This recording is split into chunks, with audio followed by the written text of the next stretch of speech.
serve our fatherland with love and strength and faith.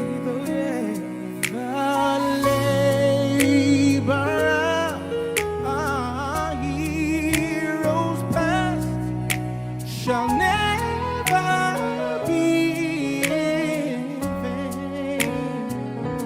To serve with heart and mind, one nation bound in freedom, peace and unity. Oh God of creation, direct our noble course. Guide our words, lead us right, help our youth the truth to know. In love and honesty to grow and live in just and true.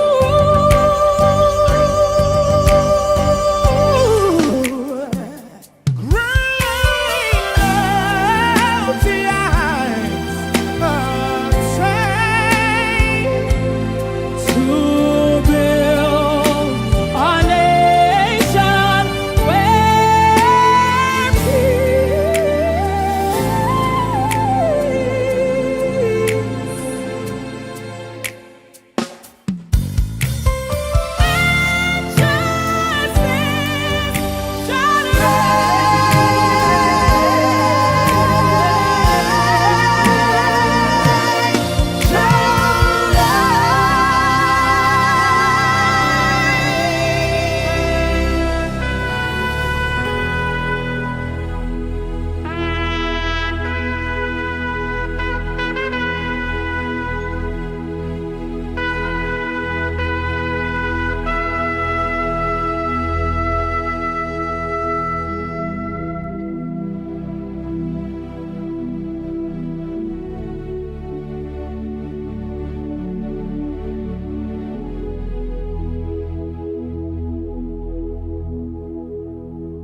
Good luck go, we miss him. Buhari go, we miss him. If Tinubu go, we miss him. Our own don't finish. I swear. If person wan buy data now, e go use like 15 minutes look option. That time, when I say Tinubu dey shake, now who dey shake? Me and you. To buy crates of egg for this era will be like careless spending. With 300, we fit buy mineral and egg roll. But now, 300 no fit buy egg, talk less of roll. To chop single sausage shawarma now, person go dey do 2 weeks of planning. Country dey spoil dey go. One person dey one side dey shout, my father is the best president. Better shut up. Garri wey be poor man food don turn gold. No be lie. President Tinubu, abeg, abeg, do something before something do us, abeg. Tinubu.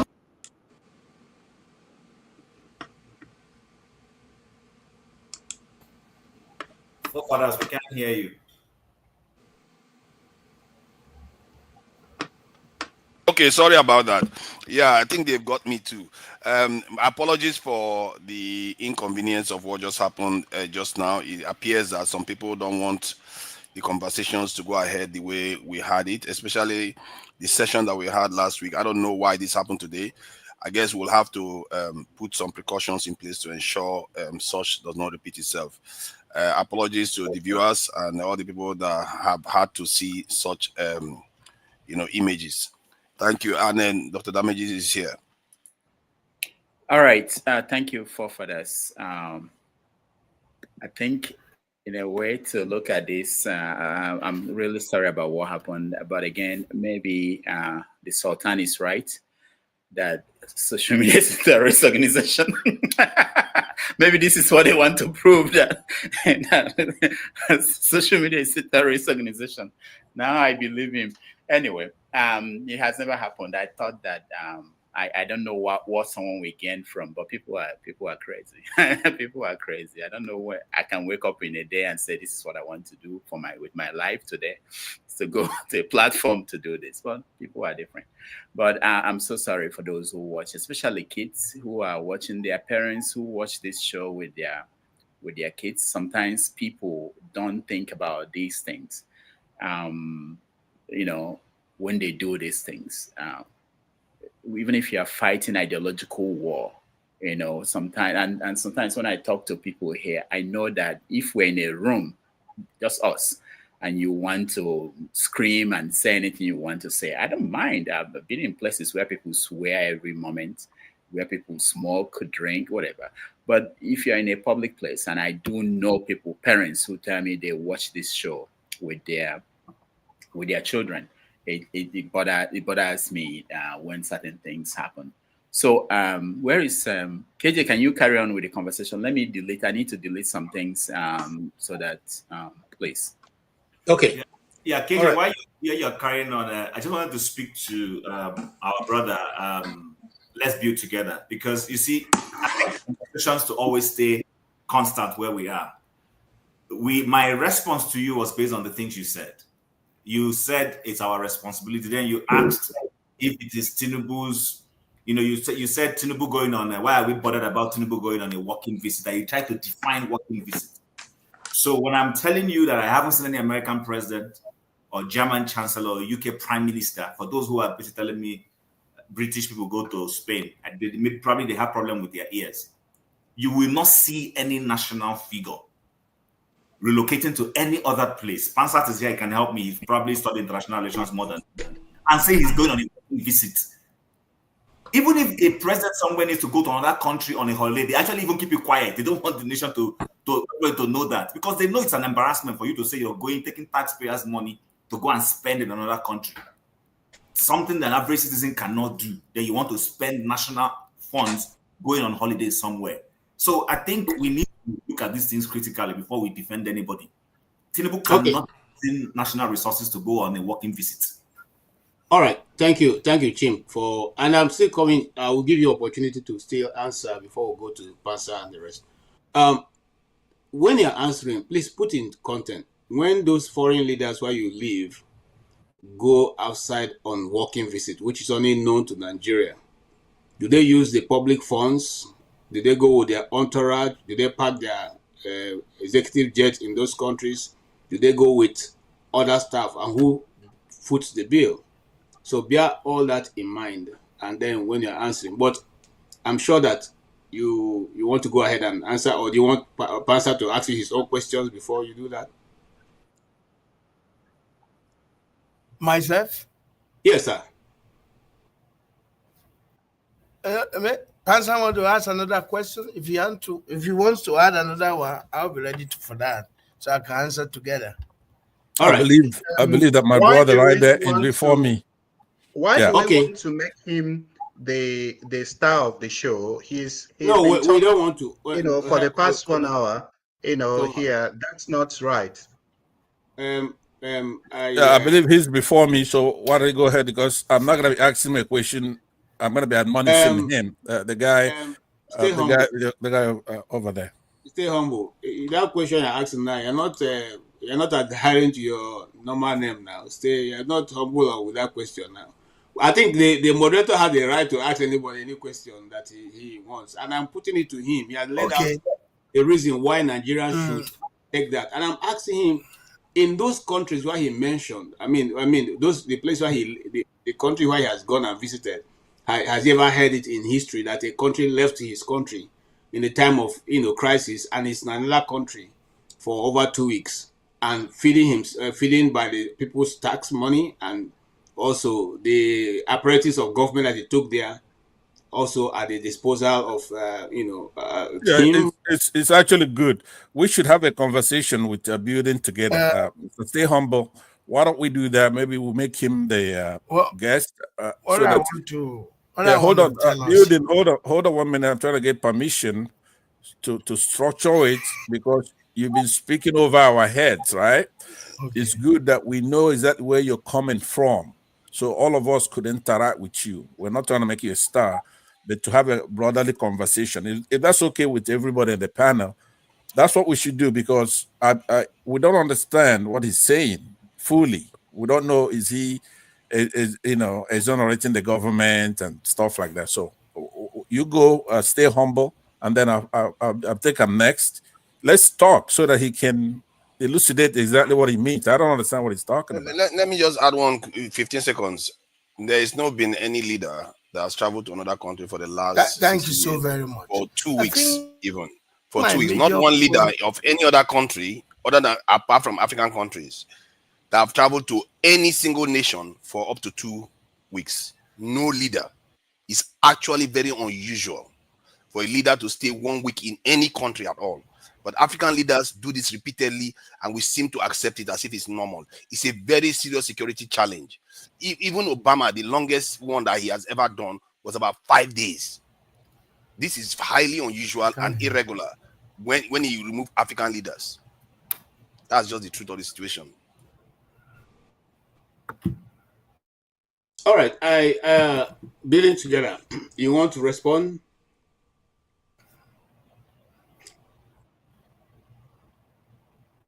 Hello, can anybody hear me? Yeah, I can hear you loud and clear. I can hear you loud and clear. So maybe Okay. he has frozen. I think. Okay, actually, there seems to be a bit of. Can you guys hear me? I can hear you building We together. can hear you. Go ahead and speak. Hello. I can hear you building together. We can hear you. There seems to be. Yeah, there just seems go to out be a and come network back in. problem. Let him go Okay. out and come back in. Just I want to. But I want to. Can you hear me now? Right. Yes, we can hear you now. Okay. See, I don't want you to misunderstand what I'm saying here. Let me put it straight, because I saw some comment. I'm not a card carrying member of any party. You understand? And I'm not here for anybody, if not that policy, if not that those of us that stepped up to the plate here. I want to believe somebody beyond you is listening, and your words might become the lesson that somebody needs to do to take to themselves to better their lives. That is the point I'm making here. I'm not saying any Western world or whatever country president had gone to anywhere. That is immaterial to me, which I also believe to you as an educated individual, as an elite, and somebody that is well informed.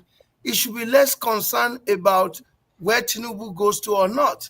That is the You point should I'm be making, concerned that about that, don't you? I just gave you a figure that Hold told on, you that hold on. other countries As don't do it, and you are still saying that it's immaterial.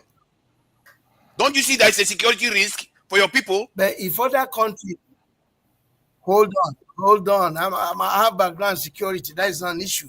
If other If countries you cannot do it see that, then tomorrow, you have a are you serious going to problem, tell them because don't do Igbo it? man doesn't do what you are saying. Hold on. The Igbo man that you are with doesn't do what you are saying Hold on, that we should tolerate. Why do you The set one bad that I'm examples with is doing for your what own people? was. You claim to be telling your people to do the Hold right thing. on. You are coming here to Hold set a on. bad example for your own people. Forefathers, let him talk. Forefathers, let Okay, him if you allow him to speak, then we can come back. Come and relax. Let us hear each other out, okay? For me, I personally don't want to go into issue of comparison, because it has nothing to do with what we're building here. The one that I'm staying with, what they call it, deported a citizen. By law, no government can revoke anybody's citizenship but that person, because where will you send them to? But the one that I'm living in deported a citizen. And if you refuse to admit that it's a mistake, bring him back. So don't even compare apple with oranges. So, but the point I'm making here, with respect to all of us that are here, When they point it out to you, you refuse to see it. I just answered that. Let him Okay. speak. I just answered you. So, all right. You know, the message here to all of us. Message here to all of us. See, this is my message. Hold on. This is my message. Tinubu is doing whatever he's doing. Okay. I'm not saying it is okay, but I'm saying at my level, I could care less about what he's doing, because I see myself as a leader. If not at the state level, federal level, in my own community, in my own house, that I can tell my people, this is the way you need to structure your life. But whatever Tinubu is doing today is also hanging on what has been done before. When you compare them to a place where there is structure, we're misleading ourselves. There's no structure in Nigeria, and that is what we are clamoring for. But I can stay in my house and tell my people, this is how I want you to live. I can stay in my local community because of who I am and tell them this is the way we need to go. If we take it from that perspective, it's true that he's doing what he's doing, but if we do our own bidding, when they are in the boardroom, they'll be thinking about us because they know. Let me ask you a question on that. Right. And hold on. Thank you Let me so just much. ask one simple question on that. Hold on. What you just said, okay. Yes, sir. Let me give you an example. Yes. Let's say you're sitting in your house and Fulani herdsmen are terrorizing your farm, right? How would you respond with that government by being the head of the household, taking responsibility? How would you address that? So if I'm sitting where? You say you're In gonna your be house. you're in your house, you want to be in charge, you want to be a leader in your house. You don't need the president, you don't care what the president is doing, right? Yes. But now you're sitting in your house. This is not abstract. We have Yes. a lot of Nigerians in that position. So you sit in the house, but you have terrorists, Fulani herdsmen come in, eat up your vegetables in your farm, buy people in your village, kill your king or your whatever you have, take your wife or take your daughter. How would you handle that without Tinubu and the government as a head of a household that's responsible? Okay. Thank you so very much. I'm not only sitting in my house with this question, I'm actually the head of the Security Council in my town, in my own town. And what did we do? We formed that council, we provide weapons for them so that everybody can defend themselves. It wasn't in the paper. We don't need to write it out there, but we are ready for anybody that will infiltrate our own town. And we went to the extent that if you see something, say something. Any villager or anybody coming to my own village to say they want to start farming, if they are not registered, they cannot stay. And that's what we did. So we didn't put it out, but we have our own security outfit for ourselves. And even though I live in the States, I am the head of that Security Council. And all I did is to be able to channel fund to the group. But the core council, they are the vigilantes, the hunters, and the Amotekus in our area. That is what we did, and it's still working. Nobody has ever infiltrated my town, even when we are the border town of Kogi, where we hear everything. The same thing with Ekiti, but not in my town, because we galvanize ourselves to make sure we are who we're supposed to be. Look at these Fulani people that we always talk about. They are miscreants. They are individual, little kids and all those things. The first time we heard about somebody rear cattle to our farms, we arrested those people. We didn't take them to the police. We kept them on our Okay, own but until their people you came to have heard that in Edo State, you had about 19 of those people come over there, and then those people did what you claim to be doing in your village, did it even more effectively, right? By buying them. So there is uproar about that. So what do you have to say about that? If people take your advice from a vigilante and then go into action and actually become very effective at it, then they're condemned and they're asked to apologize and to pay money and condemned by every parastatal. So what do you say to people who do what you're recommending and they're being condemned? We had it on the news, but that doesn't mean that it affects what we have in place. You can Google what we call Ajowa model, AJOWA. It's also a town in Akoko. From that model, we were able to galvanize 40 cities of Akoko to make sure what I just described to you is being implemented in each town. Because if I do it in my town, your town is not doing it. If they don't come to me, they use your place as a nest. And we encourage every town to do the same. So whatever you describe, I know is in Edo, which are border town to us, because we figure out that sometimes before, when they take people from our area, they took them all the way to Kogi, Edo. So what we did was to make sure we beef our own forest. And it's not just my town. The next town, we advise them to do the same. And we now have what we call Akoko Security Council.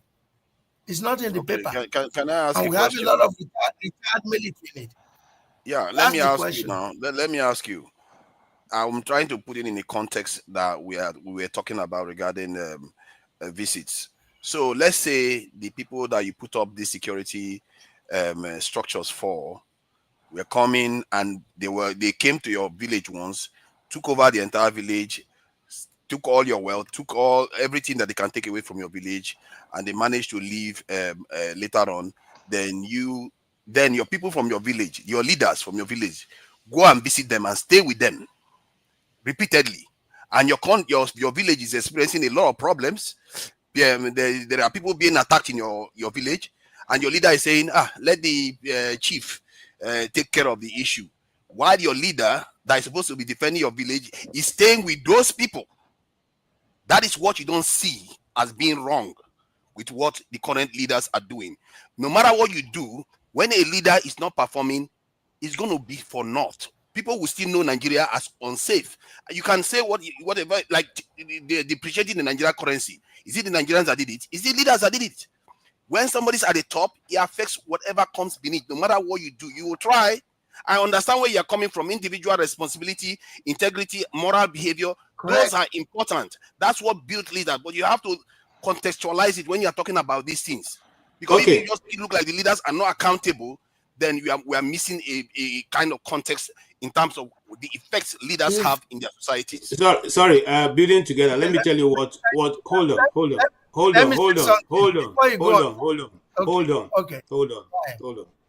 Let me tell you what Forefather is trying to say. You know, if you did, of course, I know you must have done management, and then they tell you that, you know, in the primary level, they say leadership is at all levels. Everybody's a leader. But in the real content, the leadership remains with those with authority, those who have the power to effect a change by mere speaking the word. You just said something here. A man spoke and had somebody who you claim is a citizen deported. He couldn't have done that if he was speaking from his authority of the leadership of his house. He's speaking because authority lies with him, which has been given to him by the Constitution. So what he's trying to get at here is that what the statement you've made, and that's the thing that makes Nigeria to be watered down every time. They come and tell you who is a leader. You are a leader at your own right. I've heard that since I've been growing up in Nigeria till today. But I don't want to jump into the discussion. So let me leave you and move to someone else. It's stay humble's turn and then me. Yes. Stay humble and then me. I stay humble. Hold on, sir. Don't worry. Hold on. Let me respond to that and I'll leave. Relax, Oga. Oga, relax. Hold on. Oga, hold on now. I stay humble. Yes, you wanted to say something. Yeah, not wanted to say something, should say something, because okay, sorry. For more than an hour. Yeah, I'm not in a classroom. Yeah, we are all here to have a conversation. Yeah, I'm not here to listen endlessly, you know, to everyone. So, well, what I just want to say before I even start is that what happened today should not be used against people. Like, we should not gag people really who want to come here to contribute, because now we might just go into an overdrive and try to prevent people from coming in. We know the world we live in, the world is, getting really digitalized, and a lot of cyber warfare and the rest of them. And sometimes people could actually make mistakes, and then these things could happen. So, the precautions should be taken. We should not prevent people from coming in to air their views. All right. Yeah, and also I just wanted to say that we've misused and overused the term elite. I don't really buy into that. We always say, oh, this is the elite. Yeah, I think it creates a lot of gap. It creates inappropriate dichotomy. I don't like, in recent times we've been saying elite. What does it mean? We're just trying to create gap. We're trying to create unnecessary we should be trying to advocate for more equality. Who is elite? who is not elite? If you go to Nigeria now or to anywhere, you go on the show, who is the elite and who is not the elite? So we should try to make people, feel that they all belong, that they're all one, that they're all equal. Really, that's the kind of society we should strive. That elite, whatever, is the oligarch, whatever of the Fulanis, that they brought into the Nigerian system when the British handed over power to them, and they just brought it. And then we've been hearing that elite. That's not the Igbo Republican, system where everyone, once you're 18 years, could contribute to societal discussion. So let's discard that. Let's try to tone down on that overuse of the term elite, elite, elite. That's just what I wanted to start with. Then the gentleman building together, I think we've given him a lot of time and a lot of recognition that I don't think he deserves, really, because mine is not to mollycoddle anybody or to be diplomatic. People that know me here know that I'm very frontal. I'm very straight to the point. Yeah, I know that in the coming days, a lot of people will be unleashed. Mine is to educate people, because there are many people that are watching us. Many people are listening to us. In fact, young people are also looking up to us for education, for correct information, and we should not allow people who intentionally, want to mislead, to have the floor, and then we just be doing a roundabout here, just a merry-go-round on some things that are not relevant. So I don't want to really try to indulge him on this. If you've lived in America, really, you've worked in the Air Force or so, and then you've come to Nigeria and you think Nigeria is fine, so be it. Yeah, I don't want to indulge you. If you think that's fine, the system that's in Nigeria is okay, then just live with it. Now, there are some key essentials here. There are key functions of government, that should not be sublet to the private sector. Government's responsibility, provision of health, provision of education, food security.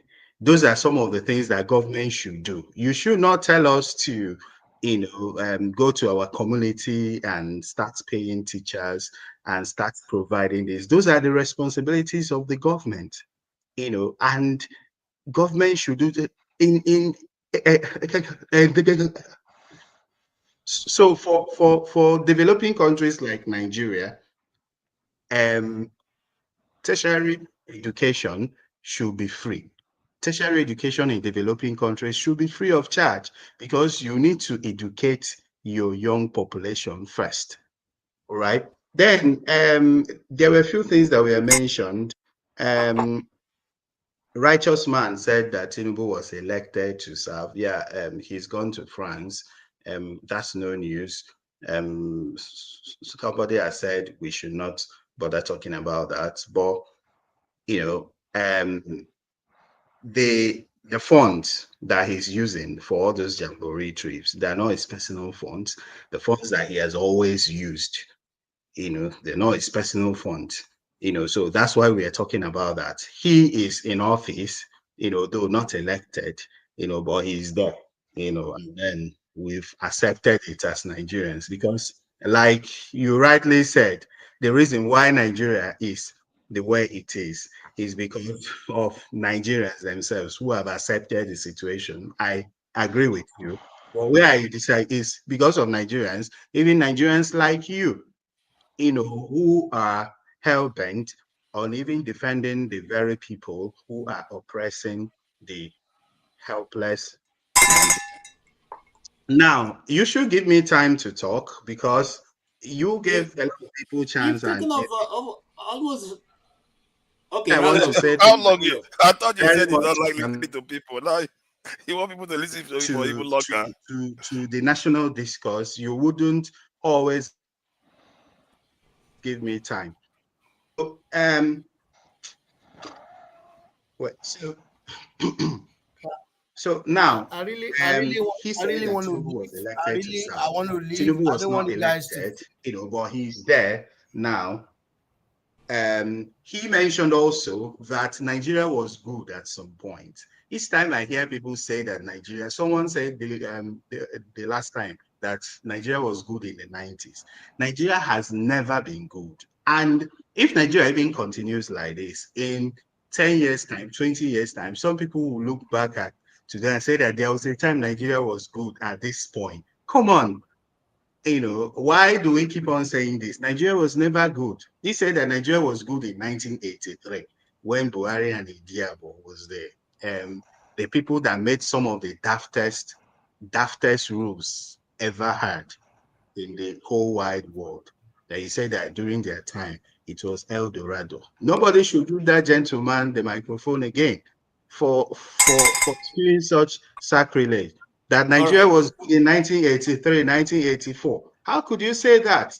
Okay, thank you. They probably meant better than I now. think humble. We have given you time. Okay, let's move on. You are taking more than enough time, more than every other person. Yeah, it's my turn. I wanna jump in and say it's my turn. So this guy don't have to talk. Pansat, if I could, so KJ, the process is we're losing the process. Remember, we're talking topic. Let's go back to that topic so that Pansat can continue and we move on that way. It's not about we talk or Pansat talk and then building response. No. Yeah. Let me before he runs away from here. I want to be able to talk to him because he's sending out two different signals, right? When I asked him a question, he actually answered it properly, which is self-defense. But that's if government is not doing its job. The only thing is that he didn't condemn the fact that government is not protecting the citizens before he then suggested the auxiliary, the going to number 2, which is self-defense. Nobody should sit there and get slaughtered. Building together, I don't think you came here to deny that you work for DSS or something because you're sitting right in the office or something. From your background, I would say you're not hiding it. But let me say to you, government, unfortunately, is an evil thing, but we're stuck with it. If we have to have government, then the government has to be held to account. The problem we have in our country, one of the big ones is that aside from not practicing democracy the way it's supposed to be, is the fact that we don't have the divisions that we're supposed to have, where there's an adversarial relationship between the executive, the legislative, and the judiciary, so they could check one another. This deceitful Tinubu, right? Because I don't know, you haven't stated your stance on Tinubu himself as president of our country, who rigged the election and put himself there. We know he's dishonest. We know he's untruthful. Mendaciousness is part of his thing. He's insincere. He's a deceiver. He's cunning, which is what maybe people from your side of the country, they like to praise him for that. Yeah, he is cunning, sly, that's true. But that's not a virtue. He's scheming, Machiavellian, true. But before you start talking about responsibility, of which you have a point, you should come out clearly, first of all, and condemn what we have on ground. The government we have on ground, say responsible. He's gone, like forefathers was saying, he doesn't let anybody know. It doesn't have to be the way Westerners do it. Maybe we'll come up with our own. Then it should be better than what they have in the West, if you want to condemn that. So when it comes to leadership qualities, he has no integrity, has no passion, he has no transparency, there's no innovation, right? So you want to make yourself clear about that, because now people from your side of the country, the West, and with all due respect to Femi here, who's also from there but doesn't share that quality, you're looked at myopic and trying to support your own. So I don't get it if that's what you're trying to do here, because your answer is correct. We should have self-defense if the government doesn't defend us. But there are things that government should do. So I'll be leaving very shortly, but one of the things I came to talk about here, which I'm just going to mention, and when I get to my destination, I may log back in, because somebody like Very Dark Man, who I agree with most of his work. He does a lot of good work, but he responded in a second video to the youth leader in the Arewa that he worships and he respects monarchies, that he will never insult a monarchy. So I want to use that opportunity to say to him, if he's listening to me, and people who are in Edo State and people who are in the West, we have a democracy. We don't have a monarchy system in Nigeria. Part of the problem we have are these monarchs. You heard what the Northern Saduana, the Sultan of said, right? So I want all Nigerians to know there's no role for monarchs in our constitution. Zero. Now, we Africans will like culture, so they belong to tradition. They have no authority whatsoever. In our constitution, all men are created equal and endowed by their creator with certain inalienable rights. So when I saw the Edo monarch go somewhere in China and he says, I got 10,000 or 1,000 hectares of land I want to do this. The state is in charge of the land. He doesn't have it unless it's his own personal property. So he doesn't, none of these monarchs have any constitutional role to play. None. Now, telling the truth doesn't mean you want to insult monarchs, no. But if they have to keep their mouth shut, stay in the role of tradition, don't get into usurping people's rights. Now, remember, I'll conclude with this. Olumide Apata, who's a Labour Party candidate, he went to Edo State to campaign. And when he came in front of the Oba of Benin, the Oba got up on the microphone and said, hey, look, I've heard you been saying that you're son of the palace. You are no son of the palace. Now, that's not what the guy said. He's meddling in our democratic elections. By cutting off his knees, that doomed this guy's candidature. So it's not being clever by going out there and saying to Olumide Apata, you're not son of the palace. All he meant is that he's son of the soil. So I want to use that as an example as me speak, just like this Sultan said over here that social media is this and that. These monarchs have to know that they're not elected. That if you want to be in government, run for office. There's no, it's like me in from the southeast, and you have Uzodinma who will be the Oba of Imo State, and you could insult him all day as you want. Now that's fine with me, but you cannot say you have this functionary who is causing trouble in our country, but we cannot hold him to account because he's your monarch. That's your monarch. It has nothing to do with us. Like me as a Nigerian citizen, I respect my elders. I respect, and there aren't that many who are older than me. Somebody like that Sultan, I'm older than he is.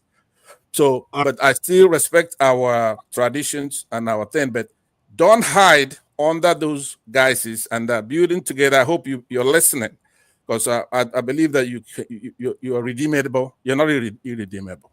You want personal responsibility. That's fine. Okay. We have to hold Tinubu and others to account. Thank you so much. Thank you so much, Pansa.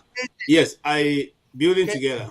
You may want to respond. I want to leave. Yes. And I don't want you guys to think that you see the point I'm making. I could see the direction that some of my responders are looking at this case, and it's very, very unfortunate. You can imagine somebody like Stay Humble going to the extent of defining elite by the word oligarchy. You have missed it. I think the geographical space has made some of us to be who we are not supposed to be. I'm an open-minded person. Like I told you, I'm not a card-carrying member of any party. Even though I was born a Yoruba, I went to school in the north, and I was a student union leader in my days. I actually left the country during the era of that makes it worse for you. So my case is that that makes you worse. That you went to school over there. No, when you were describing Aristotelian, right? Well, hold on, you were interrupting everybody when they were talking. Hold on, let me interrupt you. What I'm saying is that I didn't interrupt you. Yes, you did. You did a lot, especially the way you were doing your eyes. I didn't interrupt. Your eyes were my eyes. No. The point I'm All right. making to us, please, I don't want us I've to been listening, KJ. I've been driving, trivialize. but I've been listening. All right. Thank you very much. Thank you. Hold on. I don't want us to trivialize this point because I don't need to come here and be a speaker. This is my first time. I wanted to listen. I was only making a point, and then from there, the other We have conversation not came. made you a speaker. So when you We have say, not made you a speaker. no, I know, but stay humble was like, okay, you cannot be. No, that is not about life. You don't need to speak every time before people knows that you have substance. Listening is also a way of leadership. You understand? So, but the point I made here today is to tell us about we're human being. When certain things are not working, I'm not saying the government is good, no. But when things are not working, rather than for somebody like me to continue to complain, I want to see what I can do to better my life because you can never go back to yesterday. 2024, no matter how we live it, you can never bring it back. So why will I stay in a place and begin to say, okay, this, that? No, that is the way I look at life. How do you Thank you, sir. better? That's it. I didn't say the so government much. is good. No, that's not my point. But what are we doing to ourselves so that today we complain about yesterday will not come tomorrow? That's just my point. Let me. I think this is my turn now. It should be my turn. Yeah, thank you so much. I need to okay, hold on. Yeah, Thank so you. I will respond directly so to that, him. I'll see you so that again. we can move on. Thank you. We enjoyed hold on, forefather, you're coming. Oh, he's gone. Okay, I just want to let you know that when you come with your idea, we will interrogate it. We're not going to leave you to just say what you want, and then after that you run off. So if you have an idea, you come here, you'll be ready to defend it. Forefather, go ahead. Yeah, I do support the fact that he argued for individual responsibility and ability to use our own agency. But the way he tried to link that with accountability of the leaders, or whether we should judge certain actions of the leaders as a negative act, is very disingenuous. I don't know why he had to do that. He didn't have to say, oh, ignore Tinubu. He could have said, okay, the government is failing, but we need to do this too. He could have done that, but he didn't. He was like, ignore Tinubu, ignore what he's doing, when it's clear that that is very, very irregular behavior. African leaders are behaving like houseboys for Igbo people. They are basically traveling and going there, staying there, and leaving their people. We are basically rulerless in our countries. We don't have leaders. Because if you look, how can you explain if you go outside Africa, you can't see other countries where their leaders travel for up to 2 weeks? Do you know the leader that has gone up to 2 weeks? He wasn't even the leader of the country. He was the emperor of Japan that went overseas for up to 2 weeks. No other leader does that other than African leaders.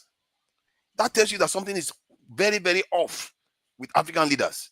Not to mention going there for treatment. It's a security problem.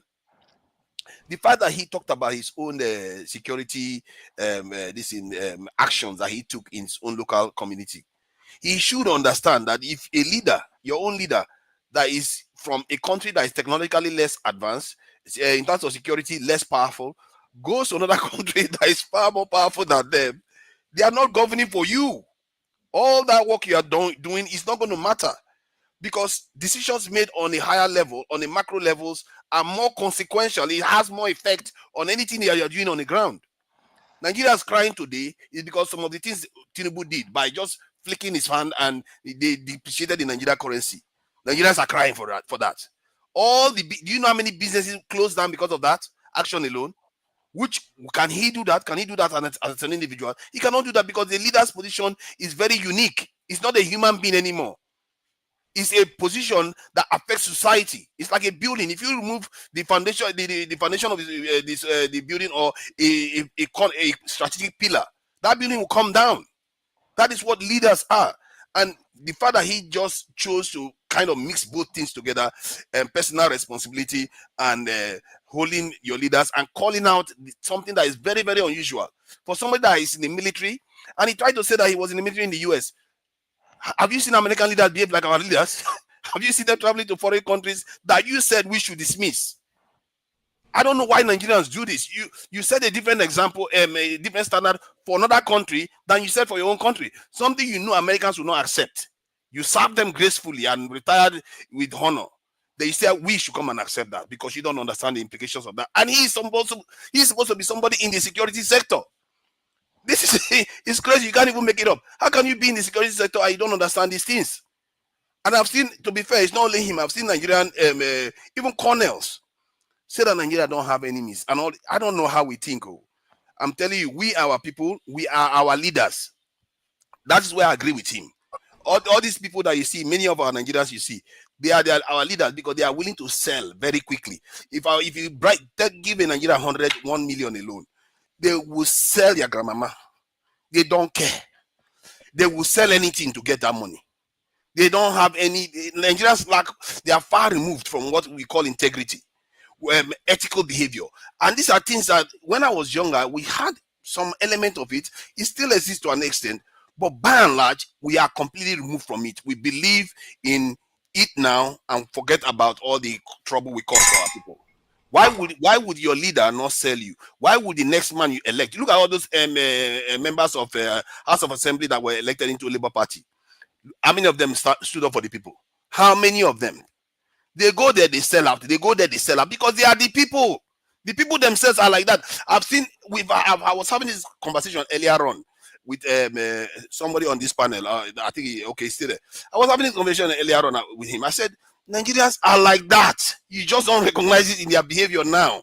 Just watch Nigerians when they get any opportunity and they get another opportunity that is better than that one, they will abandon this one without care of what damage they are going to do now, and they go to the next one. Why would your leader not behave like that? If you can sell out without integrity so quickly for lesser things, why would you rise up to a higher position and they bribe you with more money? You will not sell out. You will not have integrity. And that is what our leaders are showing us, because we have somehow lost what integrity truly means. That there are certain things that are not for sale, but sooner or later we will learn, isn't it? That's how other countries learn. All right, thank you so much, Forefather. And Forefather talking reminded me of some of the stories that we read when we were growing up. The Spartan boy who saved Spartan by using his finger to block the hole of the leaking dam. I don't know how many of you read that story. But I'm mentioning that because that was how we grew up in Nigeria when we were growing up, which not many years ago, that we are supposed to be out there for Nigeria. The people who destroy the mindset of the Nigerian people are the Nigerian leaders. It's not the Nigerian people. Even up to this moment, I can tell that there are still people who are in Nigeria who are good people, who are not following the dictates of leaders. But you see, constantly sacrificing and not seeing your leadership sacrifice doesn't give you hope to continue in that trajectory. That's all I'm going to say, but I'll move on. Femi, you have not spoken. For that. That's yes. I agree with you totally. You can't keep asking people to make sacrifices and you as the leader, you're not making any. At some point, people will say, you know what, everybody for himself. So that's really what is going on. But that is a secular will. It's happening continuously. Until something stops that will and everybody realizes that they are all screwing up, it's not going to end. The whole cycle will keep happening. This is why I said we have to experience something catastrophic for us to fully understand what we are doing to ourselves. All right, thank you. Maybe Femi, you have a different view from what Forefather have said, or you agree totally? So, thank you. I kind of sense it's kind of troubling to some of us that tend to meditate a lot about things, and it even worries me more when I see things that seem to be played from the point of view of the ethnic biases. I remember when Obasanjo was president, I tended to have certain views about him, despite being Yoruba, that differed from those of some of my uncles, highly educated cerebral people for that matter. At some point, I kind of liked some of his policies in the beginning, up until he started misbehaving, which tends to be the case for a lot of African leaders. I mean, he did well even when it came to the economy. There's no doubt about that. We're on the right track. And at some point, he kind of derailed, especially when it came to that point where he was angling for a third term. Of course, one of the things he was labeled, amongst others, was Ajala travel, which, for those that do not understand Yoruba, meant he traveled a lot. Little did we know that his own traveling was going to be nothing compared with what became of when Buhari became president.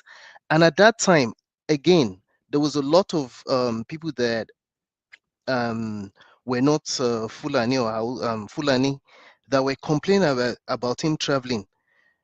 I knew people that were Yoruba, and I'm not saying it's just a Yoruba thing. It spans across. But I'm just saying is in a nutshell that it could be anybody from another tribe.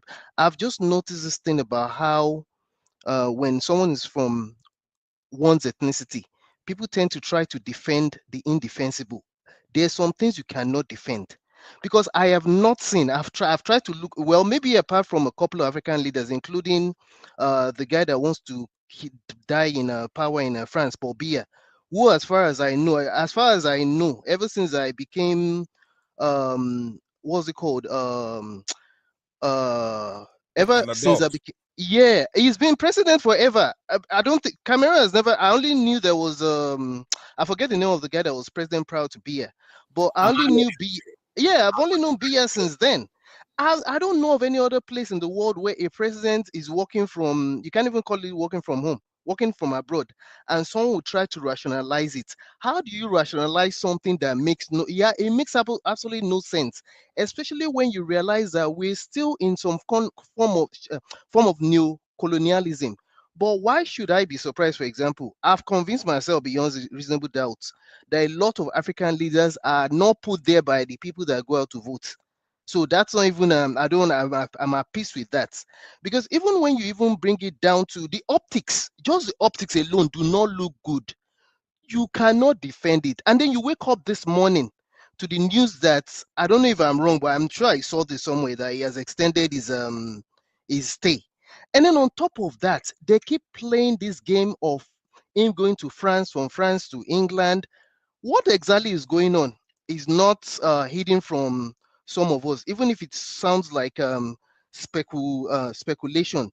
Because again, it's almost like when you now tie down the fact that Macron spent 6 months in Nigeria at some point, and he still speaks fondly of Nigeria as of now. And then when you now look at that issue of what's going on in Francophone Africa, what kind of instructions is Tinubu going to get over there? We do not know.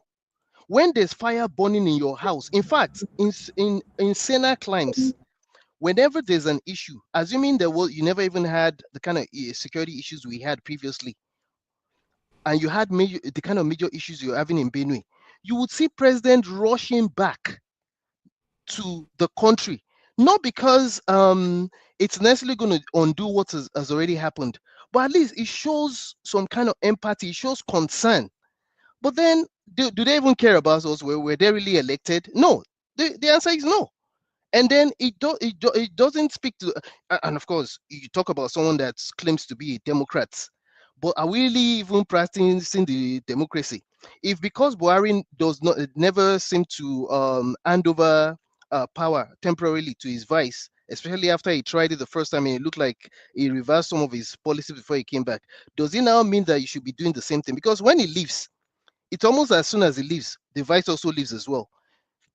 In fact, hasn't it been suggested before that they should just throw out the key of Asurok? Because Nigeria doesn't even look like it has a president anyway. It looks like we could run, we could drive rudderless.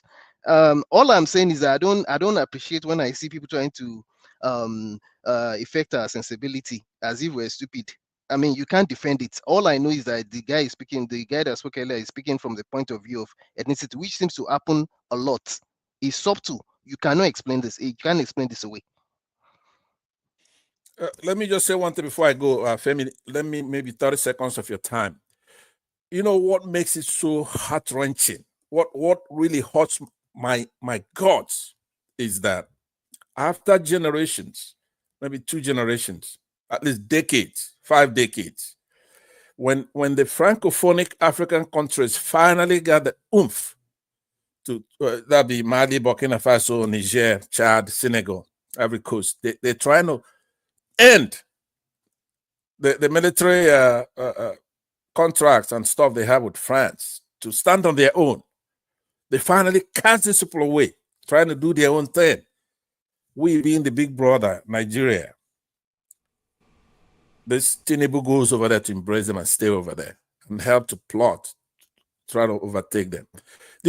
Can you imagine what does to these African countries?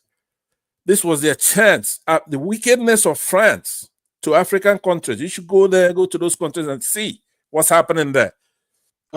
Some of them don't even have their own currency and stuff like that. They've been used and abused by France. So when they finally got together to start to cut ties with France, then Nigeria goes to embrace them and try to give them a way into it. So thank you very much. And Femi, I'm always proud of you, the way you eloquently put it. That's what I was trying to do. I couldn't put it. The guy that was here, I gotta tell you. KJ's not gonna let me talk, so let me go ahead. All right, thank you very much. I will log in. I will log in later, so you're not free yet. I'm gonna log in when I get to one. We have a lot to discuss. All right. Thank you. Thank you, and thank you for me also. Yes, we Chim, you want me to go to? Let me go ahead and just have. Yeah, are we done with this topic? We still have two people. We have. we'll have two people. One they comment to move on. Yes. Go ahead, Ike. Thank you. It's been a long time. I haven't come in a long time. Been busy. Hey, everybody keep on talking about Tinubu. Nigeria have a bigger issue. If you have gone to Nigeria recently, the issue is beyond just leadership. It's beyond just the House, the Senate. This is the whole Nigeria is a messed up place because of what we believe.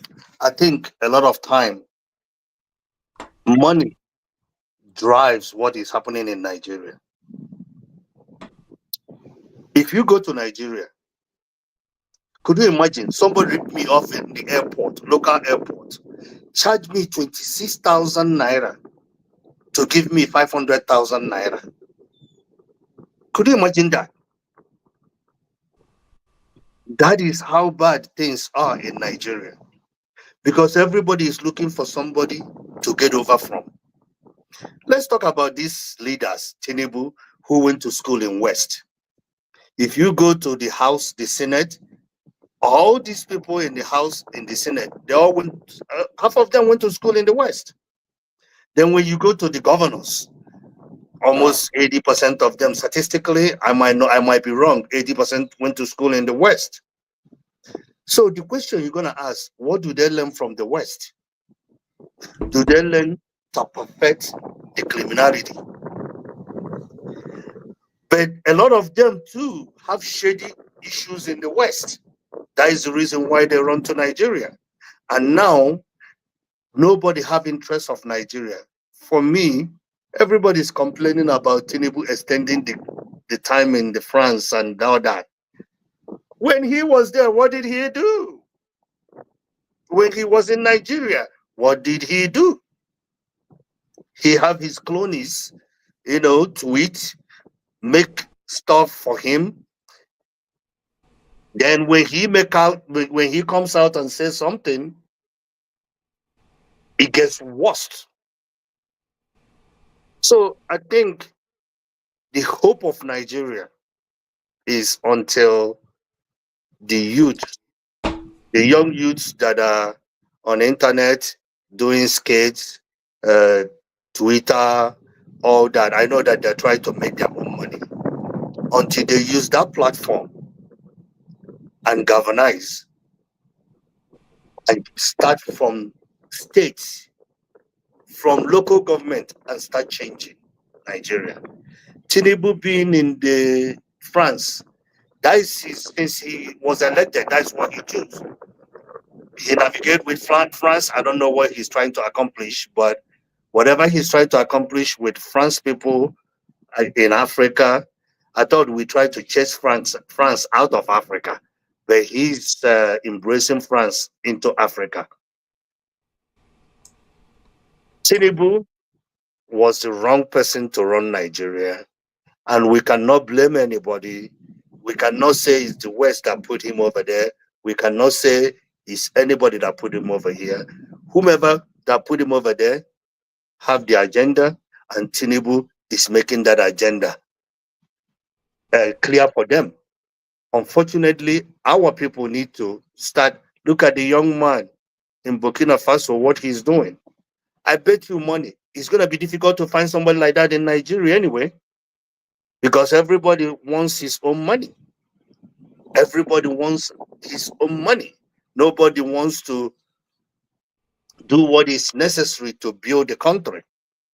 So I feel bad when people keep on talking about Tinubu being in France and all that. That is nonsensical. We have even bigger issues. Security is not only our issue. Mindset is our biggest issue. Mindset until we restructure our mind. I remember when I was young, they say no. Indiscipline is no good. If you throw stuff outside, they pick you up. Indiscipline wasn't good. And Nigeria is then decent, but Nigeria is getting worse every day. So we need to change. I think the insecurity, all these things we are complaining, it's not even our main problem. Our main problem is our people. Our people from A to Z, our mindset, how we look at things, how we approach things, then how we approach governance. So that is all. That is my take on this. Thank you so much. Masker, what's your view? You have heard what he said. He said we should start from mindset instead of security. But I wanted to ask me a question. Maybe you help me answer that question. If we start from mindset, and before we go to the concluding that mindset, and every other person has been quiet in Nigeria, who will come and use the mindset to work? Okay, I didn't say to start only from mindset. I didn't say that security is not important. But all these things can be worked simultaneously, synergistically. You can work it together. All because right. it's mindset that lead to people that are causing the insecurity. It All right, is thank you. mindset. Maybe Masker will help in that direction.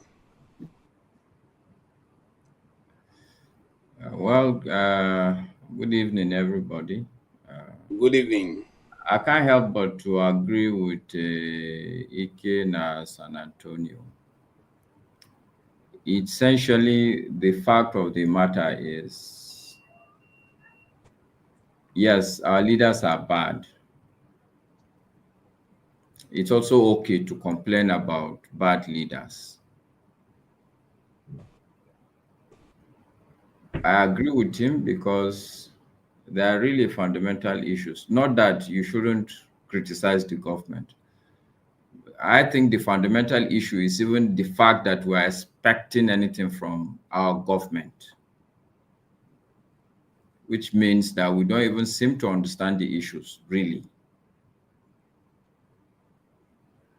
The reality is that, take it from a political party perspective, for instance, it's APC, it's still APC.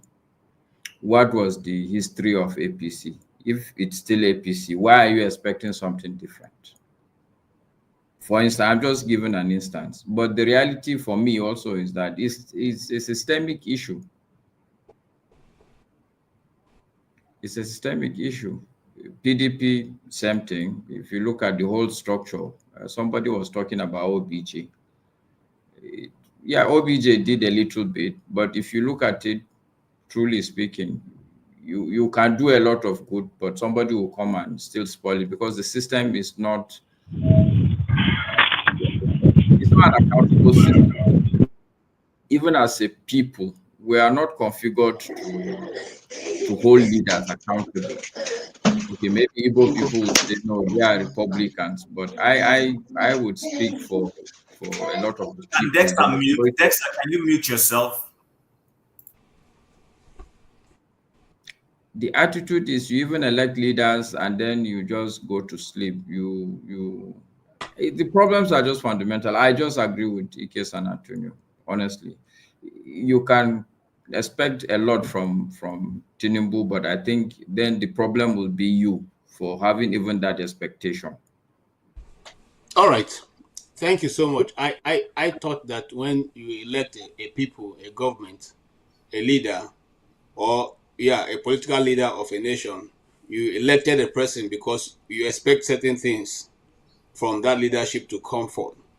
So are you saying now that if we elect a leader who has the pulse of the federation, Before you who go has too the far, tax, KJ, so that we can save time, is this the first set of leaders that we elected and they disappointed? But something got to change somewhere. Okay, so that's what we should be talking about. Okay. I believe that is what we should be talking about. What should change? Okay, maybe before I come to all our politics, Chim, you have 1 minute. All right, thank you. So I don't want us to forget, unfortunately, it looks like that cyber issue we had just sort of derailed us, and then a beautiful conversation we're having suddenly just went wonk. We seem to have forgotten where we took off from. We have several topics, and this topic was all about the fact that our president had gone out for how many days now? He has been in, and we were told he was on a working visit, and he's been in another country. And then he has renewed that working visit. We've been told he's going to stay, 2 weeks longer or something like that. And the first question, the first respondent, which was strange to me because Rudolph gave him a chance he shouldn't get, suddenly started the topic. I had to privately chat to Rudolph, have we started? I thought the whole idea was for us to identify any new topics that you missed. But staying on this issue, the point remains that, you see, I read comments and then I see people talking and I'm confused because sometimes that's why sometimes I say to Rudolph, do we need to shut down this thing and go away? Because people say we are complaining. People say we are talking. We are doing this. People will talk. Americans are talking. Whether you like Trump or you prefer Biden, people are talking. People will necessarily talk. People will raise issues. What we expect is that if we have a society where people are listening, do you understand? Leaders everywhere, politicians everywhere have a tendency to want to do their own thing. But in some climes, when they notice how the public is pushing them, you see them, they go back into a situation and comport themselves. Unfortunately, in the Nigerian case, it's different. We see citizens of Nigerians blaming fellow citizens for raising issues, and I don't seem to get it. Our president has gone on a working visit, whatever that means. And the question I've asked, including the guy who came and was trying to defend it, is this: in the country where he lives, Donald Trump, as horrible as he is, let me agree with those who say he's a horrible man, since he came into office, has not traveled anywhere. He hasn't gone anywhere. Even when he had an opportunity to go, he sent his vice president to NATO, that meeting that happened in Brussels, where people said, J.D. Vance said whatever, unthinkable. He didn't go. He's been at home trying to deliver on whatever it is he promised, whether you agree or not with him. Our president, let's say he's ill. Let's say it was time for him to go on his, what is it called? His vacation. Because presidents are entitled to vacation. He didn't find anywhere in Nigeria to go on vacation. At least OBJ tried to present some optics that he was vacationing in Nigeria. He would go to his farm in Abeokuta. He even was the one who started going to Obudu cattle ranch, if we can remember, when in the era when Obudu started being fixed and was starting to look like a good destination for Nigerians to go on vacation. He went on Obudu. President Obasanjo was the first Nigerian president to go there, to go and spend some time. I still remember that. Call him whatever you want to call him, say whatever you want to say about him. There were certain things you would not accuse OBJ of doing. And I am not saying he's correct. So the point I want to end here, then the next person can take over, is this.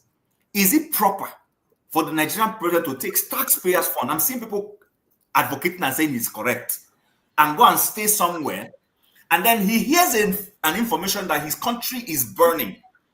He stays there and tells the governor of that state that he should go ahead and go and settle his local issues. He didn't deem it fit to leave and come back home to, even for the optics sake, there's some optics involved, to come and say, no, this is not going well. Let me come and take charge of the situation and fix it. He didn't do any of that. And people are saying, you know, he can go anywhere and rule Nigeria from where it is. I pity us when I listen to some of the mindsets. All right. Thank you so much. I appreciate all your comments. As you know, I was just standing in for Rudolph.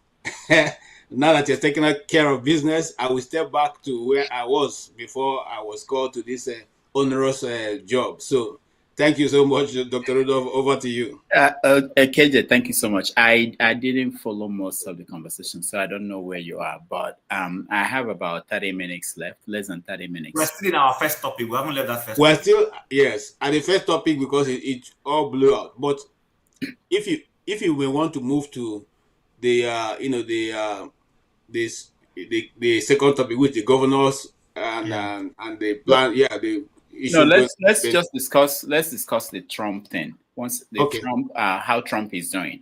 I really want to hear what people think about how Trump is doing, and this is the premise. Why are you shaking your head, Chim? This is the premise. We Let's know leave that. Trump alone and go to Nigerian issues. I don't want Trump. I know. You don't want Trump, but it's impacting everybody, you know. Yeah. So Okay. I want us to look at these three angles. One is his issue with China and the fact that China is the only country that is challenging his tariff. Then the other one is universities and education, freedom of speech, education. Harvard is the only university that is standing up. And then, of course, what the migrants are dealing with across immigrants, those and even citizens who are now on receiving end of the immigration policy. So that's what I want us to discuss in 30 minutes. So let me start with you, KJ. Why do you want to start with me? I mean, you've been moderating, so I'm guessing that you've not been having your say. Yeah. Yeah. Well, on the issue, sometimes when you take leadership and you think you have a very short time, the tendency of running amok, becomes almost uncontrollable. I think that's what's happening here. He has too many of his hands in too many places. Unfortunately, I would say this as a media person, having followed a lot of his moves, that the media are also not being fair to him. They are taking only one part of the story and rolling it out. But now let me go to the question you asked. I'll start from the Harvard. If you're collecting government subsidy, you should be able to know that the government can equally ask you to moderate what you are teaching. And I've heard people say it's because he's trying to shut down certain voices. No, I think we have gone to walk too far to the left. Anybody who is from the left, I'm not from the left anyway, will know that the left have gone a little bit too far to the point that we don't even know what a woman is any longer. We'll have to look for how to define a woman. So if a government comes and say, we are consigned, and I'll tell you something, personally on this channel, my son had to pull him out of the public school because what they're teaching is not what I want my 10 years old to listen to right now. Some of the books in the libraries, even for me as an adult, is something I cannot put my eyes in. You also how we threw off from the other channel, the other show, from what the miscreant put there. And then you want your 10, 12, 11 years old to go see such things in the book and say you are giving them, broadening their mind. Come on, man. So these are the things that are for me, which is what I will not take. I would rather go with some form of curtailing such knowledge being impacted on children right now than they make that decision when as they grow up. Look, and I understand when you bring politics, what he's saying is that if you want to be a political institution, then your tax exemption should be taken off. So we know that you are playing politics now. So when your university will now know that you are part of the politics. But if you are not going to play politics, then curtail what you are teaching. Look, let me also say this thing. Sometimes when they say the DEI, the black people get annoyed. But we found out that even the blacks are not the ones that benefit from the DEI. Now there are people they benefit. So if you want to scrap it, I mean, what it concerns us, all of us came here based on merit. Okay? So it's not as if there's somebody who is here who they are helping with that.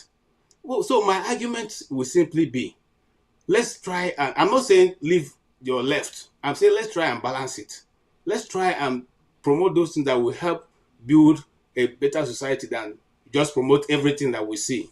And I think also to some extent, and then this is my last point. The guy that they are saying now that he deported, you know, unconstitutionally. Did you hear his wife's interview on CNN? Now, if you have not listened to the wife's interview on CNN, go listen to it. At least some of you listen to CNN. She was asked a very pertinent question, and she couldn't answer it. She said, "That's all I can say for now," because she knows that if she go, that is, she's being forced to give such interview.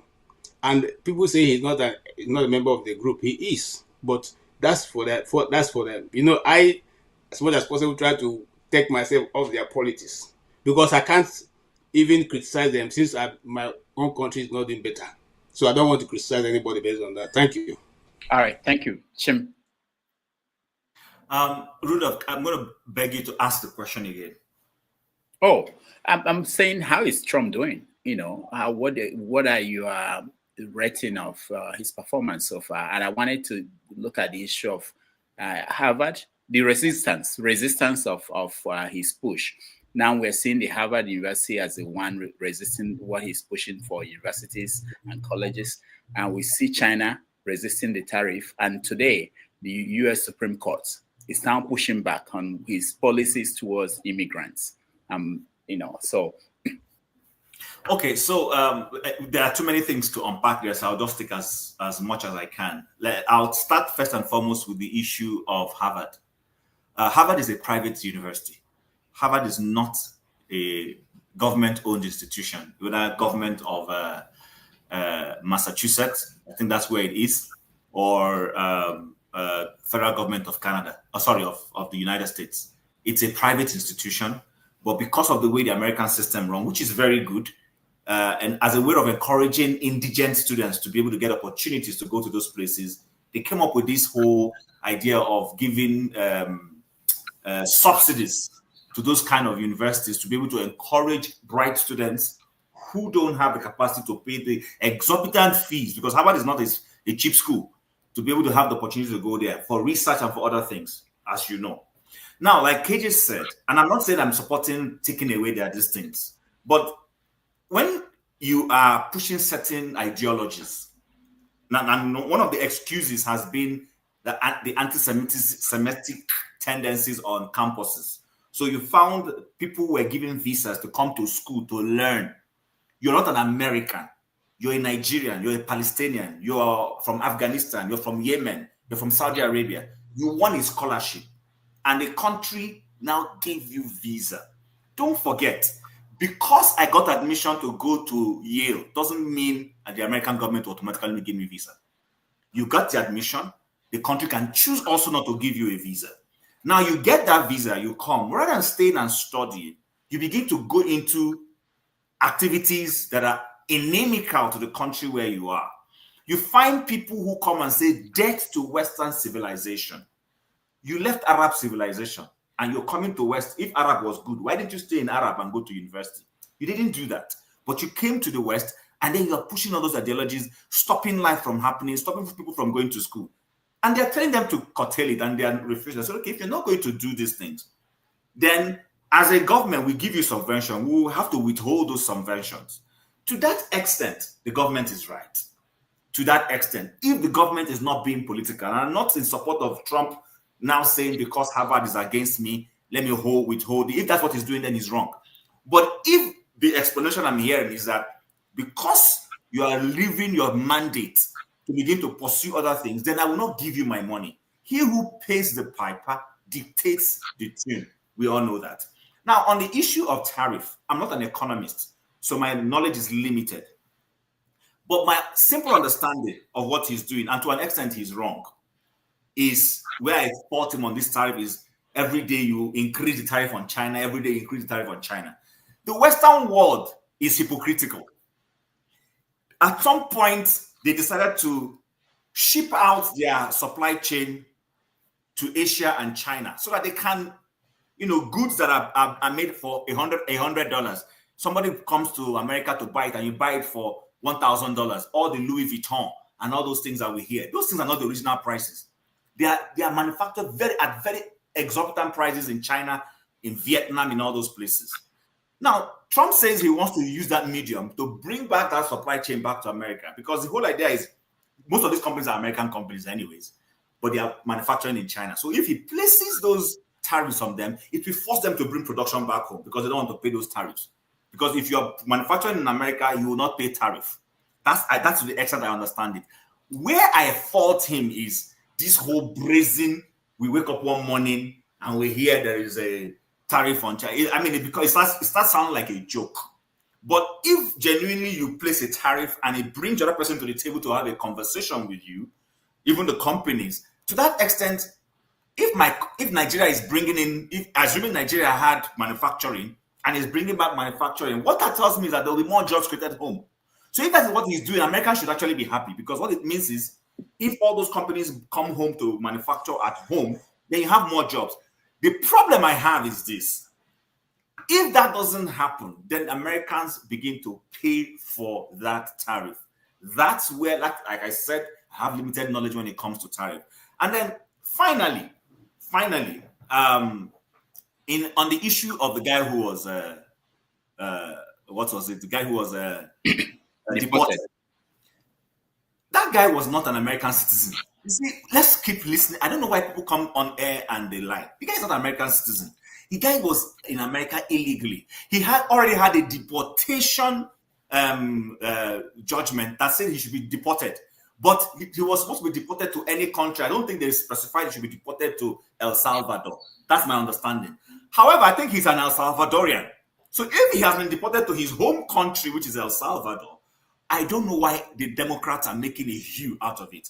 And then lastly on it, why is the life and the interest of a gang member, a known gang member, more important than the average tax-paying citizen of America, black or white?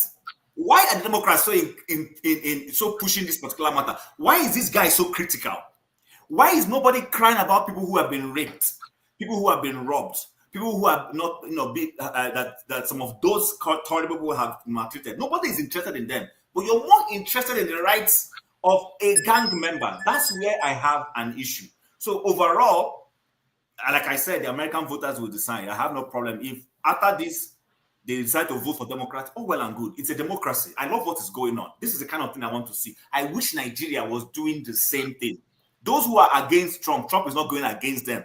He's just following the law. Where he can take advantage of the loopholes, he takes advantage of the loopholes. I hope and I wish the Nigerian system was like that. Unfortunately, it is not. All right, thank you. I don't want to, there's so many questions to ask you, but we don't have enough time to get to other people. Yeah, sure, go ahead. So let's get to other people. I will premise so that we don't get a repeat of what you just said and premise it in a different way. So Dexter, welcome. Let me say this. The Federal Reserve Chairman, Trump is threatening to fire him. That's in addition to all the things I mentioned.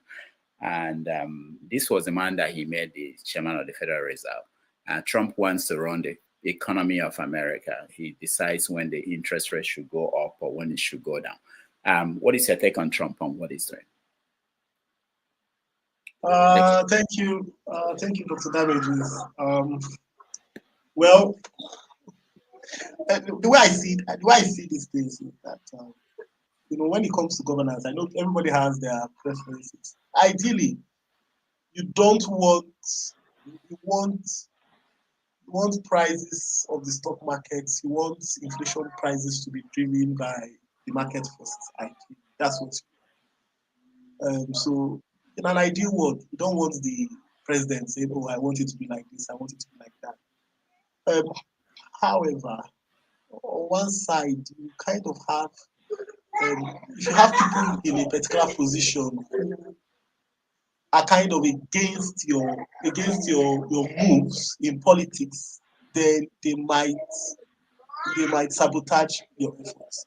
Now, the truth is that I kind of agree with what Chim and KJ have said, and I think one of the problems we have as the people who are not in this position of leadership is that some of us get blinded by the political ideologies, political party ideologies, that we lose touch of what reality is. Now, I think what Trump wants, I don't think that what Trump wants, he doesn't want to tell them when to increase inflation rates or determine rates. I don't think that's what it is, but I think that's what the media narrative, that is what the opposition would drive. I think what Trump is trying to do is that he's trying to push for a shift. Now, Trump is pushing for a global shift. And the truth about it is that the people who are already used to it, especially people who their lives have been built on this, will not want this global shift. They will fight against it. And what Trump really wants is that I'm pushing for this global shift on this political side. And the people in the treasury should be in alignment with that global shift he's pushing for. You know, people in the treasury should be in that alignment with that global shift. I think that's what he wants. You know, but obviously the left is going to want to put it in the idea, oh, Trump wants to determine this and Trump wants to control the treasury. No, I don't think so. Moreover, Trump is the president of America, so it's only right that the people in the treasury are not circumventing his efforts. They are supposed to be backing up his efforts. Now, this might not sound palatable for people who are literally anything Trump is bad. And the truth is that anything Trump is not bad. That is, you know, there's an. So hold on. I have to stop you. So you are okay with a president, any president, because some of these things that people are supporting, I want them to also think that this could, I mean, there will be another election down the road, and it might be a president that you don't like. Do you want your president to be the one determining when the interest rate should be increased? Like I said, do you want the president to determine what should be taught in your university? He might become a president you don't want. Maybe this one you like it, but what happens? Is that what you want? Well, Dr. Damages, you have made a very good point. Now, do you know that this thing you're saying was actually driven by the leftists? When they started pushing out ideologies into schools, it looks very, now we're seeing the other side of it. When the leftist movements were pushing very dangerous ideologies into schools, there was no, if you speak against it, in fact, they will come with the hammer, they will cancel you. It will be cancel culture. When the leftists were pushing against things that were traditional, in fact, parents were kicked out of schools. Parents were kicked out of their children's lives. Is it not the same thing? What's the difference? Now you are making it look like this. No, there was a standard before, and people, in fact, when did that change? When was the before? No, it's changed over time. During the Obama years, things started gradually changing. You have parents who are not even on the school council. Parents will not be able to determine, will not even know what they are changing, what their children are learning, and the parents didn't have any say. When did they change? When did they start in some schools where they say, oh, you must recognize this, you must recognize that? When the leftists were pushing that narrative back then, they didn't realize that it's what you are saying. When they started putting in things to teach, which were not the norm, but it was okay, yes. And out of the idea of okay, liberalism, let's accept, it has gone so far. There was left of center, right of center. But the left started pushing so much to the left, and the laws of physics, for every action, there's an equal and opposite reaction. And that is why you had people pushing, the right now pushing for somebody that is far right, that let us push this thing back. So it's not about the president, you know, the way we want to make it. The president wants to control this, and president wants to control that. And I think leftist media will push that. Leftist media will push that ideology that is what it is. All right, thank you. Thank you so much. Because of time, I'm really rushing. I know this is a conversation I would have loved to talk about for a long time, but it can San Antonio. I'll give you 2 minutes. Pick any part. You don't have to comment on everything. Pick any part on Trump's performance so far and the concern on his policies. So I'm going to just pick up on 2 things. The first thing is the tariff, and the second thing is the economy, which entail the stock market and all that.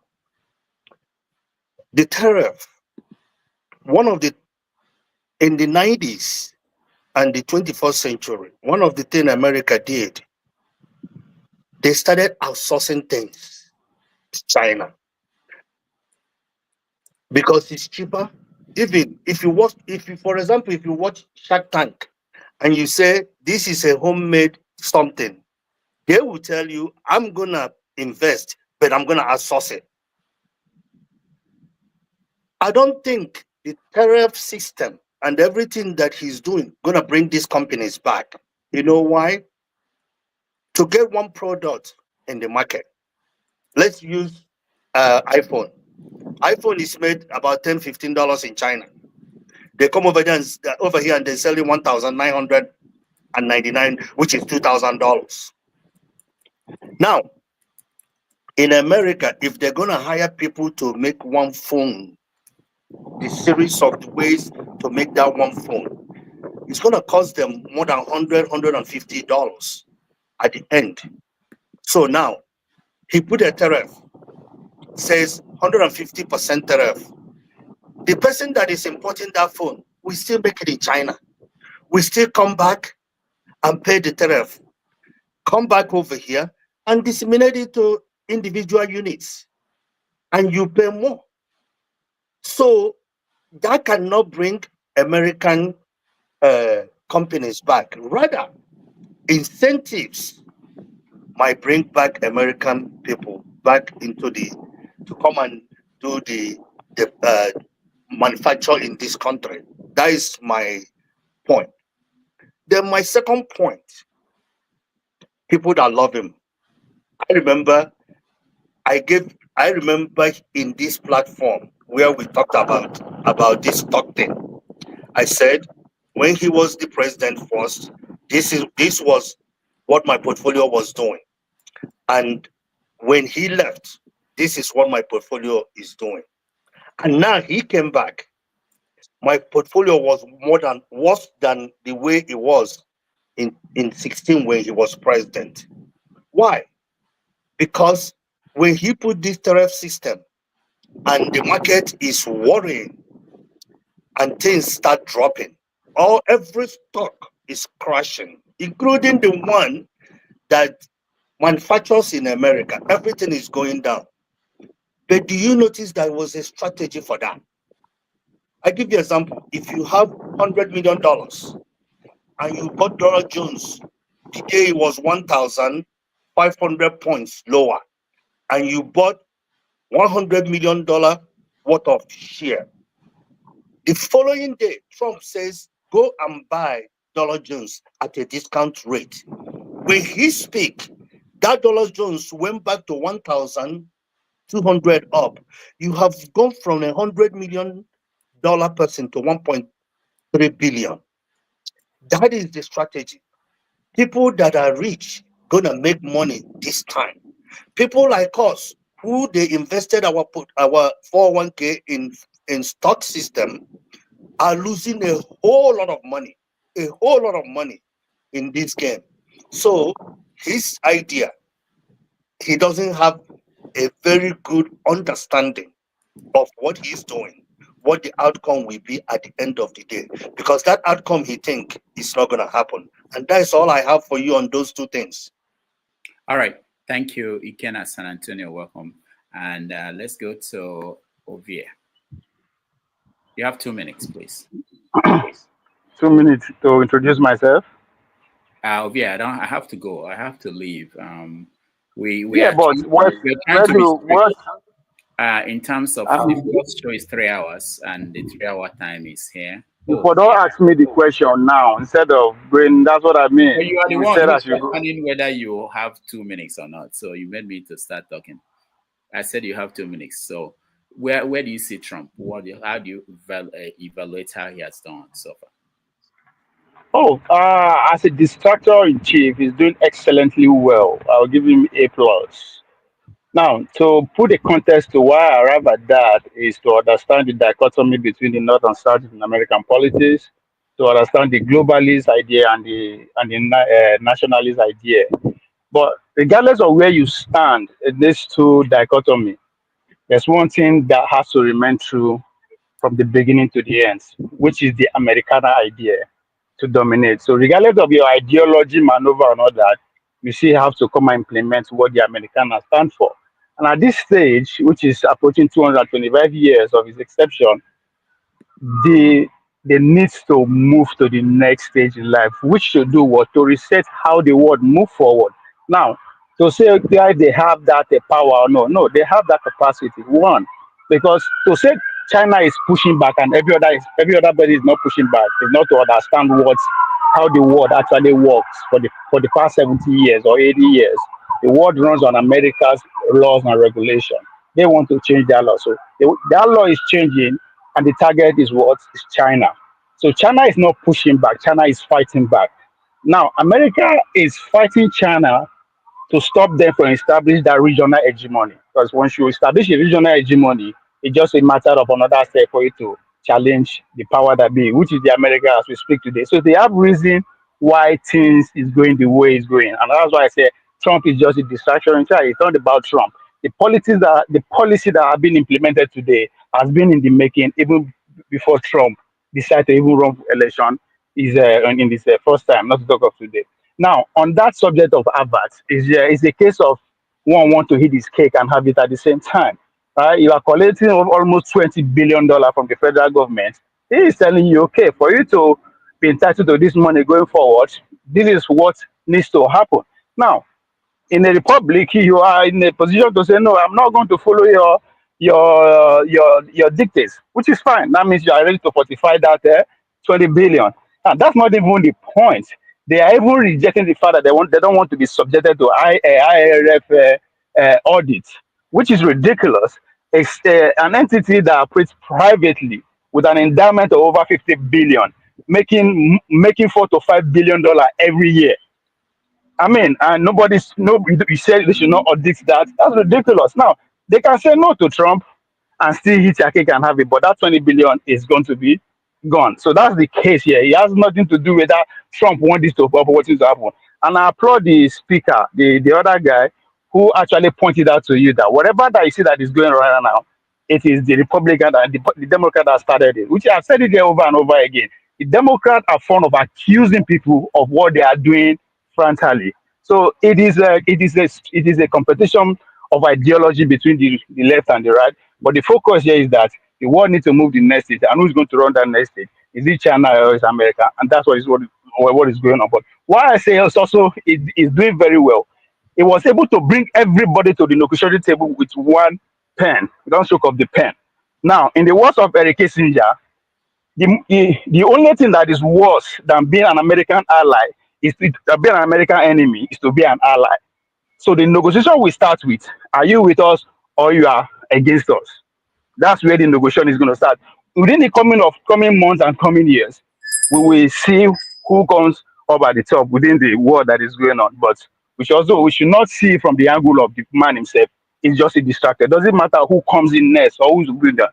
Whatever that is going on, we continue until a winner is established between the superpower. All right, thank you. Thank you, Ovie. God bless you. There are so many things that are not factual that are being said. Unfortunately, we don't have time to touch on it. But there's something that Ovie. Not being factual, Rudolph, please. Let me point out one. Ovie just talked about Harvard getting 20 billion. I don't know where he got that fact from. America is not. Well, maybe it's 1 billion, but you are getting money from federal government. Maybe my statistic is wrong, but you are getting money from federal government. They have 2 billion grants, not 20 billion. Okay, that's money. So whoever is dictating the tone, whoever is giving to dictate whoever is saying to dictate the pipe as they put it, right? Okay, hold on. And when Chim was talking, Chim talked about the way he talked about students' grants and students' loans. He makes it look like Harvard is different from all the other universities in America. It's the same. It is different. They have $50 billion as an endowment. Once you mention my name, you give me a right to express myself. Okay. Because I won't talk to those on the other channel. Yeah. I know. At least I can talk to you. So I said that. No, I have not finished now. Hold on. Okay. Go ahead. So unfortunately, we don't have much time. It's in my Oga is here now, telling me it's time to go. We had an agreement. Rudolph, I have to go in 3 hours. But hold on, because you are going to continue from this. We're not moving. I would have loved to say some things, but I wanted you to be on here when I say that. Okay. I'll bring you on. Thank you. Let me just say that about Chim and what Chim said. Chim was talking about student loan. The way he presented it as if there's something special that Harvard is getting from the government that any other university anywhere else in America is not getting. The grant that Ovie talked about, Ovie used the wrong words, the figure of about 20 billion, which shocked me because I don't know. The total endowment that Harvard has is 50 billion endowments. And when you talk about endowment, it's money that people give the university. And if I give you money, I will say, this is what I want the money for. You are not going to use it for other things. So, but the concern I have, which I wanted people to address, was when Harvard looked at what the government of America, the Trump's government, is demanding from them. I hope some of you will have time to go and look at it. No university will accept that. You are no longer going to be a university. You are going to be something else. When they looked at it, they said, no, we can't do this. And what did Trump do? Trump said, okay, in that case, we're going to remove your certificate of being a non-profit organization. So you have to pay taxes on the endowment. And Harvard didn't care. And then they said, oh, the next thing is that we're going to stop foreign students from coming to your university. This is pressure on, they're putting pressure on Harvard University to force Harvard to do what they want Harvard to do. They've tried other small universities who do not have the endowment, the money. Are you here to speak for Harvard, or are we here to moderate? Keep walking while I see today. They are giving Dr. Damage too much trouble today. No, they're giving you information. Are you now? But he has his own. He's trying to explain now. I'm trying to. I gave you time to talk. I'm trying to speak for Harvard. But you spoke for Trump, Chim. Why can't somebody speak? I'm trying to speak for Trump. The problem is that you guys have a viewpoint. No, you spoke for Trump. You should be man enough to stand for what my issue is that I'm not saying Chim spoke for whoever. I just felt that Chim missed so many things. I understand you don't live here. You don't live in America. So I understand that. But when Ovie started talking and Ovie was following the same talking point, I wanted to bring out the issue I have simply, and I want you guys to think about it. It's simply about forcing a university to do what a government, including what they teach. You have to submit your syllabus. Now, remember, in America, Ovie was talking about conservative and liberal. There are conservative universities everywhere in America, and we know what they are. People decide, this is where I want my children to go to. That's what they do. Churches have universities here.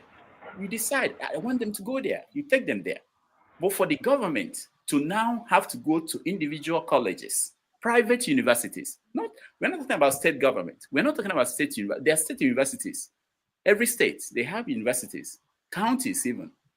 This is private universities. You said you are going to take away their license to be a non-profit because they are not doing what you want. And that didn't touch them. You say, oh, we're going to stop foreign students from coming to your university. And this is something you may not know.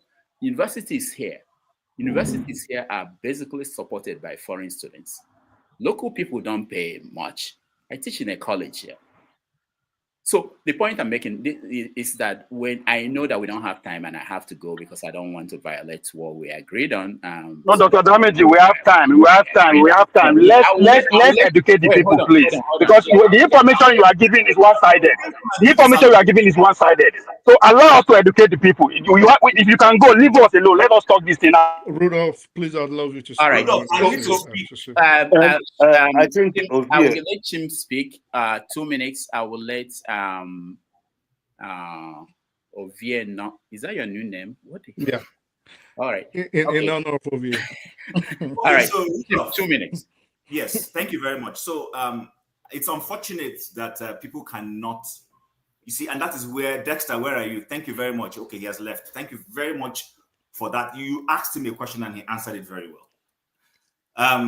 When I was speaking, for anybody who cared to listen, and you can go back and play this, you asked me what I felt on his performance. Before that, I told you I'm not interested in going into this. It doesn't end well because people have their fixed mind. And I love what Dexter said, where he said, it's not about whether you like the man or not. And I said it here that it's not everything that he's doing correctly. If you heard me correctly, I said there's some places where he's overshooting himself. I said it. So the only time I'm going to be loved is the day I come here and I say crucify Trump. The day I start saying crucify Trump, a lot of people will suddenly let go. I'm not going to say that because I'm not here to please anybody. I'm here to talk about facts. I said Harvard is a private institution.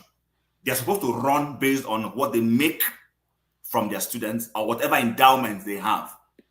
You collect students' fees and whatever it is that you run. But beautiful, thank God for America. I never mentioned use the word loan, students' loan. I don't know where you got that students' loan issue is. I said government has funding that they give to these universities, subsidies as it's called, to help them so that for indigent students who may want to come to Harvard and may not be able to afford the exorbitant fee of Harvard. Some of those endowments and subsidies is what helps Harvard to be able to grant those people opportunities. I don't know if I'm wrong with that. You're wrong. Okay, that's fine. Now, but you get money from the federal government, that's the point. I never put a figure to the amount of money they get from the federal government. I never put a figure because I don't know, but they get money. But guess what?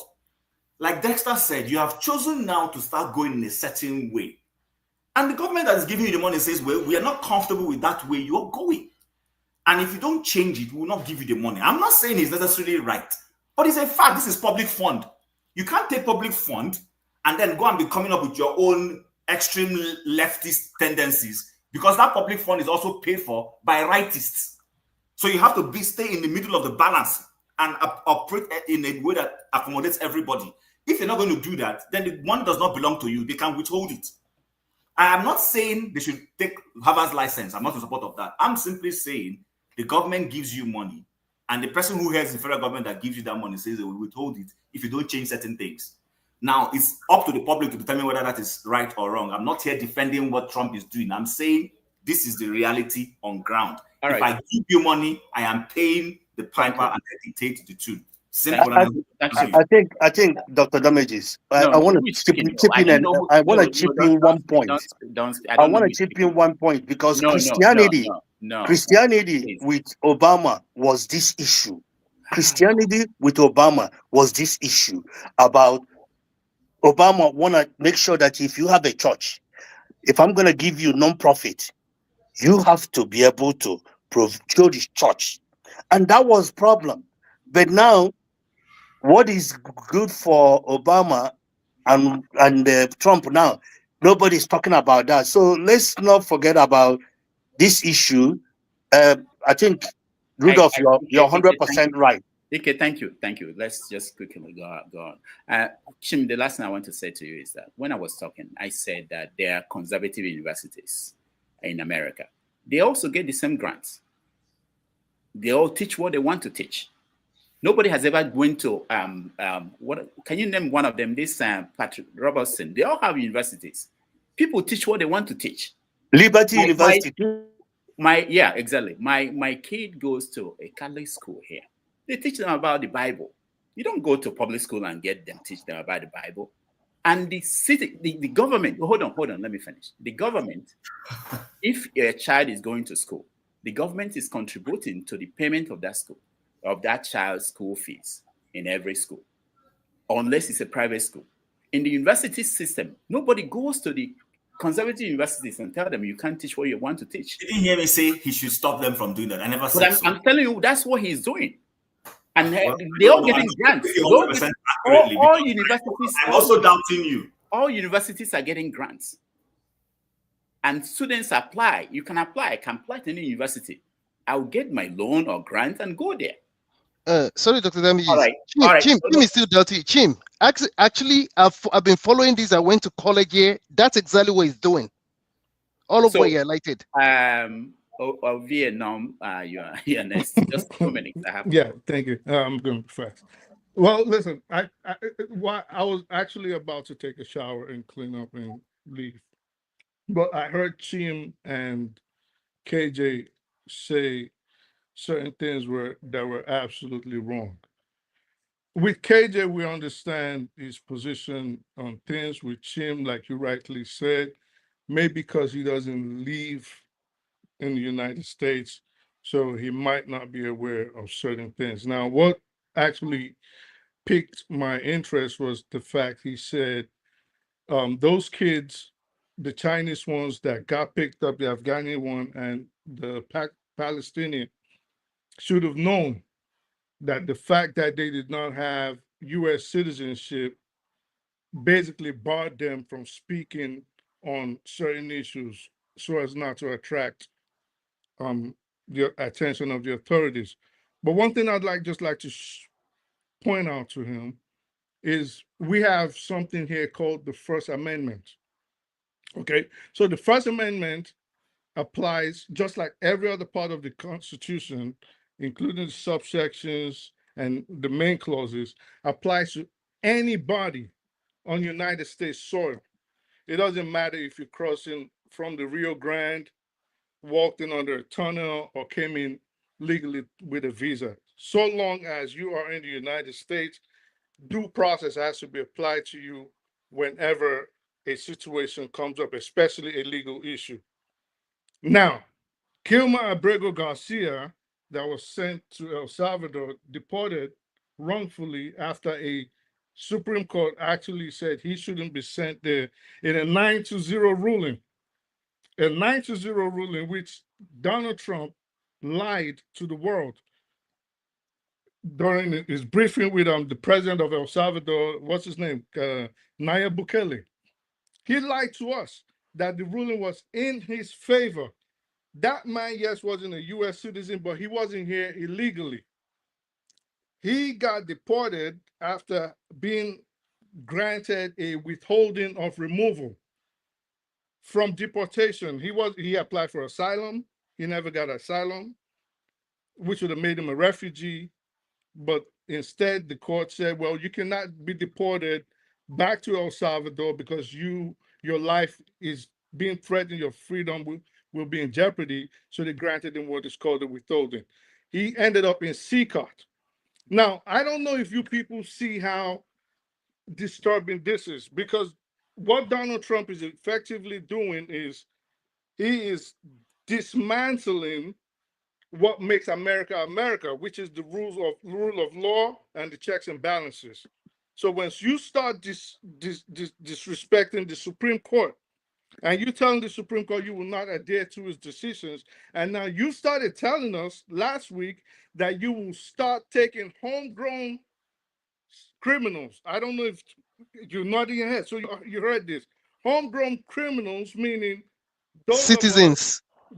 Thank you. So people that were born here, people that naturalized, people that get derived citizenship, if they commit a crime that Donald Trump does not like, he's going to deport them. That is going to be in violation of the 13th, 14th, and 15th Amendment. Practically, if you're black or brown. Thank you. So this is what he's doing.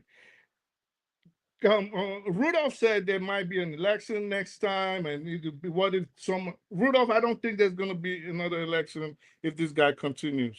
Yes, there's not going to be another election because what they're doing is effectively dismantling anything that Rudolph, for Christ's sake, they are dismantling every security agency we have, every institution that's going to be able to check this guy is being dismantled. They've taken it basically from the playbook of how Hitler took over the Weimar Republic. Project 2025. All right, thank you, Ovia Nomad. I think that's what you mean. Let me hear one more person before I hand it over to Forefathers. Sorry, but I don't actually appreciate that that statement that I don't know, Ovia Norma, whatever you have changed your name to usually say. When you want to make your comment, you normally will. I don't mind if you don't like me. I mean, I'm not here. I don't have a problem with you. No, I didn't. But I didn't. No, I'm not. I'm just let me make my point. I'm not here for a popularity content. I don't want you to like me. I'm not here to. No, but I didn't. So when I make my point and you want to respond on your own. You don't need to comment. Okay, you don't have the monopoly of knowledge. You don't know everything.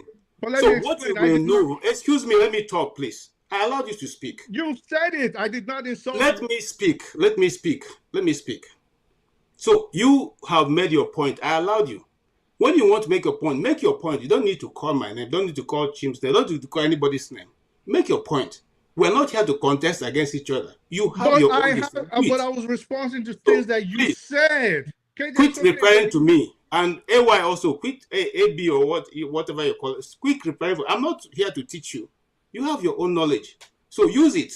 Please. Rudolph, it's okay. Let me just say one thing, 10 seconds. No. I did not insult him. All I said was, Chim, it is understandable based on what Rudolph said that you do not live here. And I said, KJ, we understand how he leans. There's no insult in that. We do understand where you lean. You're a Trumper, and there's nothing wrong with that. I did not insult you. I mean, I don't understand why you take umbrage to that. All right, thank you. Femi, Dr. Dameji, can I respond to you? No, not yet. Okay. Not yet. Femi, before you speak, let me just say, I hope that there's something I'm hearing now that I've not heard before. I don't think people are trying to win argument or anything or be popular. I don't think that's, I think. People are trying to win an argument. People are trying to win an argument. Why you say people are trying to win an argument? They come here thinking that they come here to win an argument. With all due respect, I will keep coming back here. You know why? I want to contribute my voice. I won't let anybody shut me down. Yeah, exactly. That's what I think. I am disappointed, and I want to be popular. I want to be popular. You speak for yourself, man. I want to be please. Somebody who constantly comes here, has a voice on this platform, has a profile on this platform, will go to the comment section and be insulting people because I hold a view you don't like. And I expect you to start calling it out. Well, I've not read the comments. Oh, no, but I see it. Somebody will come here. You come here and express yourself. Come and express yourself. I have no problem with that. I will disagree with you. And there have been days people I disagree with. I say, oh, I agree with the person. I've disagreed with forefathers on many occasions. But there are times when he comes here and he says, oh, yeah, I think I agree with him. But I'm not going to go to the comment section and be calling him filthy names. I have no respect for anybody who does that. All right. Yeah, if that is, Chim, if that is happening, we need to know because we have moderators on the comment section. I have not been following what's going on there.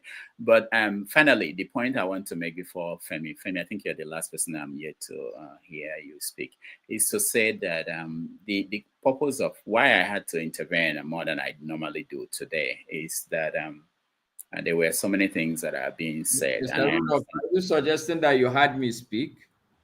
Oh, maybe when I was out, I was hearing. I know what you said. I had you, but not on this topic. Okay, I'll get to you, Master. So anyway, let me know what's time. Femi, go ahead. So I'll speak straight to tariff. Right from onset, and I make bold to say now, China is going to win that war, whatever war it is, because they didn't start it, and it's a different paradigm shift now. Now, I was listening to Larry C. Johnson, who some of us may know, during the week, and he spoke specifically to what was being cooked as of August 2021. It was from a paper that was actually written about how there'd actually been a plan to subterfuge China and Russian relationship. And that's why you would notice that when the envoy, the special envoy, I forget his name now. His name eludes me. The one that went to Russia and then the next day Witkoff. Yeah. One of the things that was said to have been spoken about was how they were trying to woo Russia away from China. And you know that's not going to happen because right now the rest of the world does not trust America. Again, because of what Trump and his group of kleptocrats and oligarchs are actually planning. Because they're just trying to figure it out as they go along. That's why you're seeing all the chaos that's going on here and what they're causing around the world. The other point I want to make is that if nobody's paying attention, I've been paying attention a lot. Europe they're having a meeting with China, the European Union. They're having a meeting with China in May. I think May 5th or thereabouts. Just sometime last week, the Chinese had several meetings with the likes of Vietnam, Cambodia, and I believe Bangladesh. Also, there is the fear of what I don't know if people have taken time out to look at what's going on with the Belt and Roads Initiative. The whole idea by China, the whole idea being that, again, in the words of Victor Gao, the very popular Professor Victor Gao, very popular Chinese economist, he has said it already. and we're beginning to see the signs. For those that listen to that Levitt spokeswoman who doesn't know half of what she's talking about, that we do not care, bring it on. And that's why you notice that they're subtly talking about, they're changing their tune now, because it's just plainly the guy does not know what he's talking about half the time. I rest my case. All right, thank you. Maska, you're the final one before I hand it over to forefathers. There's something that we didn't touch on. Someone mentioned it at the beginning, which was the Iran issue, Ukraine, where Trump is now saying, I'm going to...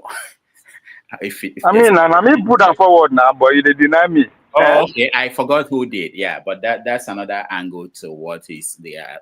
This is something he should have solved in one phone call to Putin. That was what he told us during the campaign. Maska, go ahead.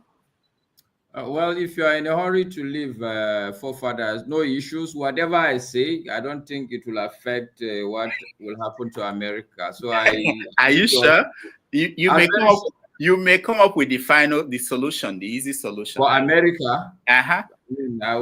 I would rather if I guarantee you will piss somebody off here. You will piss somebody off here. So that now getting that that is making progress. but if I must say my opinion on Trump, I truly believe that he's not an exemplary leader.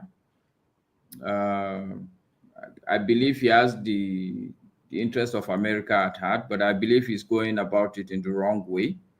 I also believe he's not entirely been honest with the American people. I think he's taking people for a ride. I see clearly an agency problem. He is trying to convince a section of the American people that it's in the best of interest of them, but I don't think so. I don't think this thing is going to end well for. In any case, this is not even about it's not about Trump. The journey, the American journey, it's intertwined with the journey of the world. The history of the world is that no country would ever be dominant till kingdom come. The British Empire had come, it had gone. America should take it in its stride. Its time is almost up. No matter how much you shiver, tremble, and do whatever you do, when your time is up, it's up. I am convinced that it's time for China, and the time for China will not be too long. Other countries will come up also and be on the ascendancy. All right, thank you. I agree. agree. We are witnessing.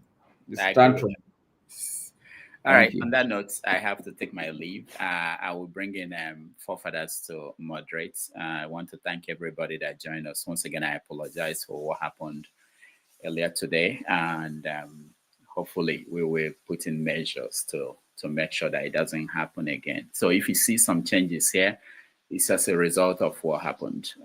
It may not be a platform that will be open to just anybody at any point to come in and walk in and without any questions have the opportunity to say something. I was really shocked by that, but thank you all for being here today. Forefathers, thank those who are supporting us because, okay, let me see. Oscar Blackstone, thank you so much. Kolata, thank you.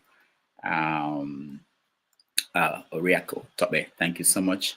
Kolata, thank you. There were other people on the other stream, I forgot. But everybody, thank you so much. Tomorrow is Easter. Happy Easter to everybody. We'll be off Easter Day, so I will play some old interviews of our 90 Minutes Africa for tomorrow. I will see you guys next week. Forefathers, over to you. Thank you very much. I'm glad I'm in charge now, and all the old rules are now fully abrogated, like they abrogated Fubara's this is I'm supposed to speak. I'm the next to speak. Fubara is now taking orders from the sole administrator of Rivers State. That's what's going on now. Around. You see, sole administrator, we'll get better network. Look at that. What kind of sole administrator are you, eh? Is it not good? You are muted, I thought it was okay. It's you, not me. I am wicked. So now me put you there. I'm wicked.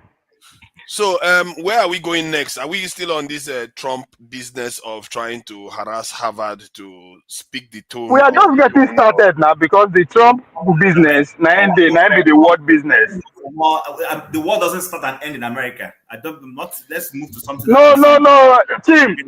Now only tariff, now Trump announced, now the whole world they shake. So I disagree with you. We will see welcome you as our citizen at the 31st, 51st day. So no, on a more serious note, though, I mean you are in charge, doing whatever you want. It will be foolhardy for anybody to think that America is not the one shaking and moving the world. That's the truth. America around the world. Whether that power is being challenged. Agreed. See, let me say this. So to start with order. The reason why I stopped discussing America is because I've not been able to make meaningful change in my home country. So based on that, I don't think I am in a position to criticize other people. But if you want to talk about your country in a large extent, you find that, I respect Femi's view, but I don't think China is going to win. You see, if you just take your own base now, you don't talk now, you start to talk again. I say you are a dictator to Nigeria. Where's your dictatorship power? When I try to do too wicked. When I too slow. So, but let's take it easy anyway. I think let's finish the American conversation because it looks like Chim wants to talk about it. KJ wants to. I'm not interested. It is my turn if that is the case. I would like you to come back when you start talking other things. Not interested. Okay, are we going to Benue-Plateau crisis? Father, start another topic because this everything is connected. People are getting Okay. But it is my turn to speak. Yeah, I think I am not imposing myself. Now, if we are going by the way people are in here, then it's going to be whatever you say, we go. Then we'll go with that. No, Master just finish now. Everybody has spoken. He's supposed to go around again. He will volunteer to move on if he doesn't want to say anything. So, but let's go to this Plateau and issue. People, we are hearing that maybe hundreds of lives have been lost in that region, and the insecurity goes on, and the Nigerians go on again as if nothing has happened. The president, for the life of me, is overseas while all this is happening, not bothering to come back, and now even further extended his stay there. Point is that if he went there and signed a deal or did something like he's doing something now that is very, very useful to our people, that is critical to our future, it can be forgiven. But is anybody going to hold their breath that that's what's happening? No, he's probably just there doing his own thing that is going to benefit in a kind of mediocre way, but he's not there for the Nigerian people when they need him. This is a problem that we have been experiencing, and I hear what Masca says about, we keep complaining about these things. In reality, we are not doing much to stop it. And I don't know where we go from here if we because we're just going to keep complaining. And I've said it before, if Nigerians don't take their security seriously, this is what you're going to keep getting, and it's going to get worse. So, Masca, what do you make of this? Because this is a lot of people that are just getting slaughtered like this. If this was in Europe, that would be a massive issue. I know America, they are used to people dying. America is an unusual country, actually. Not many countries, people will just die like that and you just accept it, apart from maybe in Gaza. And it's American power that is operating there too. So in most parts of the world, 90 to 95% of the world, people will be alarmed by 100 people dying in any country. So what is going on here?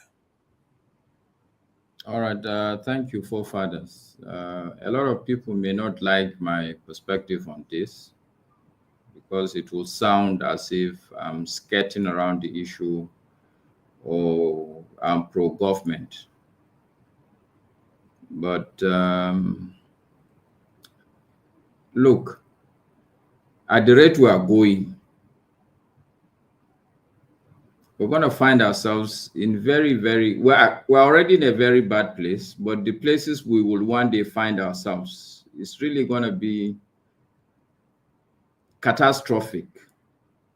I don't think any country, I've worked in Democratic Republic of Congo, and when the offer came up, I wanted to go there because I thought it was a last frontier. But sitting here today in Nigeria, having lived the experience in DRC, 2005, 2006, 7, 8, I am convinced that we're going to be worse than DRC as a country if we're already not. Now, my logic is very simple, okay? All these issues we're witnessing, they have a fundamental, there's a foundational cause. That cause, nobody is even talking about it. We are just, every time we're worried about the flies that we see around us, we're saying, oh, this fly is green, this fly now is very big. But we forget the fact that we are defecating within our own premises. So flies, insecurity, all these things. What was the other one now? When government do something that is brazen, what do they call it? What's the English word for it? When they do something arbitrary, impunity. All these things are just going to be happening at a bigger scale. Let me take you through the trajectory of the insecurity in this country. For me personally, how it started. I remembered, I think it was maybe between 2002 or 2003. My mom was traveling to Benue State from Kano. This was a time, look, in Nigeria, that when I was much younger, time is not an issue, especially in the north. You can drive at any point in time. There's nothing like night. There's no issue. They left Kano, I think, around 5 in the evening. They were going to Benue State to go and buy some, I think, granite or something. We had a history of going to all the states, buying things, taken to Kano. And I think around 8 in the evening, just as they are about to drive into Jos, armed robbers hit them. Normal Nigerian armed robber, they will do a roadblock and stop you and ask you for money. What happened to them was they just started shooting at cars that were passing. They shot her in the arm. Luckily enough for us, one good Samaritan, after the robbery incident, took her, drove her to Plateau State Teaching Hospital. That was how she was saved. And the story is that anybody that was there, they were actually speaking in a language that you could see clearly is not a Nigerian language. You know, they shoot first and then do whatever they have to do later. So that was the first sign for me that there is major security issue, especially in the north. The next other major instance was we had some things to do in Zamfara. And then one Friday, this was, I think, 2016, 17. In the Friday prayer, the Imam, after the prayer, said we should all pray for some people in some local government because about 46 people were slaughtered. That's in Zamfara, 2016. And so you could see the story is getting bigger and bigger every day. And the truth is that the army, go and check on YouTube, you will see people who have bothered to speak up about the corruption, even in the army. The fact is that as a country, we are not heading in the right direction. So it will not, I personally, I logically thinking, I don't see things improving. From where is the improvement going to come from? From where? Not from the government that we have currently today. At least not from the people in the government. So it's just gonna be worse. What we're seeing now, if care is not taken, is just gonna be a tip of the iceberg of what is about to happen. Because you talk security, who is going to do the security? Who has even the intention of doing all these things? Let's even assume that people know what they are supposed to do.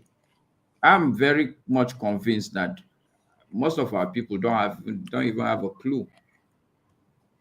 Is it that we don't have the psyche? We don't have the psyche or understanding of these things. Okay, so let Let me just give you one other reason why I'm asking this, because I watched recently that the president of DRC is begging Americans to come and take his natural resources just to give him peace of mind. These people we don't seem to understand the concept. Why is it that a man like him can't figure out how to secure his country with 100 million people? You are forced to ask these questions. Is it that we don't understand it? Because if Lin Kuan Yew can do it, how is it that he cannot do it? Lin Kuan Yew had very few people. He has 100 million. He can't even figure it out. That's the question I'm asking. You're asking me the question, or you're trying I'm asking you. I'm asking, is that the reason why we can't? Okay, my perspective is also very clear in terms of our problems. Like I said, I've worked in DRC. I've worked in a couple of other African countries, and I've worked in other countries. I've worked in India, I've worked in Poland, worked in Egypt. I've worked in a couple of countries. So I can tell you what I see that is fundamentally different. The first major issue we have, especially in Nigeria, I personally believe that it's this issue of philosopher king. Most of our leaders, if you check their history, they are not really very sound people like that. And even for the few sound people we have, the commitment is truly not there. Half of our people, they find themselves there. And I can take a couple of people, I can tell you the history. If you take even, especially the National Assembly, or is it, look, we don't have the system doesn't, it's not the creme de la creme of this country that gets into leadership positions. And it's across Africa. So you are expecting things from people that don't have what you want them to give. They may have the understanding, but their head is somewhere else. Most of our leaders, look, see it now. People will be driving big cars. They'll have 10 cars in convoys. And you tell me this guy, he said is correct. With the kind of poverty around us, something is wrong. I mean, you can't drive 10, 20 convoy, black imported cars with the kind of poverty around us. And you tell me that you're a correct thinking person. Something is wrong. I don't need to go to any deep analysis. I know that, okay, this guy, there's something wrong with him. And you can imagine 109, maybe many of them are like that. And we are expecting that something correct will come out of the problem. I mean, okay, so we argue that, oh, the president is in France. Okay, for the 2 years that the president is sitting here in Nigeria, what has happened? Is that the issue? Anyway, most of our leaders, I don't think we are electing the right kind of people. And even the people, because leadership is not just about the elected people. We as a people, I've said it, I think in passing, even this evening, we are not people who want to hold people accountable. It's a major part of the problem. So even if somebody wants to do the correct thing, you are not holding him accountable in the correct way, because it's not at platforms like this. Are people who have voting like voters in their kitty that can come and say, no, this thing you're doing is not correct. If you continue like, we're not going to vote you again. And the man takes it serious. But we're not like that. And I think somebody, I think was it Pansa that was touching on the traditional leaders, because they used to, one could have argued that they used to be custodians of our moral compass and accountability or integrity. You know, there are certain things that come from tradition that has strong level of integrity, where if somebody says something, that's what they stand for and stuff like that. Somewhere along the line, it's completely been lost. That even they themselves are compromised. It's getting worse, because what you're talking, to put it more aptly, what you're talking is about institutions, which is the fundamental problem for me. These are the fundamentals. Institutions are decaying. Institutions, naturally, they are prone to decay. but we are not even aware of what we're doing or what's happening. Because take, for instance, when I'm talking about people driving in big black cars, this has become institutionalized now. That's what a young man will aspire for. Yep. Okay. That's So what they apply for. these are the things that we need to Like, go how does over. that actually even affect the genocide that is taking place, man? Like, can you connect it for God's sake? Let's not deceive ourselves here, Because man. we are Genocide is not taking doing place in anything the to north. fix it now. Ethnicity is clear, I mean. Why are we just No, complaining? We are completely blaming the ordinary people. There See, are now, fundamental see, issues. Let's all take our this take politics. at that and stop blaming people. Look It's at it from the okay, point of view that forefathers. I they are said incapable of I securing their country. anticipated this. I anticipated this response. I said it at the beginning. People are No, not you are gonna. using 10 minutes to make one point. You make one point for 10 minutes. It's It fine. doesn't make I'm you, I mean. not okay again. I don't need to make any point to feel good about myself. It's okay. People can It's make their okay now. points. We I can will hear listen people to them. without. It's okay. I don't know why you have to. I guess 10 minutes. If you are Fine, interested in forefathers. I think something. I've spoken enough. I'm not Yeah, it's prone to okay. talk and Femi, politics. thank you for joining us. And so, what do you make of these killings in Plateau State and how the Nigerian state is responding so far to all these problems? So I'll start like this. Something I kind of like gathered over the week was the fact that even if one tries to single out something like the not so small matter of grazing and grazing routes, um, it turns out it's instructive to actually note that even the traditional grazing routes, which again I don't support in 2025, did not exist at some point, especially as population and urbanization and agricultural expansion began at some point.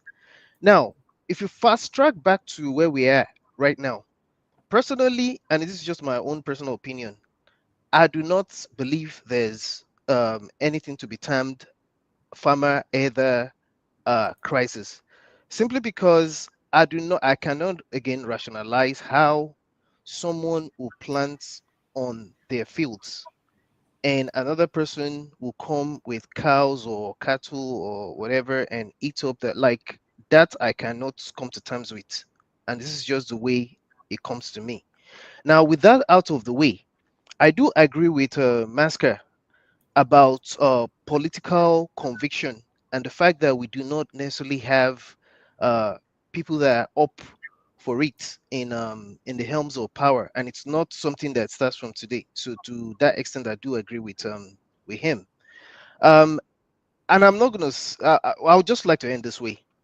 I think when we're ready, the people themselves will actually stand up and resist. How it's going to happen, and it's going to go beyond just ethnic and religious divides. I'll keep it that way. Thank you, Femi. I appreciate that. And Bumi, anytime you want to say something, you can raise your hand and you're good to go. All these men and their rofo, so we can always overlook them. It's all right. There are many of them to go around. All right, let's go to the next person. I think the next person was KJ on balance, because he was here first. Oh no, it's Ike Antonio is the one to go next. Then all na politics. Okay. The whole thing has moved around again. It's confusing. Please go ahead. Um, I think the idea of insurrection in Nigeria, there is three major ethnic groups in Nigeria, and one particular ethnic group have really dragged Nigeria to the mud. And the sad part of it is that the people that are financing, I bet you money, if you're hungry, you ain't gonna go and buy AK-47. Somebody is financing it. And the people that are financing it are in the same government that is ruling Nigeria. So who is deceiving who? For insurrection to stop in Nigeria, there will be, there's a whole lot of things to be done because people need to be educated to understand the consequences of their action And at the same time, you need to watch who comes into Nigeria and who leave Nigeria. Another thing, we must, as Nigeria, try to do better. Individuals are when my brother, things that are happening in Nigeria, individuals in Nigeria are not even better than the people in the government. So until we start calling the people that's sponsoring these individuals, hold them accountable, make sure that it will become a deterrent for other people so that they don't get into that. Kidnapping, killing people, in just killing 100 people, and your president is in abroad changing his itinerary. What does that say about us as people? He changed his itinerary. He was when I don't know if you guys know when he bought the plane that he's using, how much they said that plane was. How can you say Nigerian people need to change their ways to make Nigeria better, but you as a president is not showing an example? So insecurity, my brother, somebody is gaining from it, whether you like it or not. Somebody is Sorry. enjoying. Let me say this about, you see, Nigeria, I think we try to think that somebody's making something from it. We are missing the fact that these Nigerians are governing themselves into poverty. These are our people, government. Something weird is going on that doesn't make sense. But they don't care. That's the question. And I like what you said about, not just like it, from my own experience, I see that as also true that Nigerians are not are not better than the leaders. And why do you think that is? Let me ask you, why do you think the Nigerian people are not better than their leaders? Because the leaders we have is the epitome of who we are as Nigerians. If you go to a government office right now and said, I need a form, just a form, to fill out a form, the person that is sitting over there will tell you, how much are you going to give me? You have to give your form. You have to give you a form. The person that is sitting over there, that his or her job is to give you a form for you to fill and give him back. And you fill that form after you have given him. Then you give the form back. You still need to pay the person to take the form to the appropriate people. What is the difference between him and the person that is riding a, guess what? They keep on borrowing money and they keep on sharing the money. They keep on borrowing money and they keep on sharing the money. What are they doing? They don't care about anybody else except their immediate family. And that is the reason why I believe that their children and their grandchildren can never be whole. They're going to have problems because what they have done to Nigeria, all these leaders we have, including where I come from, all the leaders we have, they're all going to rot in hell. Sorry about that. Go ahead. They're going to rot in hell one after the other. Because you know why? They have decided to be in leadership, to be in governance is a service. It's not a money-making machine. But Nigeria have made governance a money-making machine that you can intimidate your way into the leadership position and you steal as much as you can steal and the other person will come in. Somebody says, the guy that was talking is in Muscat. He said that people will do this and do that. But in Nigeria, my brother, the only way this insecurity will stop, first of all, hold number one. I'm gonna finish talking. Hold the people that are financier. If we have what we call intelligent, we know who they are. They know who they are. Bring them out hold them accountable, and they become a deterrent for everybody else that is trying to get into that game. And I feel bad that the North have ruled Nigeria for more than since first world and first civilization and the second and the third now we are on, or whatever. They have ruled more, but they are the less informed individual that can be manipulated. That is the question that we need to ask. There are people who have lead us. There are people who have lead us. What have they done in their communities, in their states, in their northern area, all that area? What have they done? What can they show? I remember Atiku saying, average statesman from his state, average doesn't watch TV, doesn't have internet. Could you imagine that? In 2023, that average northerner is not watching, is not on internet. What does that say about him who have been in governance for more than 40 years? And now we, the rest of Nigeria, is paying this price because they are killing in Benue today. They will kill in Sokoto tomorrow. They will kill over here next. There's nothing anybody can do. Nigeria's state have failed and it's a catastrophe. We cannot bring it back. They don't have life. They are completely dead and we cannot bring it back. Because everybody, the next person in line is when do I leave? One visa away to get out of Nigeria. Everybody, one visa away. Yeah, but this problem is all our problems, even including Tinubu. I think people are not thinking about things more deeply enough for them to understand. You know, when Trump was bad-mouthing China and Vance called the Chinese peasants, the Chinese said, hey, you don't know whom you are talking about. If you can say that to ordinary nation, not a nation that lasted almost 5,000 years, you can't come and start telling us what we are. We know who we are. And we were even here before even the first white man that walked on the face of the earth. But yet, we act as if we don't even understand anything at all. This problem is a lot deeper. That I feel like the way we are addressing it is so superficial, because all we have to do is look at other people. If we've forgotten what it is like, look at other people, how it is working. Is that not Expo?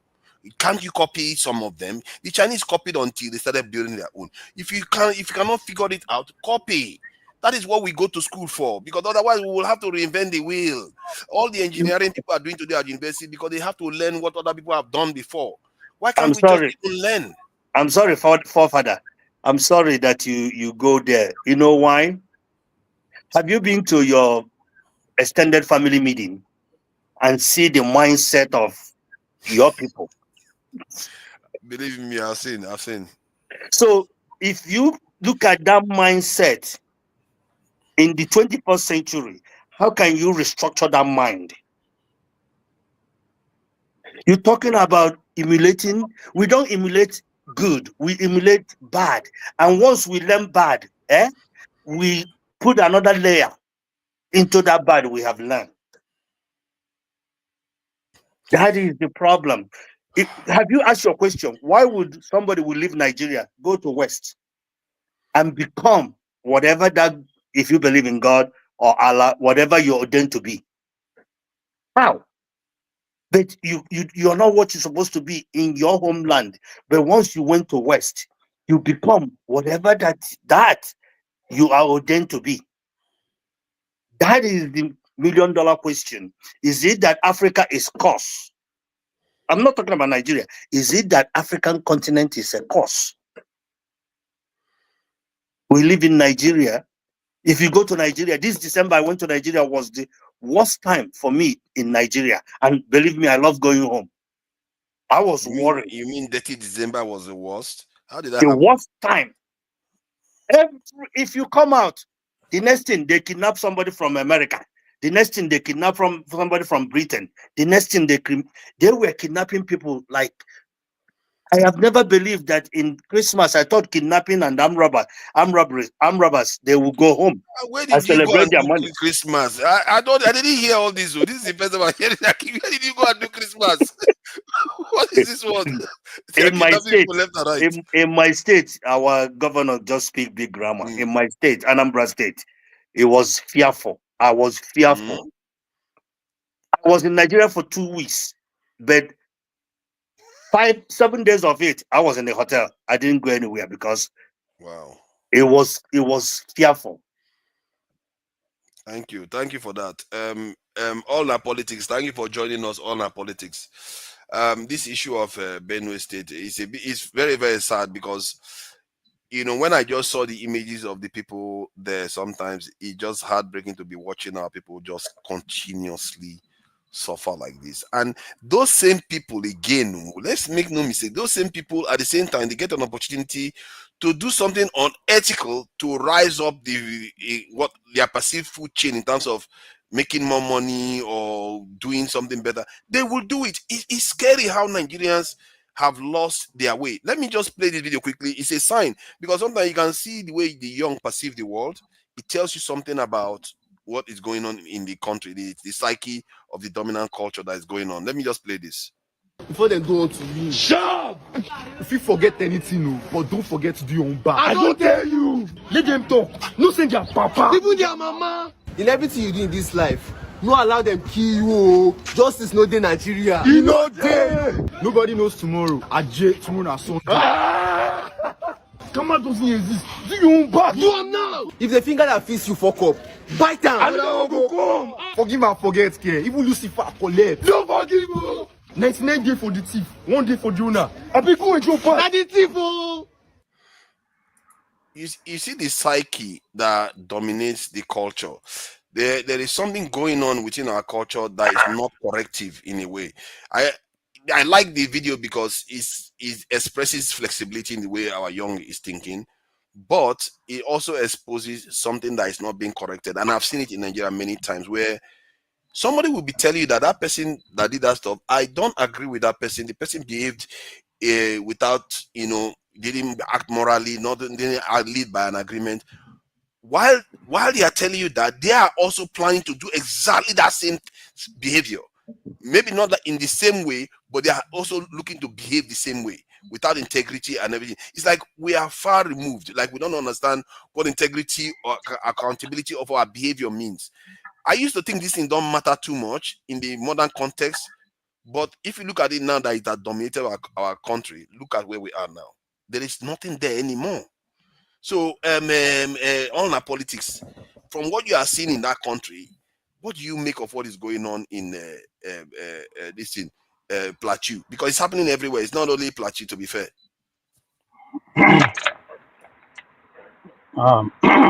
Thank you. What is happening to northern Nigeria? To me, I see it from three angles here. One, it is genocide and ethnic cleansing that is going on. I'll give you the historical context to that. Two, land grabbing. I'll also give you the historical context. But finally, Islamization too, and I'll give you the historical context. Now, when I say genocide and ethnic cleansing, you first of all ask yourself, if you want to go by the understanding of Hulu, who was on this platform several times, who says that the Fulani is at 70%, at 7%, but he doesn't know how they come to dominance.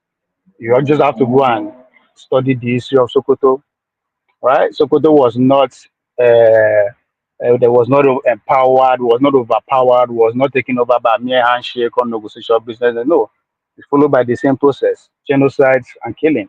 And to understand that, you have to go back to the roots where these two Abrahamic religions start. This is not to say the Islamic religion, the way they are doing their thing is bad or is worse than the other side of the aisle too, the Christian religion. They did the same thing. It's just that they are on different level now.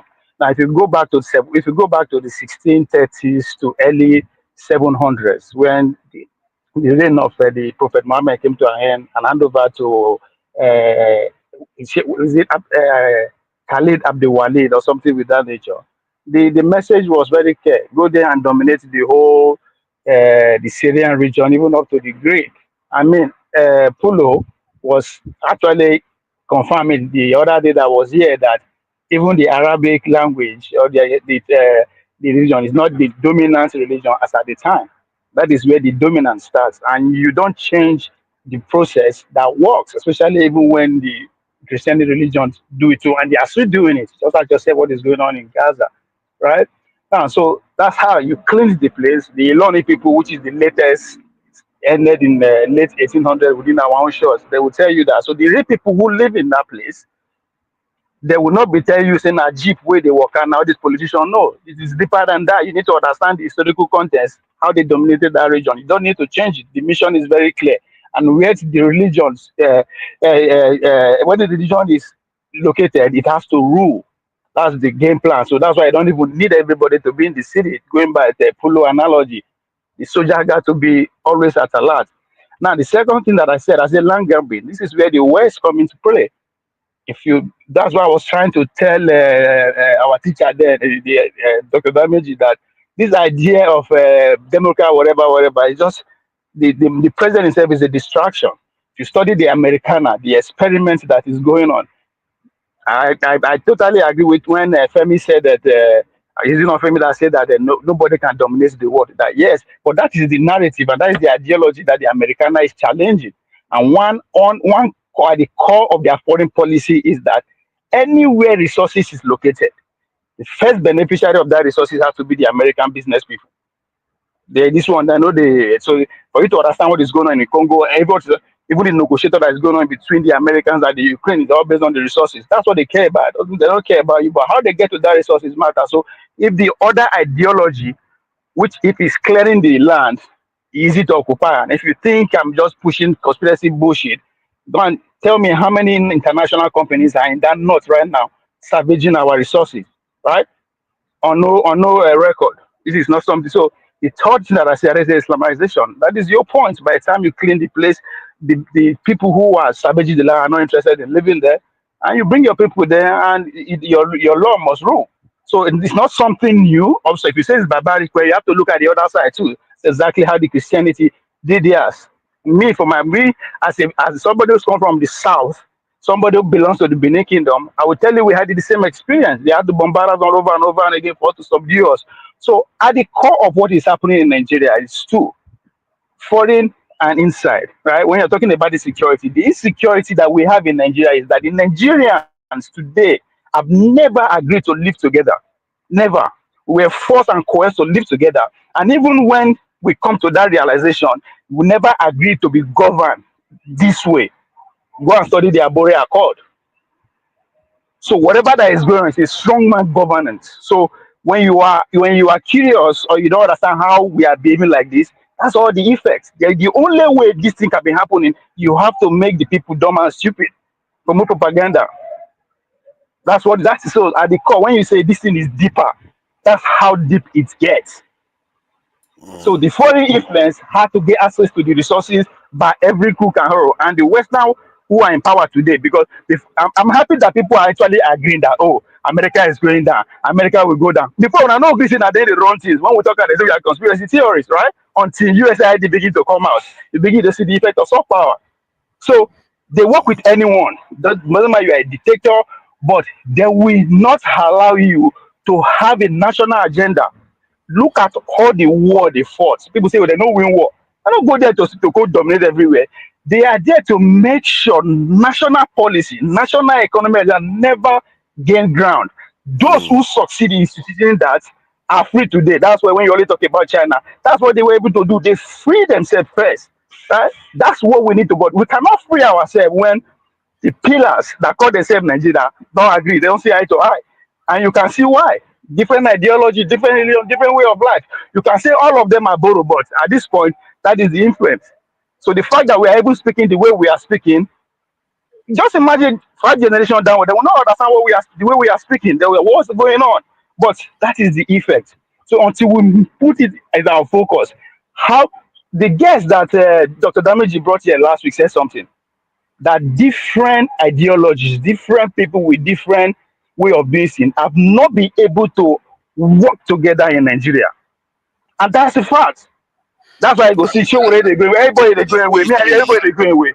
what you said is quite interesting. The way you put it, I must say I admire the way you put it. The way you talked about how Yeah. people that have different ideologies refuse to agree on a way to move forward. But that if that was a problem, then you will have other nations that where they basically have the same type of people function very well. They should also be able to, like, look at Congo, that look at the southern Like where? African countries, Somalia, all of them.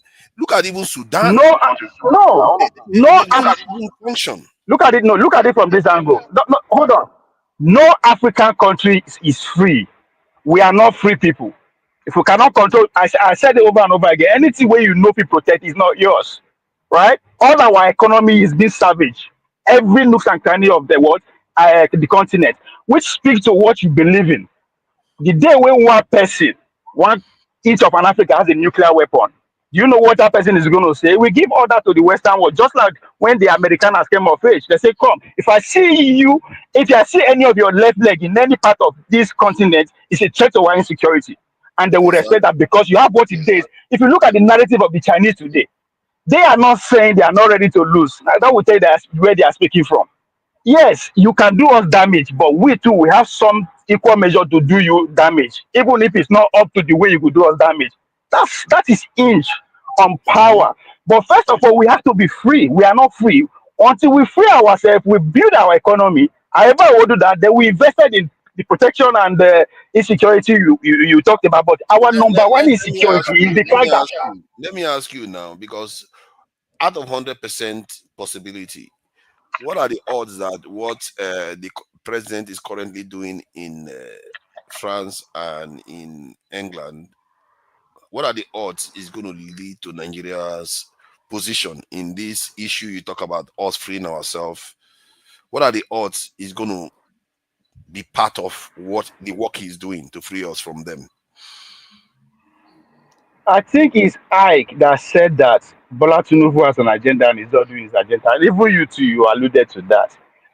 I think this is where I see we that come here to debate, make point that I have problem with us. If I said I should take a poll here now, how many people we agree that Nigeria is, if not 51% free, or the whole continent? I don't think anybody will disagree with me. Now, if that is the case, right, that means Bola Tinubu said he's on a working visit. Who are those people who visit? People who are in charge of our resources. So I don't know why when they argue. He's doing his agenda. Those are the people who aided him to be there. They give him $1 billion before he left the country. I know they follow. So the question now, okay, that's where we now, there's anything like what is our own agenda? I tell you, people that have an agenda, the Islamic agenda is coming on strong. They understand how the world works. They know when to strike.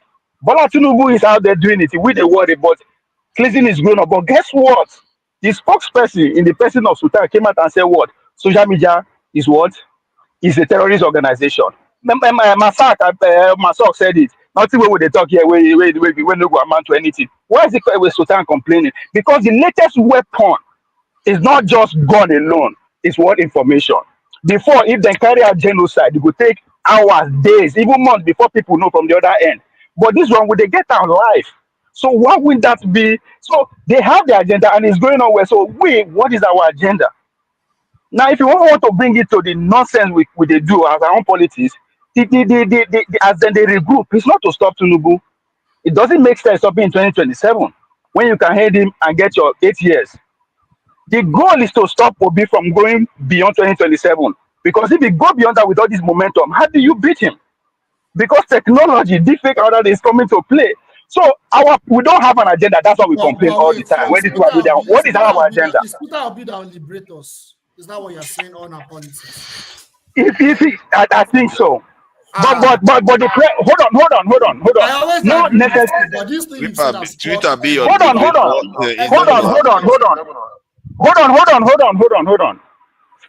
It's not about Peter Obi, right? The attention of the superpower now, where is it? Not worrying about us.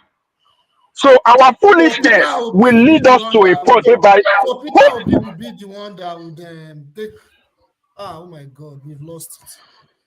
it's not like, I don't know, you didn't lose me. I just say, if you come on your eye for the footprint. It's not I about like Peter I like Obi. everything you are saying. I like everything you are saying. Hold I'm not on now, disagreeing. hold But on. that You part are you not just understanding said. can you just please listen to understand the context in which I'm coming from?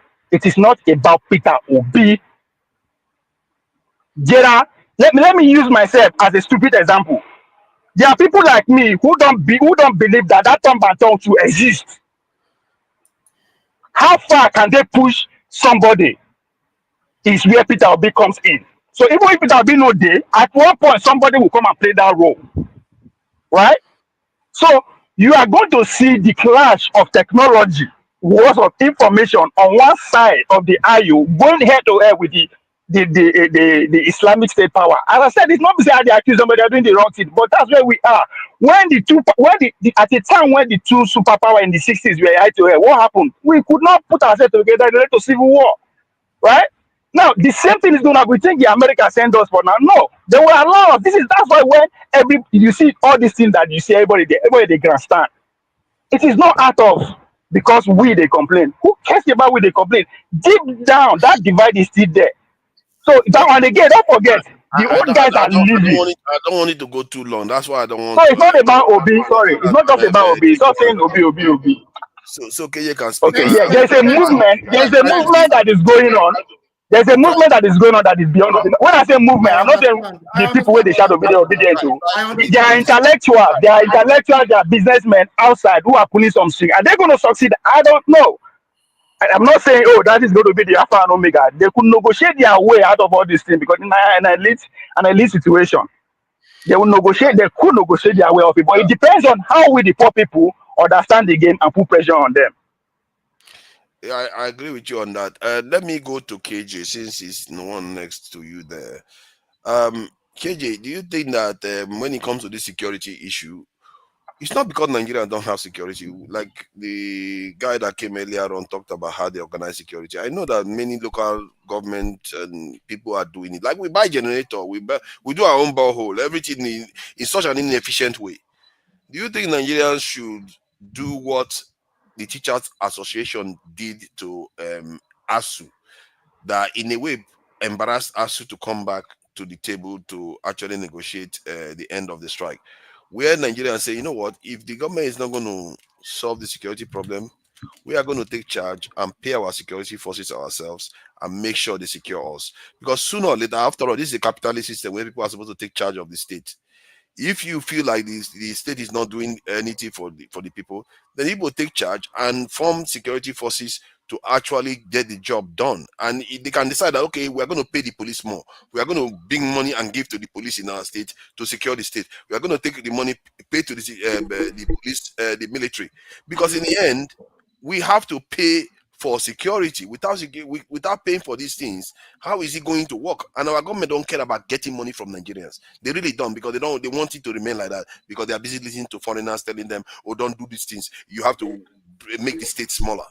So do you think Nigerians are willing to say, you know what, set your differences aside, let's put money and support the security forces? Or all they remember about the security forces is the corrupt ones and the policeman and the soldier that are beating civilians? Forefather, the Nigerian security organizations are doing their very best. I'll give you a rundown. 102 people were killed in Plateau State, and the police, in fact, have been investigating the death of 30 cows that were killed by a farmer. So another 50 is killed in Benue, okay?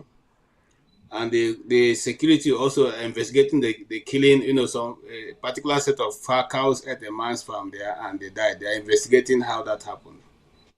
And then Sunday Jackson, as we all know, is still been sentenced to death by hanging for fighting for his life and defeating the man who came to kill him in his farm. So I think that we are doing very well. Their security system is working. It's on top of the game.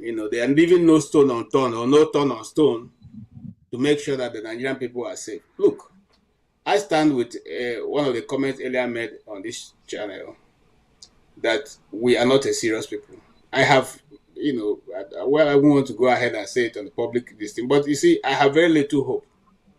Because if a society, and I'm not speaking negative here, a society that have so much divided themselves along ethnic, religious, and even tribal, or even in north-south dichotomy, I don't know who is going to bring it back.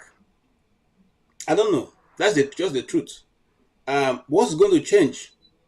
You read even in as we're talking now, there's a disagreement between Tinubu and his vice.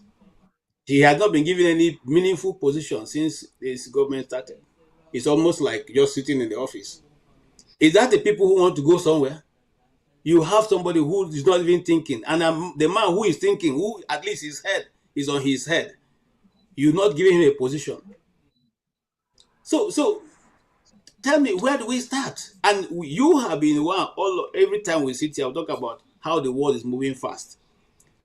Just before I came onto this platform, a friend of mine sent me a video of the breaking down of Inomoto's headquarters by that year government. They have slashed part of the headquarters off because they say they want to construct road, breaking people's houses along the way. What kind of a people are we? What kind of a people are we? The one that you're not even able to develop, the one that somebody has managed to put, you people are breaking it. For putting up 2 Kobo Road that will be washed off when the rainy season starts, it will be all washed off. So you see, I don't know. Somebody should help me because at this point I'm helpless. I don't know how to think, how to figure it out. Because if you notice governments around the world that make sense, they don't treat their people this way. The woman in Botswana just decided is good, putting 500 Americans because she has given a new ruling that if you don't have visa, just like they demand visa from them, you can't enter their country. So those who don't have visa will be deported. Even if you don't want to, even if America thinks it's not making sense because she's Botswana is a small country, but she has called attention and I go to also negotiate with them, or you be mindful of doing anything towards that individual. But in our own case, we have the number, but we're not using it. We are even fighting amongst ourselves, even to find a way to defend our people. While Father Elia was in Plateau State, commiserating with the governor and saying, saying all the big grammar, the things that want the press to hear. Otobi, and Akpa in Akpa district of Benue State. In fact, Otupo local government. Guess where Jonaba probably comes from. They have been attacked. Their villages, the villages burnt. I know those places very well. Burnt. They didn't have any problem. There's no Fulani settlement there. Middle of the night. And you ask yourself, where are we going? While we are still dealing with that, they went to another part of Benue where they have the yams the most. And 17 people have gone to be with their Heavenly Father. For no cause. Is that how a nation who wants to go somewhere and compete in the 21st century behaves? Let somebody tell me that I'm not, I'm being overboard with my ideas. Okay? It's no longer a question of, oh, he's Igbo. Oh, he's Hausa. Oh, no. It is now a question of you fight for your survival. Because those in Benue State alone, 44 local communities have been sacked. In fact, right now it's going to almost 64. And then you say it is okay, and then we treat it as if, well, nothing is happening. Man, these are people's lives. These are people's lives. I said here let me just share what you said about innocent cars. That's another one that seems to be occurring just not very long. I think it's today it happened or something like that. People are reporting it today. It's really a shame because I don't understand. Nigeria is a mystery of just madness, really. People are just behaving like mad people. Partially demolishes Innocent Motors head office, justifies action. Wow. Why did you demolish part of it? Now, wow, the Anambra State government has partially demolished the head office of Innocent Vehicle Manufacturing (IVM) in Nnewi, sparking outrage from company. According to Mr. Cornell Osigwe, head of corporate communications at Innocent Group, the demolition was carried out without prior notification on Wednesday, April 16, 2025. The demolition came to us as a surprise. We did not know that the building itself was marked for demolition, and if it was marked, you should have given us time to relocate. Osigwe said, as quoted by News Agency of Nigeria, exactly if you want to destroy somebody's building, like if you want them to vacate the place, you're going to like, go and give them a warning letter or something and put some sign there that this place has been marked for demolition. There was nothing like that. You did not tell them. You did not give them time to relocate their stuff. Why did you go and just demolish part of their building? Why? Now, wow, since it happened for this country, it was reported. This is a situation. This chaotic approach to things is just it's sickening. It's beyond words now. I don't know what people are waiting for in the context of, especially the ones overseas. If you see something that has been done well in overseas, why are we not trying to make sure that the ones in Nigeria are enforcing it? Because this is just it's gone out of everything is out of control now. I don't. Yeah. The entire thing is out of control. People are just behaving the way they like now in Nigeria. Yeah, that's why even Supreme Court judgments are read the way they want. You know, a man comes with a Supreme Court judgment and tell you, "Oh, the Supreme Court said your tenure has ended." He goes and says, "No, the Supreme Court says he can continue in the office because he organized." See, so everything called rule of law is out the window. And then where do we start from? The Nigerian people don't want to ask the question. Okay? And if you ask the question, they will look for the tribe that you are and say, because you are that tribe and this person is not from that tribe, that is why you are saying what you're saying. So where do we start? Where do we stop? You know, I'm throwing my hands in the air because, you know, if you ask me, of course, you know, I'm leaning to the other side because there's no country any longer. That's the truth. No country. We don't have a country. Okay? Very dark man. I'm just pointing out contradictions in the system, and that's why sometimes when I come, it's like I'm angry. I'm not angry with anybody.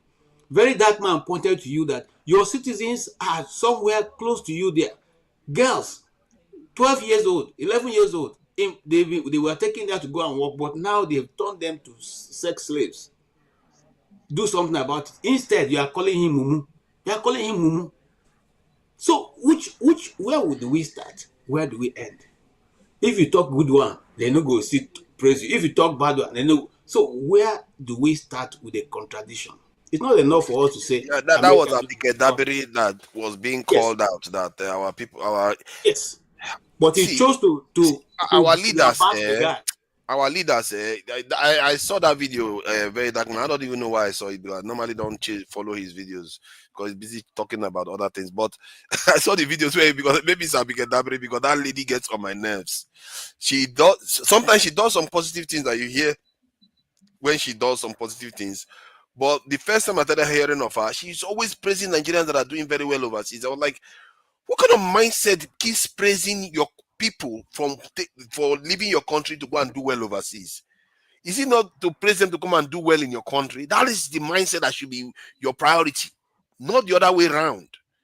But her position is like praising Nigerians, and every time when something happens to Nigerians overseas, instead of her to be defending Nigerians, I think today I've never even seen her defend Nigerians. She was like, "Oh, Nigerians should be behaving themselves overseas. We should be doing this or this. We can't be behaving anyhow." It's like these people are servants. They are not there to defend our people. You see, the way they present Nigeria is what makes other countries to treat us even worse. Because if you treat your people with dignity, the other people have no choice but to treat them with dignity. But if you turn them to, somebody tells that underage girls have been trafficked for sex, and then instead of you to now immediately dispatch yourself there, you are saying you shouldn't have contacted me. I'm not the right agency. You're a mumu. I mean, my last point on this is, you see, we have seen a group of people giving ultimatum to the east, to the south, okay, for the incident that happened in Uromi.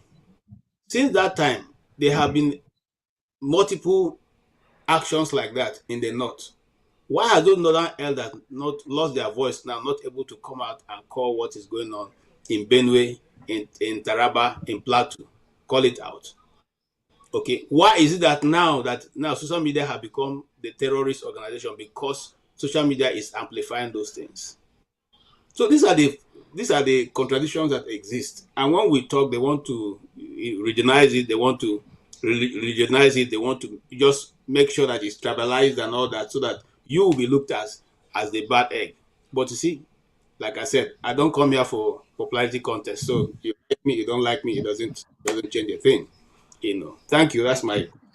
Yeah, my worry is that this insecurity is not going to end. It's funny because this week I was listening. I don't even know. They just started playing so many videos, and it dawned on at least 2 videos I heard, and I wasn't seeing it, but I was hearing it. Nigerians, even security officials were there saying our military are too thin on the ground. Our security forces are too thin on the ground. That they are never everywhere, and it's a big problem. And this is something I've been talking about for a long time. That if you don't have the people on the ground to deny the criminal space, what do you think is going to happen? If they did that in the West right now, the West will collapse. You call police, they will show up in how many minutes? Why do you think they are there? Do you think they live in Nnewi before they they travel to your house? They are right next to your place. They are right there. They are not far away. And you will be walking around in the UK sometimes. You go behind the building and you see police cars parked there, or you see ambulances parked there. It's not an ambulance. It's not a police station. It's not anything. They'll just be parked there because they want to be there to respond to anything that's going on. But in our own country, we decide that let it be free. With the police is not. They are 1 hour, 2 hours away. The last one that happened, I think, was it this one in the Plateau? They said they were operating from around 11 p.m. in the evening to around 5 a.m. in the morning. Nobody was there to save these people. Most of all this did not happen quickly. Nobody is there to save them because our people are not there. This is a relatively simple problem. And my suspicion is that the reason why El-Rufai is not in government today is one of the only Nigerian politicians that is hawkish about security. He's the only Nigerian. I've never seen any Nigerian official that is hawkish about security. In many countries, you see that all the time. They'll say you need to increase the size of the military, spend more on it. But there's no Nigerian official that is hawkish about security. And you wonder why your country is defenseless. Criminals can operate for 6 hours, 6, 7 hours. Nobody is there. I really feel sorry for our people. How did we get here? Man, let me go to the next person, Jare. I think is it Dexter? Should I? Or is it Jide? It's my now. You see, you switched. No, after Chim, you guys are switched this thing. Jim, sorry for that. I don't know. I think maybe because I've seen you talk a lot of times, so I just assumed that maybe you have spoken. I'm not even going to talk too much this time around. So that's this one. It looks like you are dressed like a decorated official. It's okay. You're welcome. So see, this is quite serious actually, because I really feel, whenever I see those videos, I don't even want to watch them because it's really painful to watch your people, and you know that's going to happen over and over again. It's really painful. What do you make of this mess that we are in? Well, so 2 things I wanted to. We're talking about the security, right? And how we've not been able to secure our people. You've made the only thing you said here now towards the end I disagree with. You said El-Rufai is the only person who is hawkish about Nigerian security. I don't think that's correct, because don't forget that when he was governor of Kaduna State, the place was ravaged by insecurity. That's a fact. So, and I think I agree. But in terms of the way he talks, he's the one that's saying, "Don't feel sorry for this people. Get more security forces." He's the only one. He's the one that went to Chatham House and said that Tinubu's government is going to recruit a lot of security forces. He made a case for it, and he's the only one that didn't make it to government. And this man fought for Tinubu to become president. That's why I suspect that the only reason why he's not in this government is partly because he believes in a hawkish security posture. And what other reason is there? I will argue with that. I have a different view about the man. I think actually he's one of the problems of our security. These are the people who imported. You can give us reasons why now, because I am all ears. It's on record. See, you see, the thing is, it's actually painful that we shouldn't be doing what the things we are doing because we're harming ourselves. You know, there's this Igbo proverbs, and KJ can help me if he has not left, that he who goes to harvest firewood in an ant-infested forest should not be surprised when those ants start visiting you regularly. Okay, Tony is here. Tony also knows the proverb, so he can help me. So, how do you know he knows the proverb? Oh, I know. Tony what to him. Tony knows the proverb very well. He knows the proverbs. Yeah. So, but here's where I'm going to with that, forefather. Sorry. Every time we're going to have an election, desperate Nigerian politicians, they either arm urchins with weapons, or they go, like in the case of 2011 and 2015, they go to somewhere in the Sahel. It's now happening. It's not longer a conspiracy. It's happening. Our northern brothers in politics, when they are desperate for power, they go to the Sahel, open Nigeria's northern borders, and bring in people to come and help them fight political battles. Unfortunately, every time this thing happens and they finish, they never clean up that process. And it's not only in Nigeria. If you go back even to the US and Western world, you go and see that when criminal-minded individuals go and arm corrupt people, say drug addicts, all these, all those guys, those drug kingpins. Yeah, like the mafia. I think the mafia was exactly. Also involved. You know what I'm saying? Chicago and all New York. When you do those things, it's always difficult to collect those weapons back from them. It's always difficult. What you simply do is you have created a problem in society that takes a lot of time to clean back up. And Nigeria is not any different. So some of these things you are seeing are relics of people who have, and Erufai is part of it. They thought Jonathan was going to hold on to power. They went and brought in bandits so that in case the election is announced in favor of Jonathan, they will carry out mayhem. And it didn't happen. Unfortunately, they couldn't take away those weapons from those guys. How do these guys get weapons? They don't just find on the streets. People give them these things. So that's part of what we need to be honest with ourselves. Our politicians need to know that some of their behaviors will hurt us. It will come back and harm us. It's just a fact. But we keep skittering around these things and thinking that we are doing ourselves. That's one. Secondly, you brought an issue of critical importance on Congo when you said the Congolese have gone to negotiate with the US to come and extract their in return for security. My brother, this particular strategy has worked somewhere. It worked in the Middle East. I'm not saying I agree with Tito. Let me be full disclosure. I'm not saying I agree with what I would debunk that point, but I see where you're coming from. Okay. So I'm not agreeing with it. I'm not saying it's right. But guess what? That's what the Saudis did. That's what Kuwait did. That's why when Iraq went into Kuwait, the Americans came in because they have an agreement with those people to protect them. So the only problem I have with this particular policy is that Congo has been, this is why Congo has been in a problem all these years from 1960, is this mineral resources. The fear that it would get into the wrong hands, that it was going to be the Russians and Lumumba was going to give it to. So finally now the Americans are coming to the cocoa of why the CIA played a role back then in the Lumumba issue. But my issue is this. Let's assume that for whatever reason, if it happens, that Congo will suddenly have peace. And the Congolese government, are they going to do the kind of negotiations the Saudis did? Because the Saudi is better off because American businessmen get the first right of refusal to their contracts. American companies come there, they build their infrastructure, they get all the contracts for Aramco and everything. But guess what? Saudi Arabia is using this money well, are benefiting from it. Well, you can shake your eyes. That's not the point I'm making. I'm not saying I'm supporting what they are doing. What you're saying is just wrong. You're misinterpreting. Let me say my wrong. I know you know everything. Let me say my wrongness. Then you can It's not wrong. It's not wrong. It's just missing the historical context. It's not wrong. Misinterpreting it. It's misinterpreting. I hear you. I know you're an expert. You know everything. So no worries. I don't know everything. Let me finish now. You're taking my time. But the point I'm trying to make is this: Saudi Arabia and the Americans went into an agreement. I'm not saying I agree with it because of national security. You understand? Every nation needs to take its destiny in its own hands. But the Saudis, for whatever it is, their crown prince felt they needed to negotiate with the Americans. They give America, or they sell their things to Americans. Whenever they have any infrastructure to build, the American companies are the ones who get the first right to come and do those things. All the Dick Cheneys of this world and co have benefited. But the Saudis have also used their resources relatively from what we can see to benefit their people.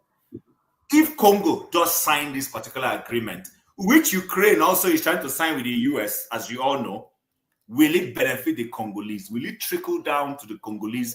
Or is this thing going to be something that is some so-called elite somewhere will take advantage of, just like in the Nigerian situation?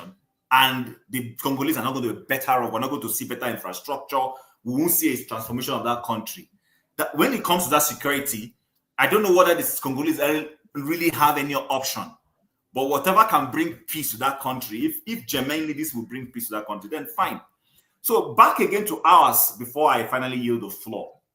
I think one of the things I see with us is that we skit around the truth. We skit around the truth. KJ rightly mentioned here, people in Uromi lynched people. Yes, it is wrong to lynch anybody. I don't think any rational person agrees with lynching people.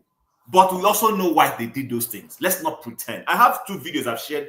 I'm sure you saw one of it. Somebody built a house somewhere in the east. And some Marudas, and I don't want to start mentioning an ethnic group, but we all know who they are, went in there and removed the zincs. If those guys had been killed, the narrative will change. I have always said it here, the Nigerian state is responsible for some of the problems going on in the country. You will vote money for the security apparatuses to buy equipment. They will not use those money to buy those equipments. The government oversight institutions who oversee citizens will not go and say, we give you money last year for Tucanos. Can you come and account for the budget we gave you to buy Tucanos? We gave you money to buy weapons. This is how much you told us we're going to buy those. Can we come and... Nothing happens. Everybody's just, and we're closing and we move on to the next thing. So which is why when our friend came earlier today and was telling me how beautiful, it is the same Ondo State, he was telling us his community is safe. That's where a traditional ruler was killed. Olufalaye is from Ondo State. Olufalaye was kidnapped in Ondo State. His driver and the manager of his farm were killed, massacred. People, and someone is coming here to tell me about Ondo State. My community recently would have fallen, just that my community is not very popular. The same thing that happened in Uromi, exactly the same thing happened. People enter someone's farm with their cows to eat up everything. And my community people went after them and there was some killing. But somehow Alex Otti managed this. I don't know how he managed to do it. That's why it didn't come to the surface. There was no difference in what happened in Uromi. So I think we need to start telling ourselves, and we need to start having leaders who are honest. Somebody who will say, this is not correct, we can't do this. Suddenly, somebody calls somebody an ice cream man as vice president. Today, he's a ghost worker. He's a ghost worker. The chief ghost worker vice president we have is Shetima. We don't hear his voice. We don't see what is going on with him. He's nowhere to be found. So I don't want to make that. I'm not a security expert. I don't know everything. So give the floor to those who are going to come with the international perspective to come and tell us what is happening. But my own view is it starts with our honesty. Our people are not just simply honest. The day we start applying honesty in some of the things we are going to do, some of these security things will stop. We can't import people from Niger, import people from Guinea, and they come to Nigeria and wreak havoc. Our northern border is porous. And then we close the southern border. No, we can't do that. We can't have 2 countries and 2 laws in one nation. The southern border closed. The southern border is not closed. I mean, it's more managed. It's better managed than the northern one. Is it more managed? Are you sure? It is way better managed. It is not the best, but it's better managed than the northern border. Okay, Southern border is still closed up to it's still closed. Oh, look at that one. Southern border is still closed. Emmanuel, like, are you border agency now? Are you customs agent? How do you know? No, I'm telling you, the Southern border is still closed. Have you been to Cameroon? Cameroon and this in Gamadagre, they are leaking like a sieve.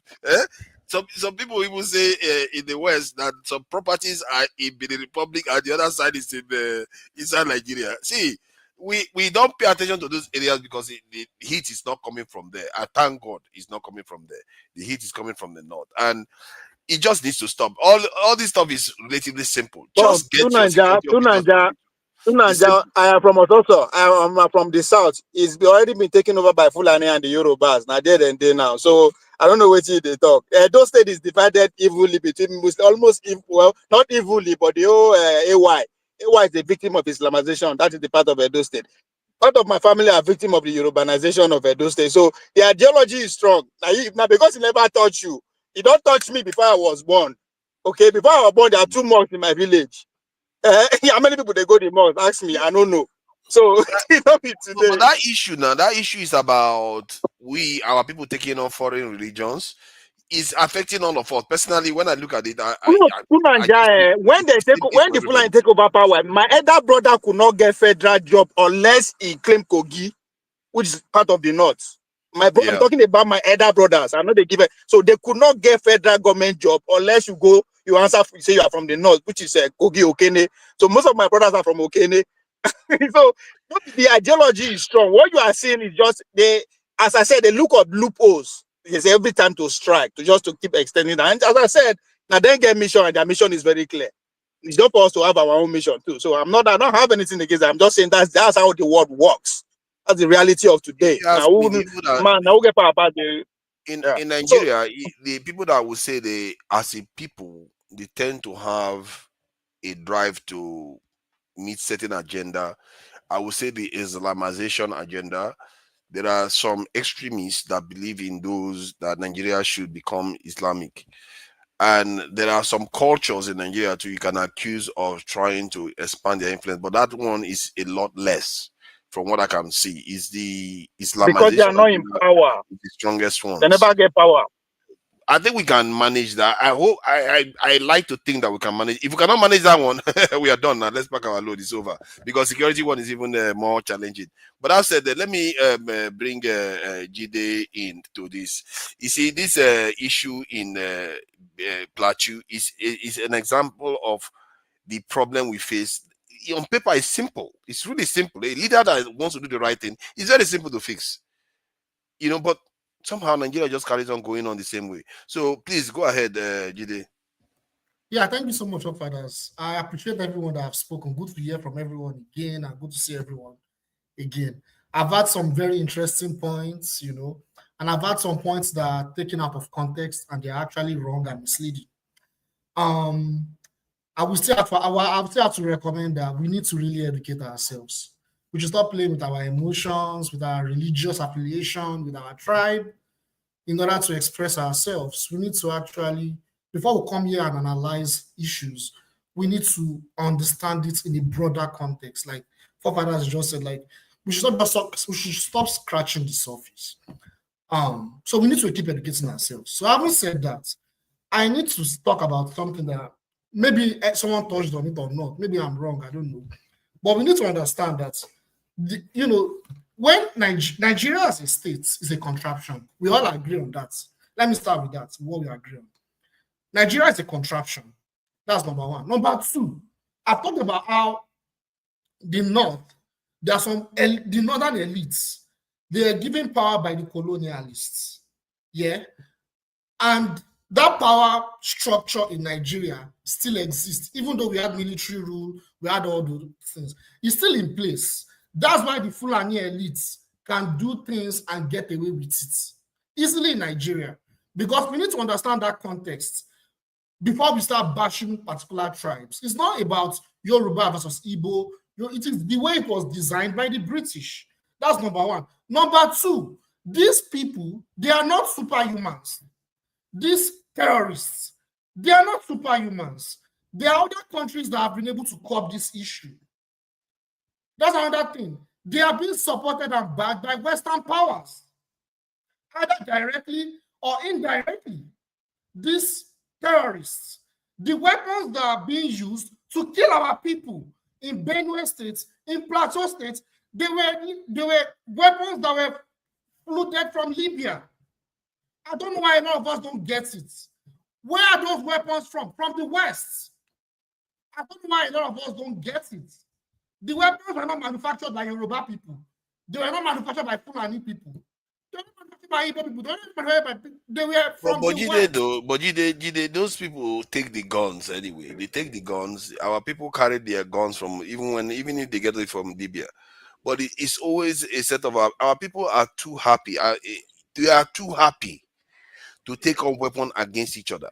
Even when those are watching their own people being killed in the north there because they are not Arabs. Forefathers, whereas it is true that there is an international dimension to the security problem we have, but the people who are in the borders are not white people. That's what I'm trying to highlight. The people who buy the guns are not white people. I'm not saying they keep taking these weapons. I mentioned that they are terrorists. I didn't say they are good people. And after that was why I said that it's not Yoruba people that are manufacturing it. These people are terrorists. You see, you need to understand that we have two imperial. See, Nigeria is a destroyed country. You know why? Because we have two imperialists that are fighting with each other. There's a conflict. One has destroyed us on a mental level. It has destroyed us. It has destroyed our dignity, and that's Christianity. Christianity has destroyed our dignity. If you look at what colonialism did, my brother, sorry, please. If these people are foreigners and terrorists, why are they being radicalized and put back to the army? Which country does that in the world? Because our military and machinery. You know what he's talking about. I beg you to continue. You're making sense. Brother Jide, he's wrong for that. Brother Jide, please forget. Please, why are you? If you are not free, everything you have is not yours. If you are not free, everything you have is not yours. I agree with you on that. I agree with you on that. Christianity, you can't claim anything when you can't defend it. What Christianity has done to our minds is it's unbelievable. Even on this platform, what I observe is disturbing. Like what Christianity has done is it has disconnected us from our ancestral leaning. That's why we are useless. Like we don't have sense. That's why a lot of us we've lost our dignity because the Christianity they gave us. It came with individualism. Individualism destroyed the soul of the African people. Individualism. That is why. But hold on there. There are two. I think you are touching so many things, but let me just try to narrow it down. Because Islam, Christianity, and I noticed that you are focusing on Christianity, but no, Islam Islam as well. So, in terms of individualism, Christianity is the reason why. It's given a context to Nigeria. Yeah, I know. But I'm trying to flesh out the idea that the individualism aspect of it is the type that maybe the northern leader is saying that Twitter is a terrorist. Because there is another aspect. Individualism is the instrument of capitalism, which replaced Christianity. Exactly. So they all are the same. They are all connected. They're like they are not the same. They are different things. That's why I'm trying to separate them. Because Christianity united Christianity used capitalism. Capitalism strive on individualism. Yes. Individualism and Christianity are two different things. Exactly. Christianity is the ideology. They came with Christianity. They came with capitalism is the economy. The Western education itself. I'll be back. Please don't take me off. I'll be back. No problem. Western education, when Christianity came, a lot of things came. Healthcare, the Western healthcare, Western education. I'm not against Western education. You guys know me on this channel. But what it came with European ideology that a lot of us either subconsciously or consciously or absorb, but we don't know. So when they are telling our great grandfathers, our grandfathers that our ancestors, our forefathers were evil, were demonic, it made us to internalize self-hatred. Where, it made us to internalize. That's why we don't love each other. We don't like each other. We keep producing leaders that do not love their people. That is why the people that are in power, They are a reflection of we the people, because they do not regard the people. Because through Western education, through Christianity, through all these platforms, through the military, it made us, it programmed us to hate each other, to compete with each other. That's why you will see that Africans like to compete with each other anywhere they are, but they cannot compete with the world. I'm looking at it from a political, but if you look at Islam currently we're under Western imperialism, but Islam is currently under a struggle. Some factions are struggling to clean Western imperialism. There are some that are collaborating with the West to continue to sustain Western imperialism. Those are the terrorists that we know: Al Qaeda, ISIS, Boko Haram. These people, they are weapons, they are agents of the Western imperialists. And what they do is they are just like mafia, I don't want to go into the mafia, but what these people do is they go and destabilize countries that do not serve Western interests. And at the same time, they even go to countries, weak countries, and spread their agenda. That was why Mali, Burkina Faso, and Niger, they had to turn away completely from Western association. But let me ask this though: what do these Islamists gain from their actions? Because there must be something in it for them. Yes, absolutely. Their agenda has not gone away. It has been there for centuries. For centuries, even before colonialism. Yeah, but what do they gain now? They have been serving the West so far. So what have they gained? I guess they've gained Syria to an extent, if you want to argue that. Yes. So is that it? So they work with the West and then they take over territories. But they've not really succeeded much, apart from, if you want to argue Syria. Is there any other place they've succeeded? Afghanistan is the one question of them. you asked: what is in that territory? What kind Afghanistan of is resources one of is them, that right? territory? Afghanistan is one of them. Okay, you gotta. Taliban was fighting the West. Yes. Afghanistan, the Taliban were in cahoots with the West. That's what they are trying. Their agenda is still the same. Let's collaborate with these people. My brother, Islamists are not fighting for the West. They are fighting for Iran and the Saudi Arabia. That's what they're fighting for. Please let me talk. They're not fighting for the I'm West. not the guy finish now. You don't understand what he's saying. Doesn't mean he doesn't know what he's saying. Why is your camera shaking now? When you talk, your camera shakes. Just because you don't understand it doesn't mean he doesn't know what he's talking about. Okay, go ahead. I just said it now that some of this faction of the Islamists, they are against Western imperialism. They are collaborating with progressive countries. I don't have to mention their name. Iran is one of them. I don't have to mention their name. But there are those, their agenda is still the same, which is to spread Islam. They will collaborate with the West, then they will not turn on the West again. It is a long-term agenda. Pakistan is one example that are resisting Western imperialism. So then how does that tie into the fact that I hear that one before we go in a different direction? Because I think I saw a video, I don't know whether it's real, so don't hold me for that, where these people were shooting guns and the people of the state were just lying on the floor. Some of them, the young people were trying to dodge the bullets, and they were hearing the sound, and some of those people were saying things, and they were saying that the people were speaking language that came across as Fulani language. And it's just really, I really hate to picture those things because it really annoys me. You have the Fulani tribe, but it's not just the Fulanis, you have the Tuaregs. There are a lot of but they said people that were shooting, that were attacking them in Plateau were sounding like Fulanis. Yeah, that's what I'm saying. Like, you have these tribes, but it's not the ethnic group itself. There are elements, but don't forget that these tribes, these ethnic groups, majority of people are Muslims. Then you have some faction among them, backed by their elites. They have Wahhabi Salafist doctrine. It's from an ideology. That ideology is Wahhabi Salafist Islamic doctrine, which is to spread Islam. Continue to spread Islam to areas they call infidel regions, like our region, where Yoruba, even though some Yoruba people are Muslims, they still do not even see us as correct Muslims. They see we in the south, we in the riverine region, Yoruba, Igbo, they see us as infidels. They see those in the Plateau state too. They see them as infidels. You understand? So they don't see us as human beings.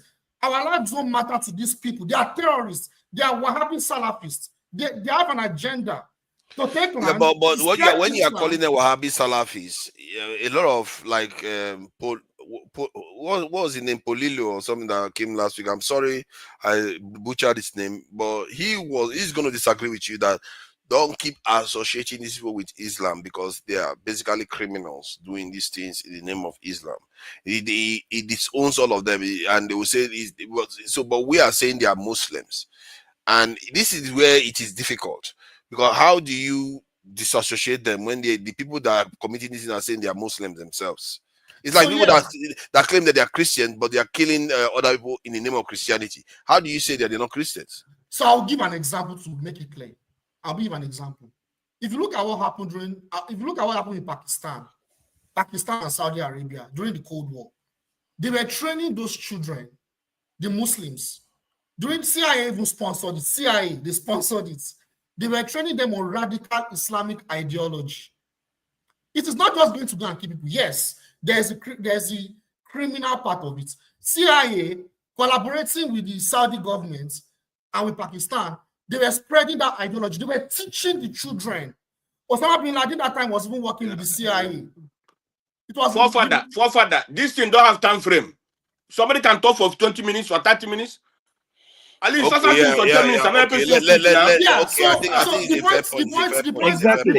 the point I'm making is that they are collaborating with our enemies. They are also our enemies. So we have two enemies that we have to fight. If we are not willing to know that, that's a big problem. So my final point. I was going to talk about Chin, about what you said about Saudi Arabia. So it's wrong. So this is where it's wrong. It's right that yes, the West collaborates with Saudi Arabia economically. So if you look at what happened was that the secretary at that time, I can't remember if it was Kissinger or something. They had an alliance with Saudi Arabia that Saudi Arabia should trade their oil in dollars, petrodollars, right? It is deep. So multinational corporations also played a role in Saudi Arabia. However, Saudi Arabia also control their resources. That's why they have sovereign wealth funds. African countries do not have any sovereign wealth fund. That's number one. Number two, Saudi Arabia do not collect loans from IMF and World Bank. It is very, very important to talk about that. They do not collect any string-buying loan, $1 loan from IMF and World Bank. Their economy is controlled by the states, by their sovereign wealth fund. African relationship with the West is completely different. Our resources are controlled by multinational corporations. We are told to get loans from IMF and World Bank, and those loans, they are not used to invest in the people because they are not supposed to be invested in the people based on the conditions of those loans. And that's why we are underdeveloped. I'll stop there for now. Thank you. Thank you for that. I think it is Dexter. It's me now. It's me. Richard. Oh, is Richard there? Yeah. Are we sure? Are we 100% sure it's Richard or Dexter? Yes. Okay, Richard, thank you for joining us. I appreciate you for coming in today. Let's try to go through this. I think I will try to. It looks like Benson is getting impatient. See, this is a serious matter, to be fair, because lives are being lost on the ground, and there are consequences to these things, and communities are being devastated. They are being moved to IDP camps, and they don't seem to ever leave the IDP camps, and they just remain there as receiving food from the West. And this stuff, it kind of disfigures the ecosystem of how our people survive, because when you start living inside IDP camps, there's a dependency culture that builds up there. The way our leaders are allowing this to happen, for the life of me, I don't get it. They are devastating many parts of the country bit by bit. That's what they did to Syria. Syria was devastated bit by bit, and in the end, they just surrendered the country to some kind of extremist group that they fully control. Please, what do you make of this mess that we are seeing? And in terms of this security issue, is there any shortcut to bypassing the government to securing the country? Because this government, if they are listening to foreigners, if they are refusing to secure us, when do we decide that we are going to take charge? Because this is not, it doesn't seem to be stopping. Are they going to start stopping us from trying to secure our communities? Are they going to do that? Because I must say, I've heard of they were threatening Amotekun from coming on, but Amotekun came on and nothing happened. So why are these areas not doing the same thing? Why is your entire north not doing the same thing? Yeah, thank you everyone on this I don't understand it. I lived in Jos. I lived in Jos for many years. Even as we speak, my senior sister, immediate senior sister, and the families are still living in Jos. I think you guys don't even know what is happening in Nigeria. That's why sometimes when I listen to somebody blaming Western power, Libya was this and that, I laughed. What is going on in Jos, on the plateau, in Benue, has nothing to do with Libya. It has been there for decades. It is about ethnic cleansing. The Sharia not want that land. The Sharia not, the caliphate, they don't want those minorities to live within, amongst them as northerners and as Christians. That is what is happening. I lived in Jos for more than 12 years. I grew up in the north. The first place I visited was when I was 15 years after my secondary school. I went to Gusau. From Gusau, let me tell you, I know every corner of the north. What you guys don't understand is what is going in the north. We live in the south. We think that we are together with these people. We are not together with these people. These people don't even think that you are a fellow Nigerian. Mostly the far north, the core northerners. What is happening on the plateau is ethnic cleansing, which has been happening for decades. And those people are powerless. They cannot stop these people until these people get there, consume them. If we, the South, cannot give them the support they need, these people are poor. They are ordinary farmers. They are well educated, but they don't have money. If you look at the pictures you are seeing from Plateau, look at the way the houses they are living. But these core northerners, because they have been in power for many years in Nigeria, they are the power brokers in Nigeria. They have acquired a lot of money,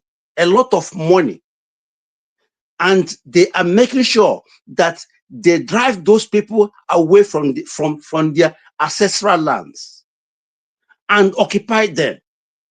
Do you know that as we speak, if you go to Jos is like a Lebanon. There is Christian Jos and there's Muslim Jos.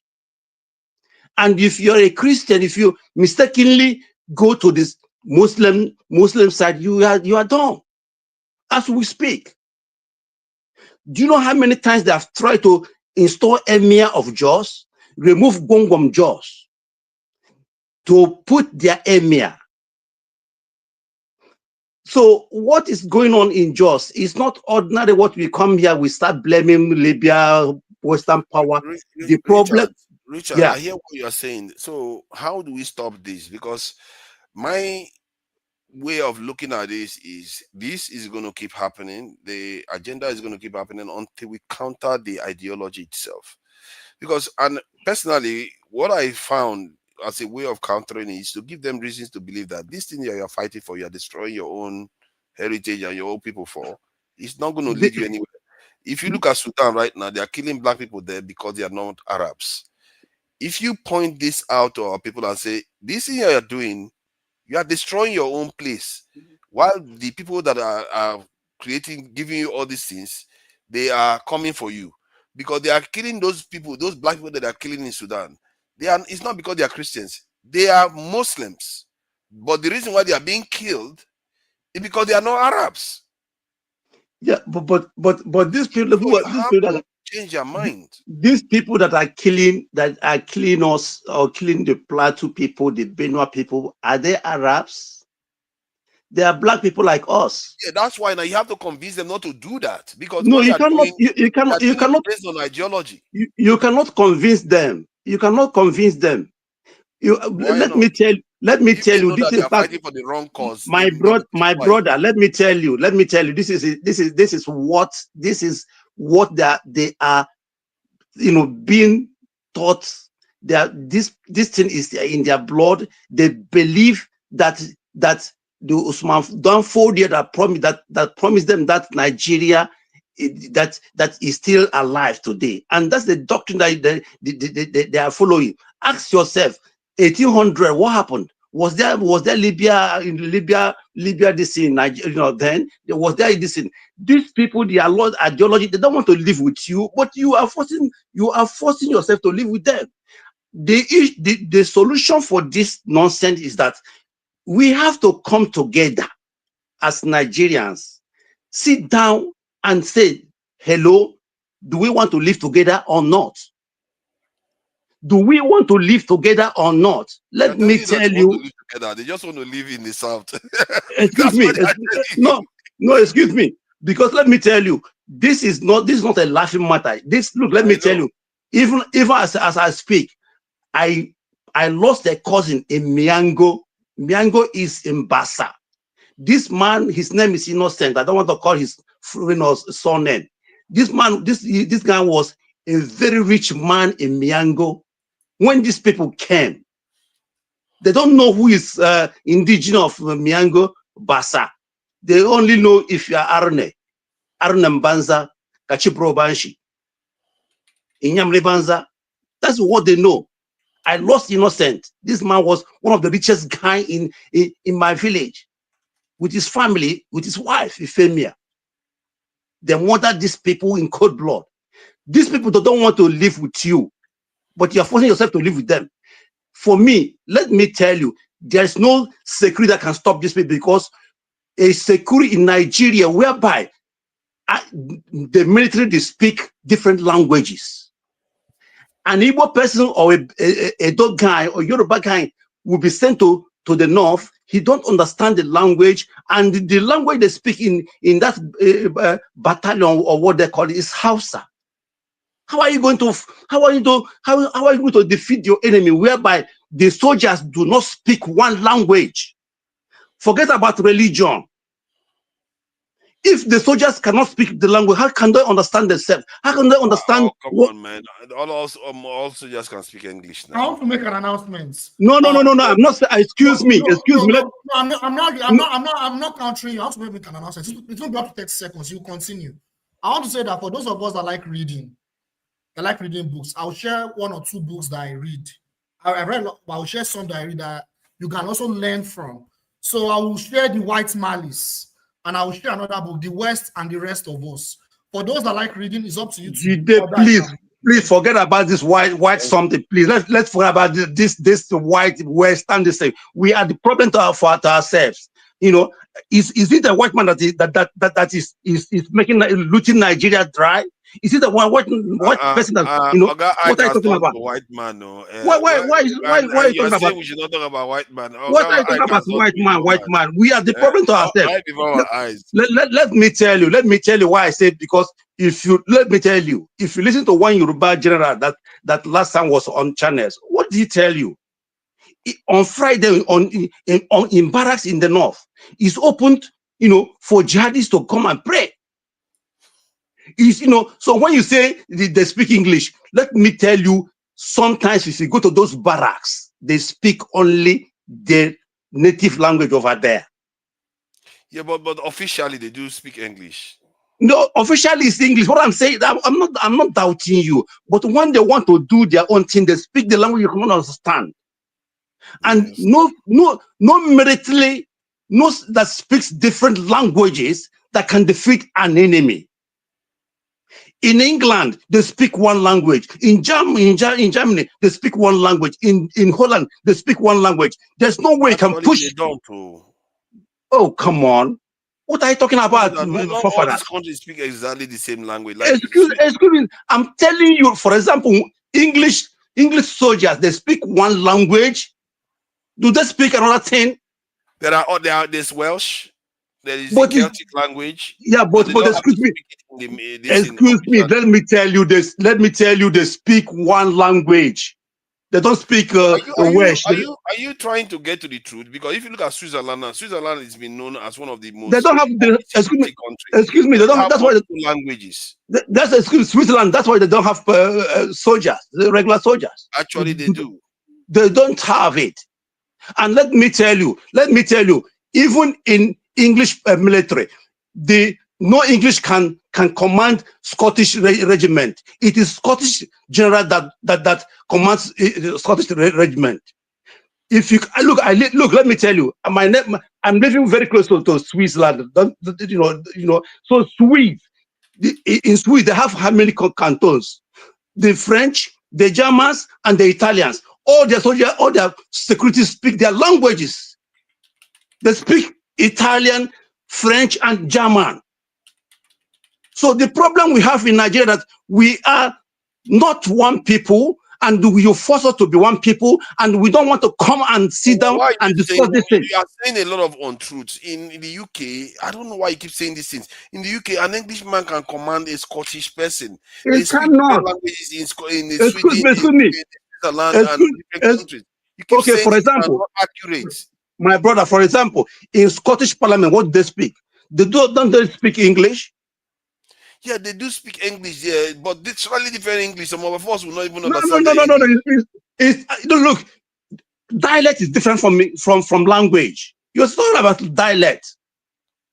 The one I was addressing regarding the UK was the fact that you said an Englishman cannot command a Scottish division. Google it now. Google it. Hold on. In Switzerland, they have multiple languages in Switzerland, yet they have one security force. Switzerland is one of the most hawkish security country in the world. They don't have. Let me tell you. Let me tell you. If you go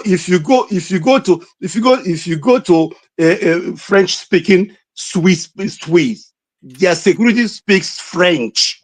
If you go to Swiss German, they speak German. Yeah, but they don't speak the same language. Is that not the point you are making? But you are saying they cannot function as a nation. But yeah, they are. Not, excuse me. They can function as a nation because they know that. Excuse me. For example, if you come to Yoruba land now, let Yoruba military be upon Yoruba people. Let Igbo military be commanded by Igbo general. That's not what they are doing in those countries. I don't know why. It is what they are doing. It is what they are doing. One commander in chief commands all of them. And no. Let me tell you. Only in Germany where you have German is, but if you go to Swiss, where they have these three languages, ask forefathers. Ask. And let me tell you, their police, you see them with different uniforms. If you enter French Swiss, they have their different language, different uniform. If you enter Barcelona, that is Italian side, they speak their own language, their own police different. I've not seen a Swiss army before because I don't think they have any regular army. They don't. They don't have regular army. So finally, let me tell you, the problem is that we black people, we are afraid to speak the truth. We are afraid to call a spade a spade. Let me tell you, there's no way, and that's why it's not in Nigeria. But those that call a spade, you disagree with them. No, because, excuse me, the problem we have is that we are... Swiss incorrect. Where do you get this knowledge from? Jesus Christ, don't stop saying these things. Because not on this, you can say it on maybe on other panels, but don't say it here because I'll be checking them out. Excuse me, let me tell you, that is why they have, the presidency is rotational. You understand me? Because it's not like Nigeria. Huh? It's not they have presidential council. What should we not say again? You said we should not say something. Excuse me, that's why. You have to be trying to, because this session is to give our people the truth. But you can just be walking in the dark. Excuse me, no. You can disagree with me, but you Google it, and if I'm wrong, I will apologize. It's factual. They are factual information. Excuse me, what I'm telling you, if it's wrong, then fine. But go and educate yourself too. What I'm telling you, the problem we have in the Congo Even Zeke was telling Nigerians, instead of we to go the Congo way, why not we go our separate ways? This war in Congo has been there, you know. So the problem in Africa is because they forced us together, and when they left, we try to still remain together the way the white man forced us together. That's why there's no peace in Africa. If you come to here in Europe, there's peace because different, you know, ethnic groups are managing their affairs the way they like, according to their traditions and value system. Then you force people. I'm an Igbo man, and my value system, my tradition is different from Yoruba, from Hausa, from Beto. So why are we talking about? Why not we come together and say this thing? If we want to live together, this is the way we want to live together or not. You know, and if you go to the Plateau, the same thing. Do you know the former governor of Plateau State? Because he's not from Birom. That's why he allowed people to be slaughtered.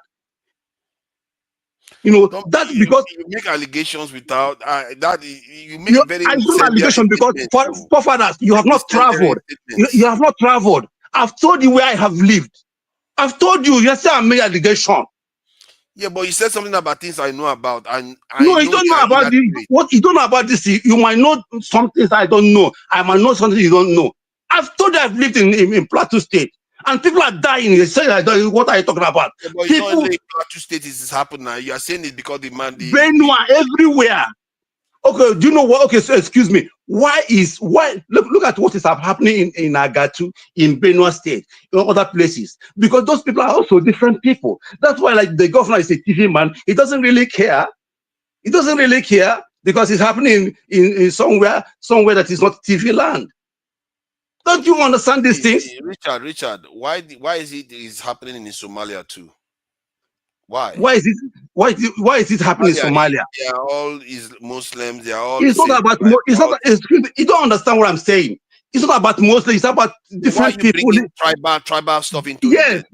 The problem is this tribal, not the religion. The problem is the tribal.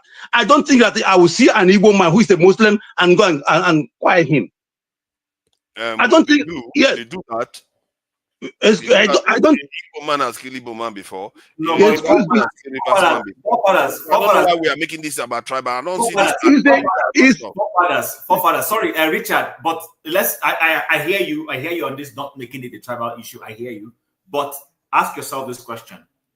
I don't think a Yoruba man, at least they're the closest. Richard's example is not the perfect example because there's no Igbo Muslim man. Trust me, none. But at least in the Yoruba land, how do you know that? That is a very, very category. You can't say that. How can you say that? Hold on. Okay, don't worry. That's a different argument for another day. No, I'll concede. I would agree with that concession. But when it comes to Yoruba land, you find wife Christian, you find husband Muslim, and husband is well open enough to allow wife to go to her church. At least Tinubu, if we say anything horrible about him, let's give him that one at least. His wife is a Christian, goes to redeem, and he goes to his mosque to pray. He doesn't stop anybody. The same thing with Fashola. Fashola's wife is a Catholic. Fashola is a Muslim. You will not see them kill their siblings because it's that way for them. Exactly. It's not that. So to an extent, what he's saying has some point. And I was going to ask you, and then I drop off. Why does the governor of Benue have a problem with somebody who is coming to an IDP to commiserate with people there and to share Easter benefits with them? Why is that governor against it? That is blocking the person. What is his problem with that? Repeat that again. See, regarding the whether Yoruba people don't kill each other, you know, there was a time the Southwest was very, very hot with themselves. They were busy slaughtering each other one way or the other. See, when was this? One, before colonization, secondly, after colonization ended. It heard of the Wild West? It was very, very hot in that region. It wasn't about religion. Right it now, wasn't about religion. A Yoruba man or a Yoruba person that is a Muslim killing a Yoruba person that is Christian or vice versa. It doesn't happen. No, not because of religion. No, it's not about religion. Excuse me. But why? People But why fight. do you think that it I has to have do with I have religion, to though? I have to emphasize Some people say it has to do with resources. I It have doesn't to have anything to do emphasize with that even in the religion. Yoruba ethnic group, even though we don't fight each other, but there's still division between Muslim and Christian. Everywhere there's a division everywhere. There is There's division. There there's is. division everywhere. Can others speak? Can other people speak? No, Finally, you're not allowed to speak. Yeah, you're not allowed finally, to finally, please. Finally, please. Chim, the question you asked me, go ask Peter. I'm not in that kind of political, No, I wasn't asking you, shenanigans. Richard. I was supporting you and asking Okay. forefathers that why is Okay. the governor of the state against somebody who is coming to do good? That's the question I'm asking. So finally, my brothers, please, what is happening on the plateau is not what we are coming here to be talking about white people doing this. We are the core north, they want that land. Plateau State is the most beautiful land in Africa. If you have been there, if you have been to this Bokos, it's like you are in Switzerland. If you have been to Mangu, you have been to Vom, you have been to Kuru. These people are so poor. Their land is so fertile, and the corner, the Sharia North, the descendant of Osman Danfo there don't want to share the North with them. Remember they were killing them before this civil war, the TV riot. KJ, please, I would like to have your contact, please. Chim, you too, please. How do we have exchange our contacts? Thank you very much. Thank you. Yeah, sorry, if you just give me like 30 seconds. 30 seconds. Strictly, what Richard just said is the truth. If you go to Plateau, some part of Plateau, you would think you are in Europe. I'm telling you.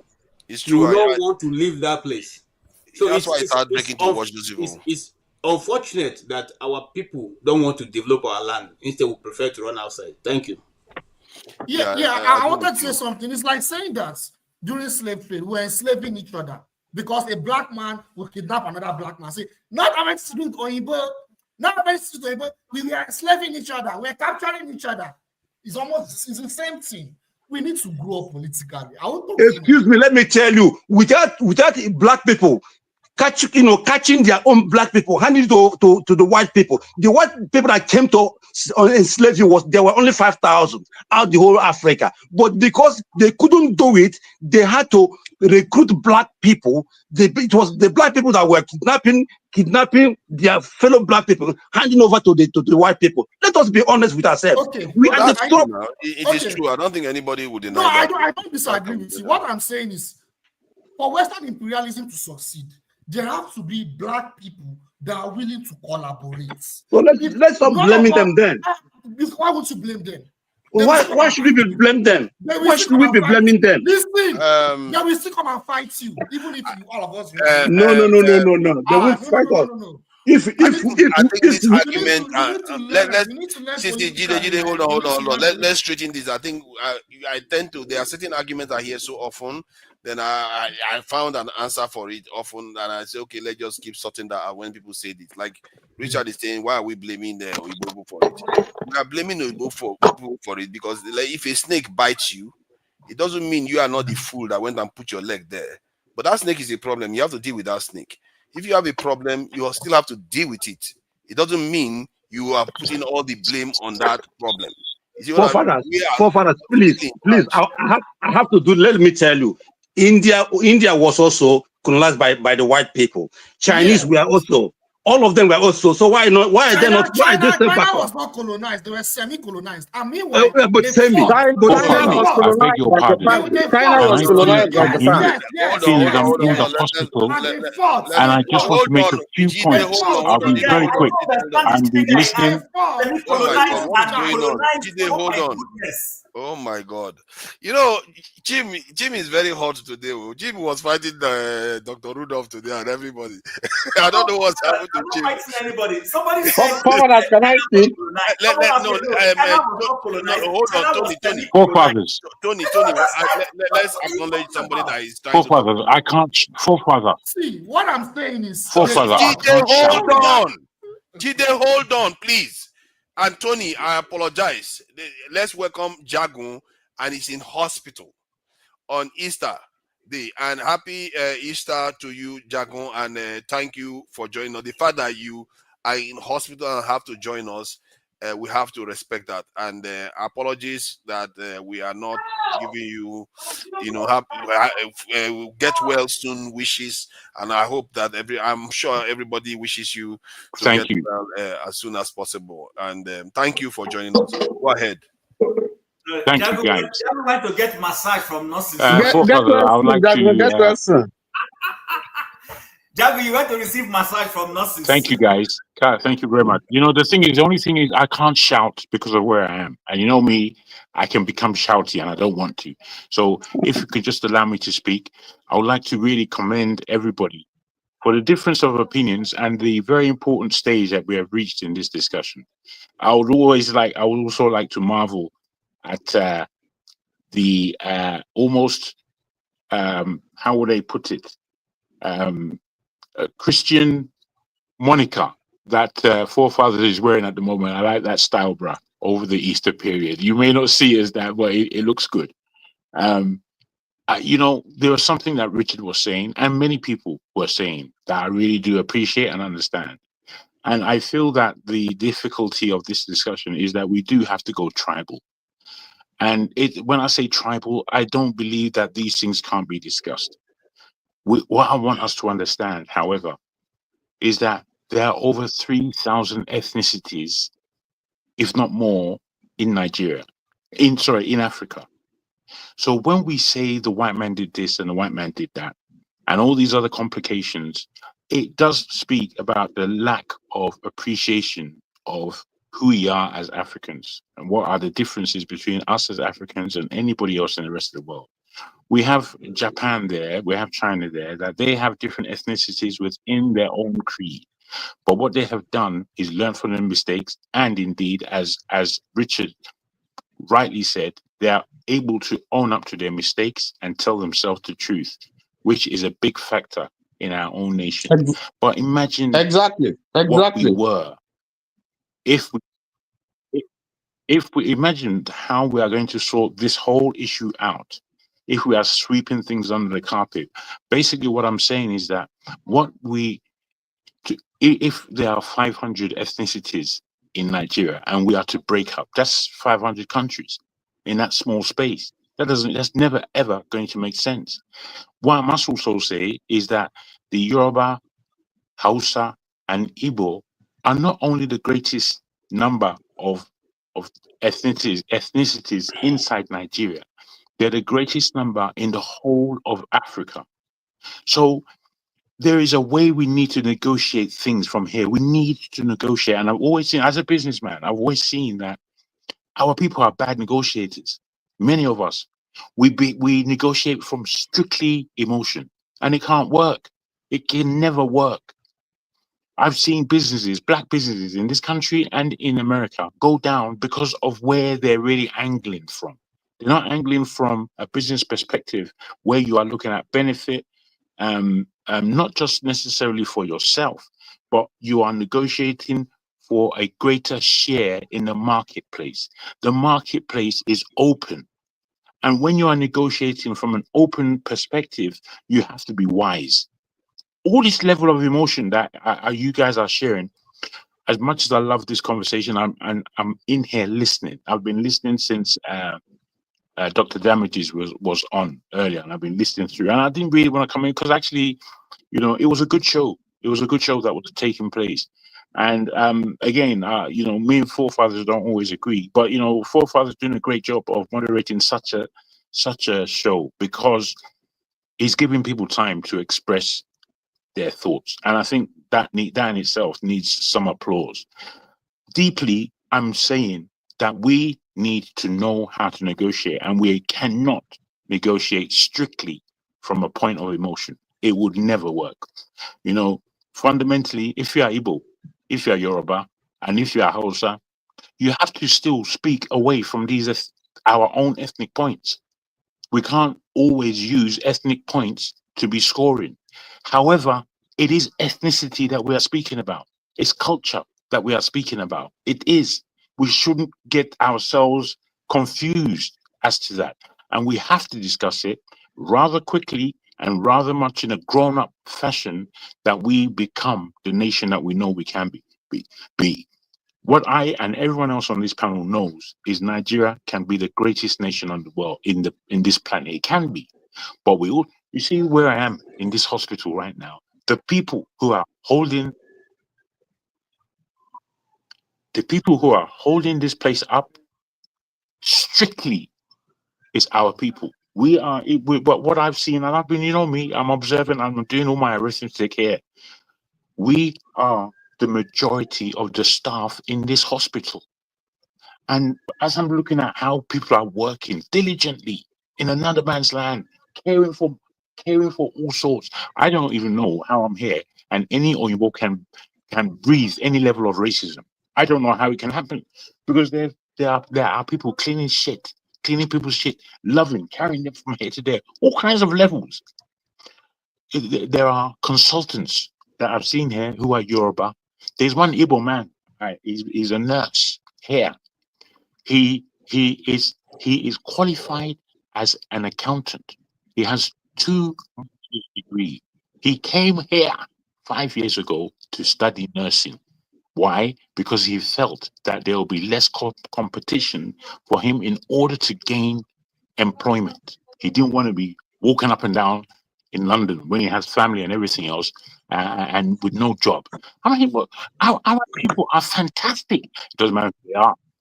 It doesn't matter. Our people are fantastic. And if we don't get a quick grip of that, if we want to stand on stupid morals that says because I'm this or because I'm that as an ethnicity, that I'm more than anybody else, that's never going to work. And the shame of Nigeria is the energy of Nigeria. What I mean by that is Nigeria is the South. I don't care what anybody has to say. Nigeria is the South. And because of the stupid argument that we have in that South, the country hasn't grown because we can't tell ourselves the truth. We can't. And I'm saying this deeply, from the conversations that we've been having of late, Nigeria can rise within 3 years. Nigeria can rise within 5 years. It can just take over the planet, largely because of where we're positioned, and largely that it doesn't matter what job it is in this planet, road sweeper to professional pilot to head of a bank to a scientist at all levels. We're there. We are positioned all over the world. If we're not using to negotiate our Jagun, you take other people's chances. This is someone. Let other people speak. Someone is good. Thank you. He's Let's speaking from a speak, hospital. man. We have more than mother hours. We can't even say this is someone. Bessie there. They want to speak now. We can't be here.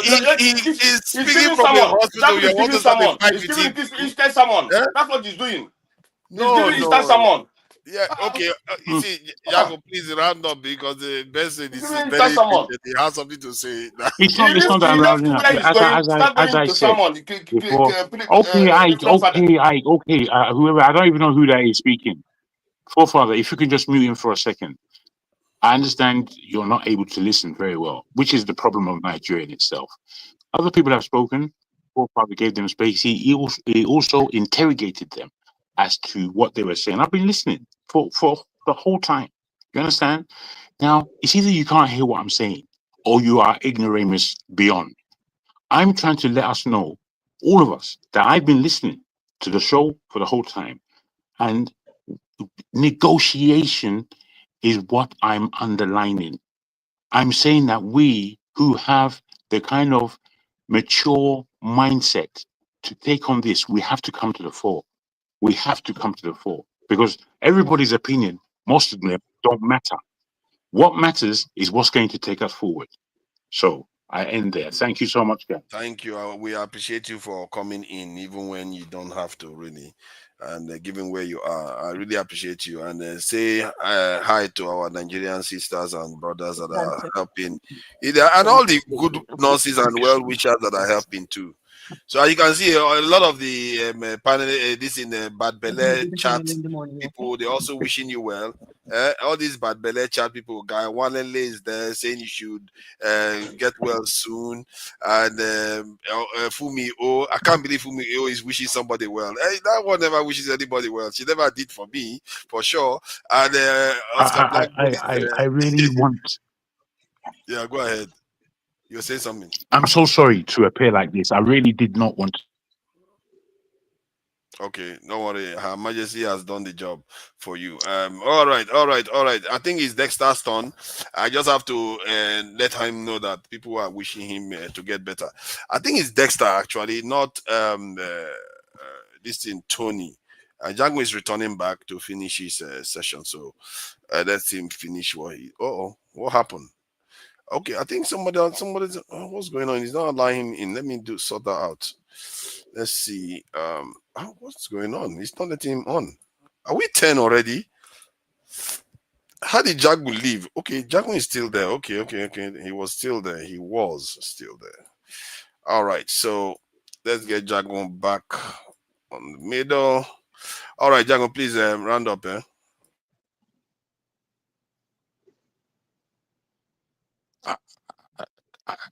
Oh, am I here? Am I on? Yeah, you are on. You are on. Am I on, Who is guys? moving Jago now? Okay. Stop moving I, Jago. I would like to thank.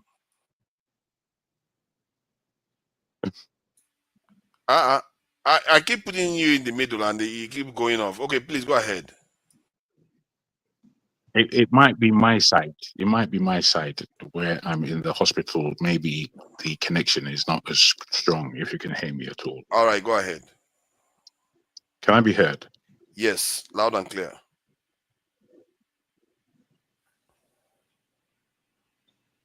Oh, he's gone again. I think, he's right. It's probably his system that is jumping up and down and causing chaos. It's okay. Can I I think just reply to him for 30 seconds? I was going to say that. Dexter, my friend, Jide has been speaking. There are many people who haven't spoken. You have already speaking. Let others talk. Jide, you start talking too much. We have to talk. We have not even given the time to talk. All right, and let you Tony talk, man. Let me talk, man.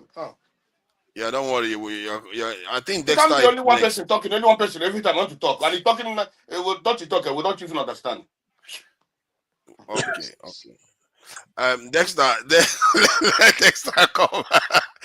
Let's allow Dexter. Dexter, yeah. This one that you keep your hand like this in your mouth all the time. It makes you look like you're tired of life. Yeah, just why are you always like this? That's Dexter's pose. Dexter will be like this, like he's tired of life. So Dexter, but what do you make of this plateau wahala? It's not. So that I feel like we talk about this as if it's a joke. Sometimes I don't know how we are supposed to do it. I guess we have to maintain our sanity sometimes to smile while we are discussing these very serious issues. So what do you make of? So far, I'm not going to take a popular view on this, because the way the world is, everything is like, if you study laws of physics, and the laws of physics actually replicates everything about what happens in the world. So there's always a force and reaction. Something doesn't happen without a cause, and if you can keep sorry, it. Jagun keeps coming and going. Jagun, maybe you should rest. Your device is going to cause you problem this night if it carries on like this, because you're going to be coming and going and coming and going. I think maybe you should just leave it for today, because it looks like there's a technical issue on the other end. And all right, except your system is sorted out properly, then you can come in and speak. Let me get this back organized properly. And sorry about that, Dexter. Please go ahead.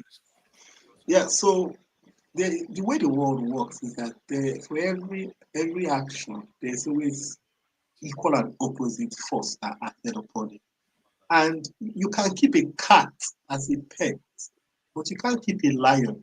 No matter how you try to tame a lion, even when you see those people that keep lions as pets, you find out that they have restraining measures. They don't let it free, because that same lion that you keep as a pet can see you as a meal tomorrow. And so it's the same thing about injustice in a country. If you look at all the countries of the world, all of you that are going to the Western world, the reason why you are going to, whether it's China, whether it's the West or Asia, why is because they have a justice system that works. The China we are seeing today, China was once a corrupt country, but then they established a justice system that leveled everybody up. Now, when you establish a justice system, every country, all the modern countries are based on justice system. That's why no matter how high you get, if you violate that justice system, the law comes for you. And unfortunately, we don't have that in Nigeria. So when I say what is happening in the plateau, I don't really feel I don't support bloodshed. But you see, you cannot plant a lime tree and go tomorrow and expect to harvest oranges. It doesn't happen. Absolutely doesn't happen. The people of the plateau, the way people speak about them, oh, that as if there's no prominent person, it's not true. Gowon is from the plateau. Gowon is from the plateau. Gowon is the longest serving head of state in Nigeria. Where is his voice in this situation? T.Y. Danjuma is from the plateau. He's from the Middle Belt area. Where is his voice? David Mark, Senate President, was a military general from that area. Where is his voice? He has spoken. He spoke lately. Lately, what is Yes. the capacity of his voice? I've not heard it. I've not heard it. Let me give you a typical example. Dati Ahmed has been consistent in one thing. He was on Arise TV yesterday. The same thing he's talking about how democracy is not for a people that cannot stand up to fight for it. Consistently, he has stood on that point that there has been a violation of the Nigerian constitution on every side. Now, that is a man standing, you can see the principles. Countries are built on principles. Nigeria is not built on any principle. Look, as much as we want to romanticize about Nigeria and Nigeria's greatness, we don't really have a country. That is until we the people of Nigeria, right, look, this thing we are doing, this thing we are building on, it can't work. And to show you how bad it is, you could hear, if you listen to the media chat of Wike yesterday, somebody came out and said, I wanted the governor gone. Well, that is the level of impunity. He was saying it, and he didn't care. And we romanticize about it. You people romanticize about illegality. So it goes back to the people. Look, when Nigeria fought civil war, the people of the plateau and the Middle Belt made up more than 50% of the army. So where was their own? What was their? In fact, one of the reasons why Dimka wanted to kill Babangida and wanted to take over was because he felt that they were shortchanged. That was why Dimka, and that was why when he was captured, he had no remorse. He felt that they were shortchanged. They were the major people that fought the war, and there was nothing for them. So when we come and when you do injustice, it might be sweeting you today, or it might be nice for you today. But when the fruit starts coming, you will forget the days you actually sowed that seed. Now, I remember Dele Ogun was on this show one time, and he spoke about how the part you are calling Northern Nigeria, the Caliphate, actually belonged to France.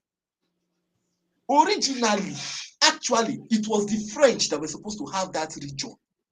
And the French only, that Britain and France were going to go to war because of that, until Britain negotiated Madagascar, gave them Madagascar. Say, okay, look, that they needed to have that caliphate system. Why? Because no matter how superpowers, the way superpowers operate, if they come and conquer you, what they do, if you look at the model of the Roman Empire, and don't forget, Britain was actually colonized for 400 years by the Romans. When they come, they don't necessarily come and decimate your place. What they come and do is they take over authority there. They leave you in power, but you are loyal to them. So that tomorrow, if they want to go to war, all they need to do is call you and say, look, you are going to go to war here. Come and join us. That is how the Romans operated. When they conquer, they will leave your army, leave everything intact. All you do, you sign a treaty with them. You want to go to war, you come and join us. And the reason for that is so that the mantle of leadership, that is why when the British wanted to hand over, don't forget that the mantle of leadership was handed over to the Sultan. And that is, whether you like it or not, when the King of England is looking at Nigeria, he's not looking at the Tinubus and all that. He's looking at who is the person that mantle of leadership was handed over. You are not interpreting the events properly. Well, you might say so, forefathers, no problem. But my point is this: when you look at it from that angle, you can see the reason why some people feel that Nigeria belongs to them. The state you call Nigeria. And let me ask a question. For those people who come from the creeks of Niger Delta, those people come from Calabari, those people who come from all those Focados, the money of Nigeria since 1960, 90% of the money has come out from that region. Can you see a representation of that money where they come from? Can you see a reflect? You Can cannot you see. see a Why do you think they try to fight against the eastern region at Dakaboro? No. My point is this, forefathers. As much Sorry, as the money, let me just add something for you to consider. Did you consider that when the British wanted to hand over to Nigeria, if the the southeast, eastern region, or the southwestern region said they were not going to join Nigeria, what did you think the British would have done? The British would have done almost the same thing that they did with the North. They would have found some incentive to incentivize them to join the Nigerian state, because those two, the southern regions, have already agreed for independence, while the northern region refused. It was supposed to be 1957. But they refused. They turned it down because they didn't want to join the South. But the British had to find a way to convince them, and to convince them to join the South was to give them a bit of leverage of power. the forefathers, you are what you are saying is, That is the chain of events. I will say, forefathers, your school of of thought. I'm not going to fault your school of thought, but that's not the school of thought, really. The people that were ready to move, the people that wanted independence, were actually the South. Were ready to go. Yes. They were 100% ready to go, but the North felt that they were being shortchanged because they didn't actually embrace the development. And they realized that if Nigeria became a country, they would be handicapped.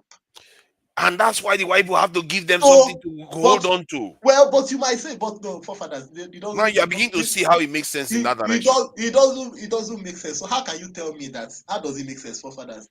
Because there's nothing in Nigeria for them. Forefathers is right.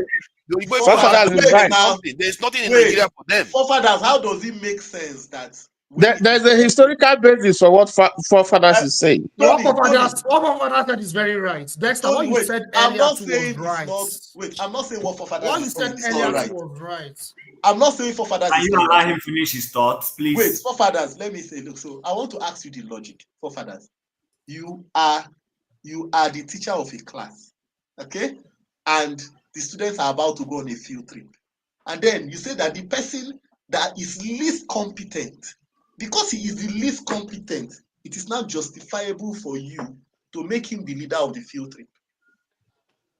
It doesn't make sense to you. No. And you said that is a compensation because he's the least ready for the field trip. You now say, okay, because you are the least ready for the field trip, I would make you. Do you know the reason why you do that? Because you don't want that people to be independent. The only reason you will do that is because you don't want those people to go on that field trip. The reason I would do that is if I wanted to go on a vacation or I have an important appointment that is far more critical than that meeting, I would say, you know what, instead of you are saying you're not going to join the field trip, I will say I will put you in charge of the field trip so that I can get on with my business. So you have said that what you have just said is that let's say a group of 10 people are about to go on a field trip. Yes. And then there's one person that is the least competent of all of them. Yes. You now tell them that he that is the least competent is not going to be their tour guide. It's not going to be their direction. Because he's the least competent. And you are assuming that the West wants the best for us. They don't care about that. They just care about you go on the field trip. That's what they care about. That word incompetent would not describe the situation, the reality before independence in 1957.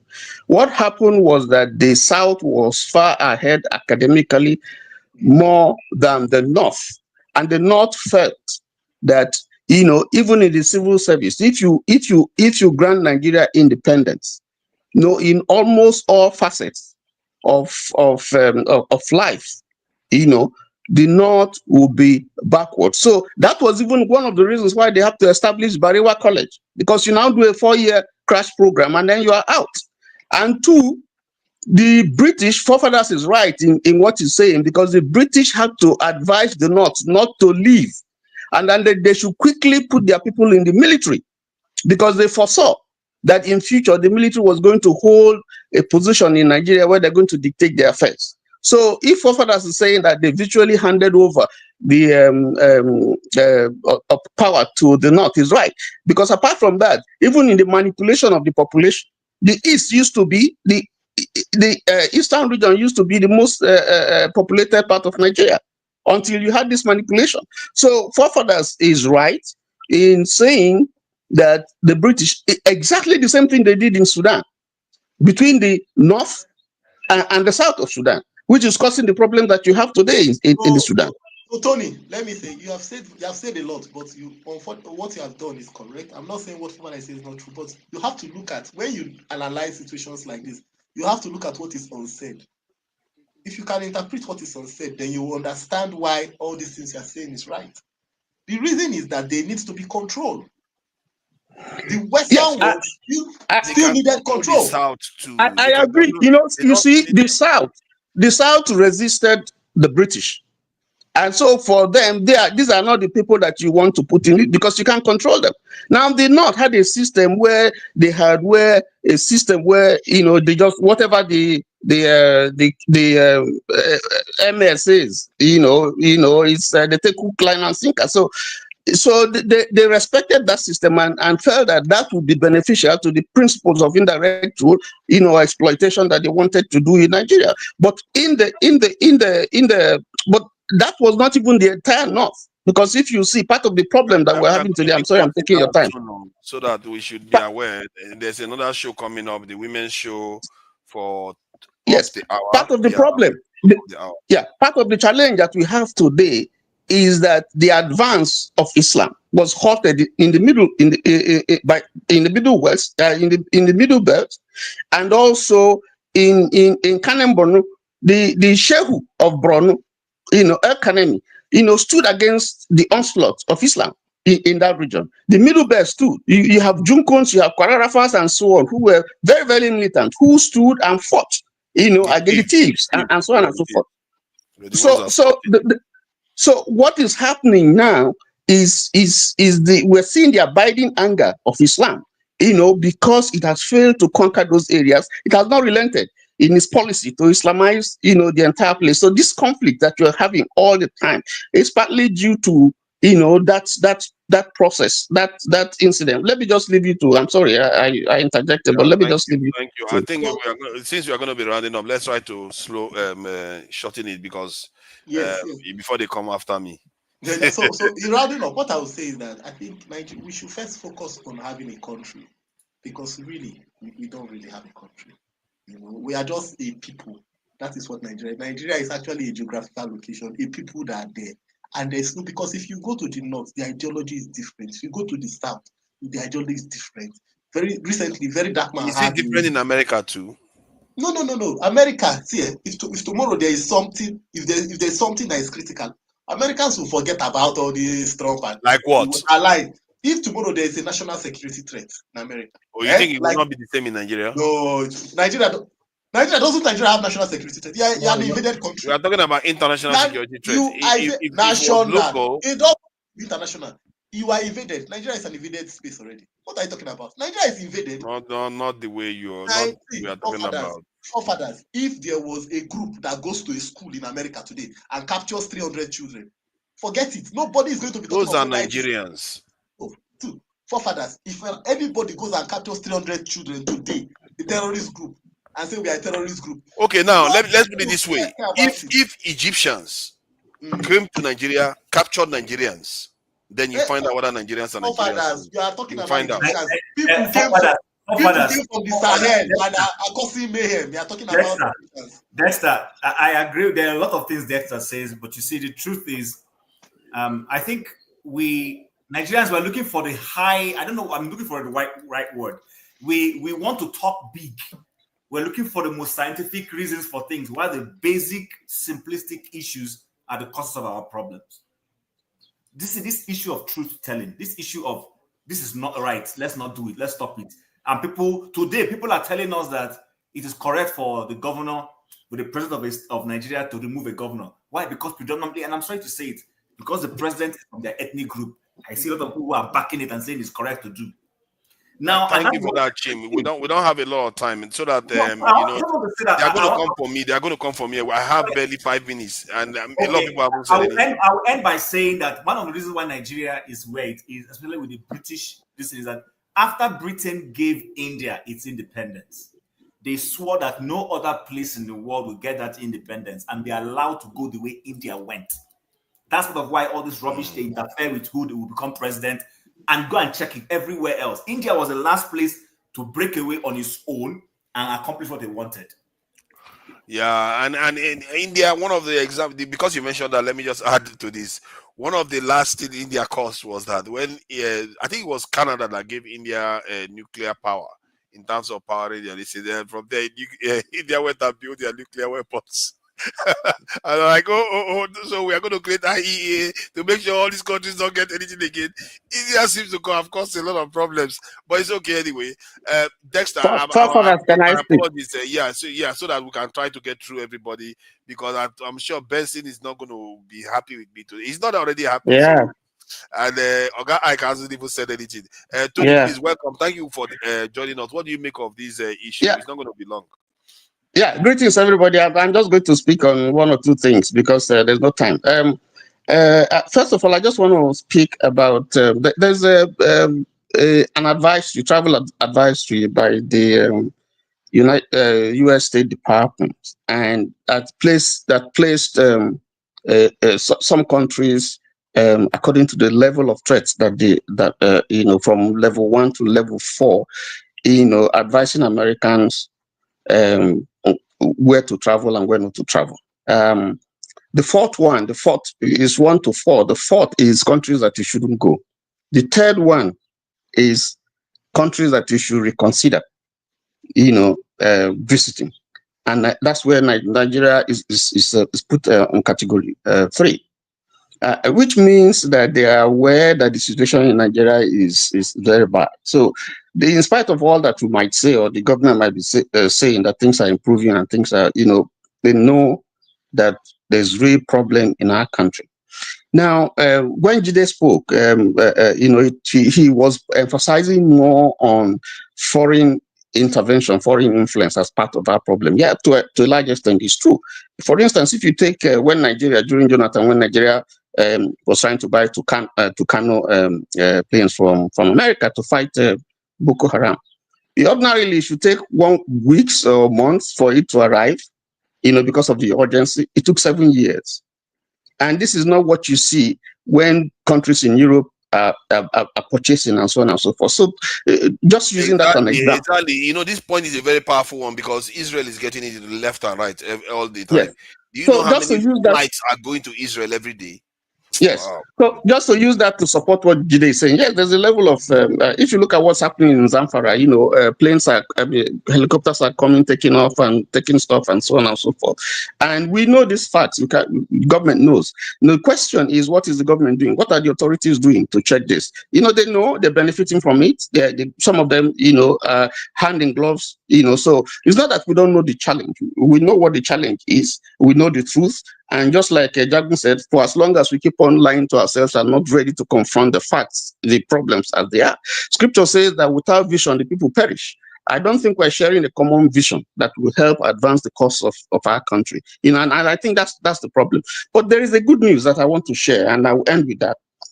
There's a projection by Goldman Sachs and Forbes and Visual Capitalists. It's a projection that in 2075, the global economy is going to experience a radical change in terms of the largest economies that we have.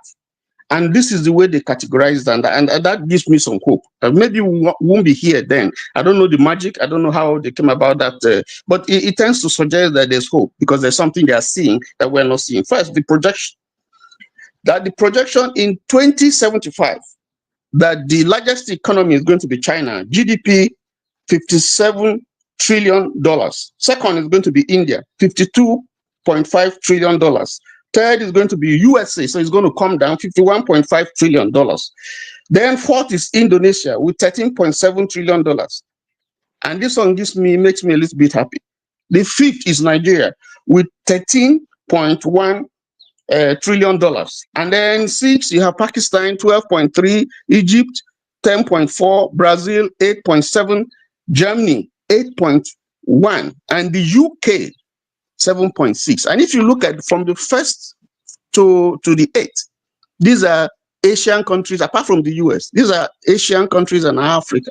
So there is a that projection indicates that there's going to be a radical departure from what is happening. How that is going to happen, I don't know. So I'm ending by saying, yes, we talk about Nigeria. Yes, we're not happy with what is happening in Nigeria. But this projection, Goldman Sachs is an internationally recognized financial and research organization. If they are seeing something, Dexter is laughing at you, Tony. Dexter is laughing at you. It's not my projection. I'm laughing too. I'm laughing. He's laughing at you, Tony. Don't you see? Projections are projections. Tony, please, Pico, one and Pico. Pele said Nigeria will win the World Cup. Okay. Okay, fine. These are not jokers. These are not international jokers in the financial system. Let me just round up. I've enjoyed this new version of Chim out here. It's laughable. Excuse me. Let me finish. Let me finish. Please, Jim, please. You don't quarrel. Let's not go too long. Let me finish. You don't quarrel. The area I would say you should be cautious about is that when they mention India, Indonesia, even, which is it's a little bit surprising to me, and China and all the others. No, Indonesia is doing very well. Africa is the one you should be concerned about. Africa okay, fine. Listen, listen. For fathers, all the projects they've done in the last 60 years, none of them have come true in Africa. For fathers, I'm just giving you a projection not made by me. I don't know. Hold on. I don't know the basis upon which those projections are made, but I'm just sharing this. But finally, let me say this, and then I'll close because of time. You see, the problem that we have, is that having gone through colonial experience, having suffered all the problems, the civil war and so on, and this is not peculiar only to Nigeria, because there are countries that have gone through all the countries that I've mentioned from 1 to 8, all of them went through colonial, they had one colonial experience or the other, and they came out of it. They are not ethnically homogeneous. They are not. Now, the challenge that Nigeria has, because we keep saying, with the West or America and so on and so forth. In Rwanda, for instance, if you mention that you are Tutsi or you are Hutu, they take you to court. You are going to go to jail. In Burkina Faso today, if you say you are a Christian, you'll be in trouble. When Saudi Arabia told Traore that they wanted to build 200 mosques, they wanted to build 200 mosques in Burkina Faso, the man said no. What we need schools for the people. So the vision of the country is where we have a challenge. And for as long as we are divided in terms of our vision, how we address our problems, because we know all the problems and we can talk about it from now to tomorrow. For as long as we continue to sweep these things under the carpet and not ready to grapple with the issues that we have honestly and fairly and truly, then that we will go nowhere. Let me just end it. Good night from here, please. But Thank you for my brother Tony, Rwanda, they fought war and they realized there was a genocide.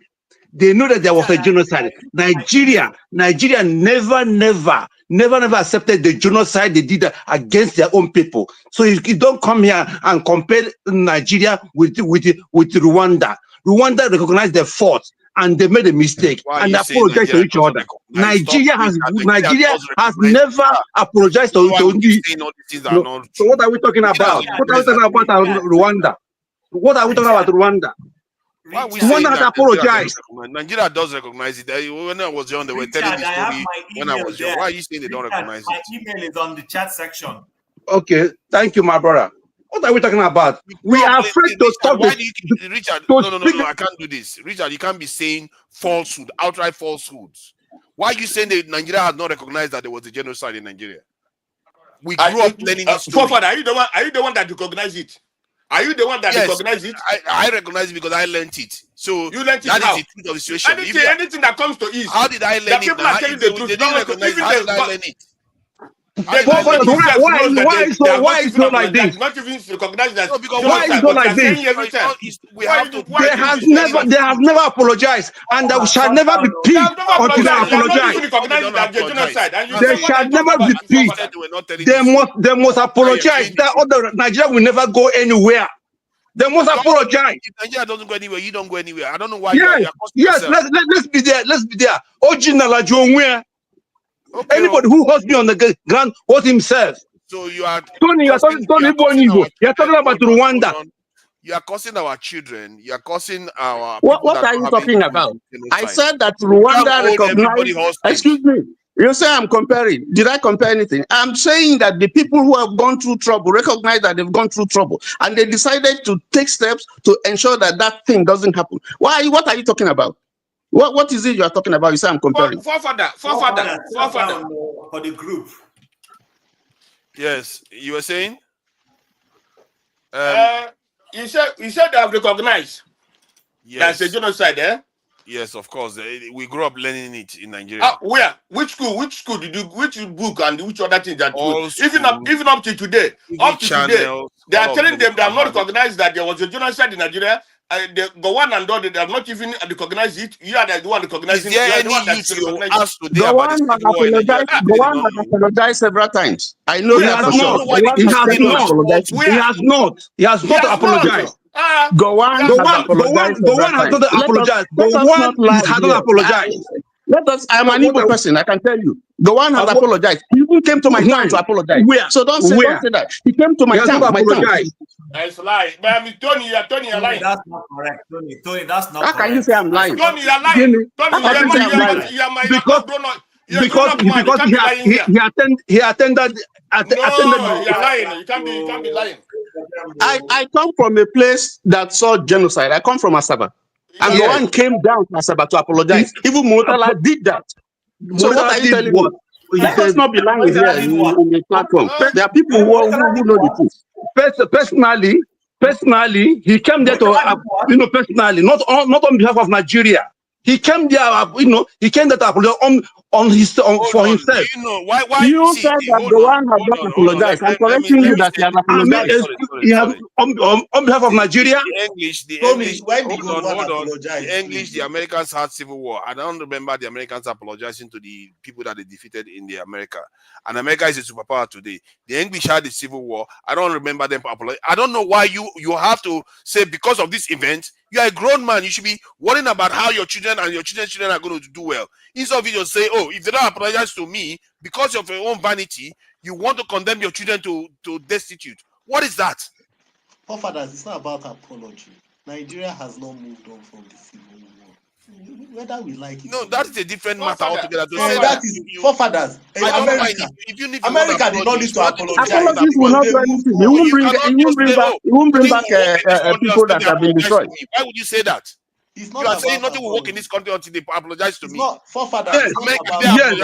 Nothing will happen. Nothing will happen. There shall not be peace. Apologize to the vanquished. You are the first defeated person in this world. You've never seen massacre before. Have you seen the kind of massacre they did in Russia? Even so shameless people. Every day, every year, they will go to Rwanda. They will go to Rwanda for doing what? Nigerian government, they send their emissaries to Rwanda every year to Rwanda genocide memorial. Remember the Rwanda genocide. Yes. It's not about apology, forefathers. It is about, in America there was a civil war, but even in the UK there was a civil war. After the civil war, was there a return of justice, equity, and fairness? That's the point. It's not about apology. It's about the actions you take. Unfortunately, in Nigeria, whether you like it or not, Nigeria has been digging itself into a hole ever since the civil war. There is no return. There is no equity. There is no justice. There is no fairness. Even as we speak, if you mention Biafra, you will be arrested. If you mention Biafra, you will be arrested in Nigeria. What are we talking about?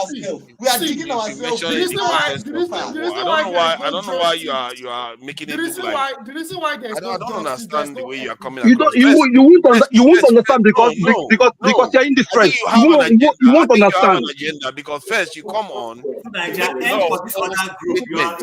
You make a lot of false statements. I don't know why you are making so many false statements. I've never seen somebody that comes on, talks as if with authority, and makes so many false statements. Somebody could accuse you of deliberately planting false information out there. Why are you doing that? How? You said in the UK they don't different parts of the country don't control the military. You said in Switzerland too. You said so many things. You can Google it now. You can Google it. I've checked you can Google it. I'm in the UK. I know that is false, and I checked it again, and it's also false. I don't know why you're saying these things. Scottish, they have their own regiment. They control their own regiment. That's what I'm telling you. Regiment, but they don't control it. They control it. They can come and control it. They control it. What are you talking about? There is the Scottish regiment. It's being controlled by the Scottish general. It's being controlled by Scottish general. England can be Prince of Wales, they can be Earl of Scotland, they can be anything. The other day I was telling you that Scotland has its own currency. Do you agree that there's nothing like there's Scottish pounds? You were like, it's not true.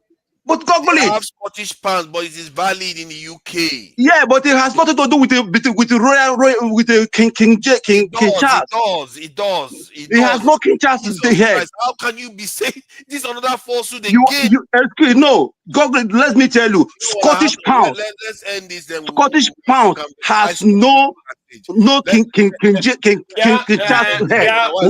Two father, it's my turn, or 10 father, it's my turn. I'm sorry, Benson. I beg your forgiveness. You don't. It's you, two father. Let me tell you, you don't like me to talk here because you sound not negative about Nigeria. I knew that is positive about Nigeria. God bless you. Be positive about Nigeria. I'm negative about Nigeria, but you are positive about Nigeria. I'm happy about being positive about Nigeria. No, I'm very happy about you being positive about Nigeria. Can you say something positive? We that comes here, we don't like Nigeria. That's why we come. We gotta go. I think it's time for us to finish. I'm really I apologize to you. It's not the first time. You have been doing this. I owe you one. No, stop. Don't worry. You have been doing this. It's not the first time. No. I don't know why you are doing this. It's not the first time. I'm telling you. Benson, you are my man. I even stop coming to every time I see you. I stop coming because it's waste of my time. I don't like wasting my time. Next time, you know what I'm gonna do? No matter when you show up, because don't worry about that. Hold on now. I will try to make up for it because of what what I make up. It's more than how many times now? Every day I come, you want me to be the last. Even though I want to be the last, you give me only 1 minute or 2 minutes. On first because of if what you did that doesn't know what to say. You give me 10 minutes or 20 minutes. Can you give him a few minutes? Is it possible to give him a few minutes so that he can? Okay. Say something for 1 minute so that we can round up. I No, apologize. it's okay. No, what am I saying for 1 minute? You don't know what I say for 1 minute. All right, thank you, gentlemen, everybody for joining us. I tried to give you 1 minute. Next time, you are not my friend. Let me tell you. You believe that I'm negative about Nigeria. That is why you are not negative. You are not negative. You are very, very lovely. You're very lovely. Look at British. Look at Scottish pounds here. It has nothing to do with Charles. Look at Scottish pounds here. It does. Hey, stop doing that. Look at it here. It has nothing to do with the King Charles. I live also in Scotland.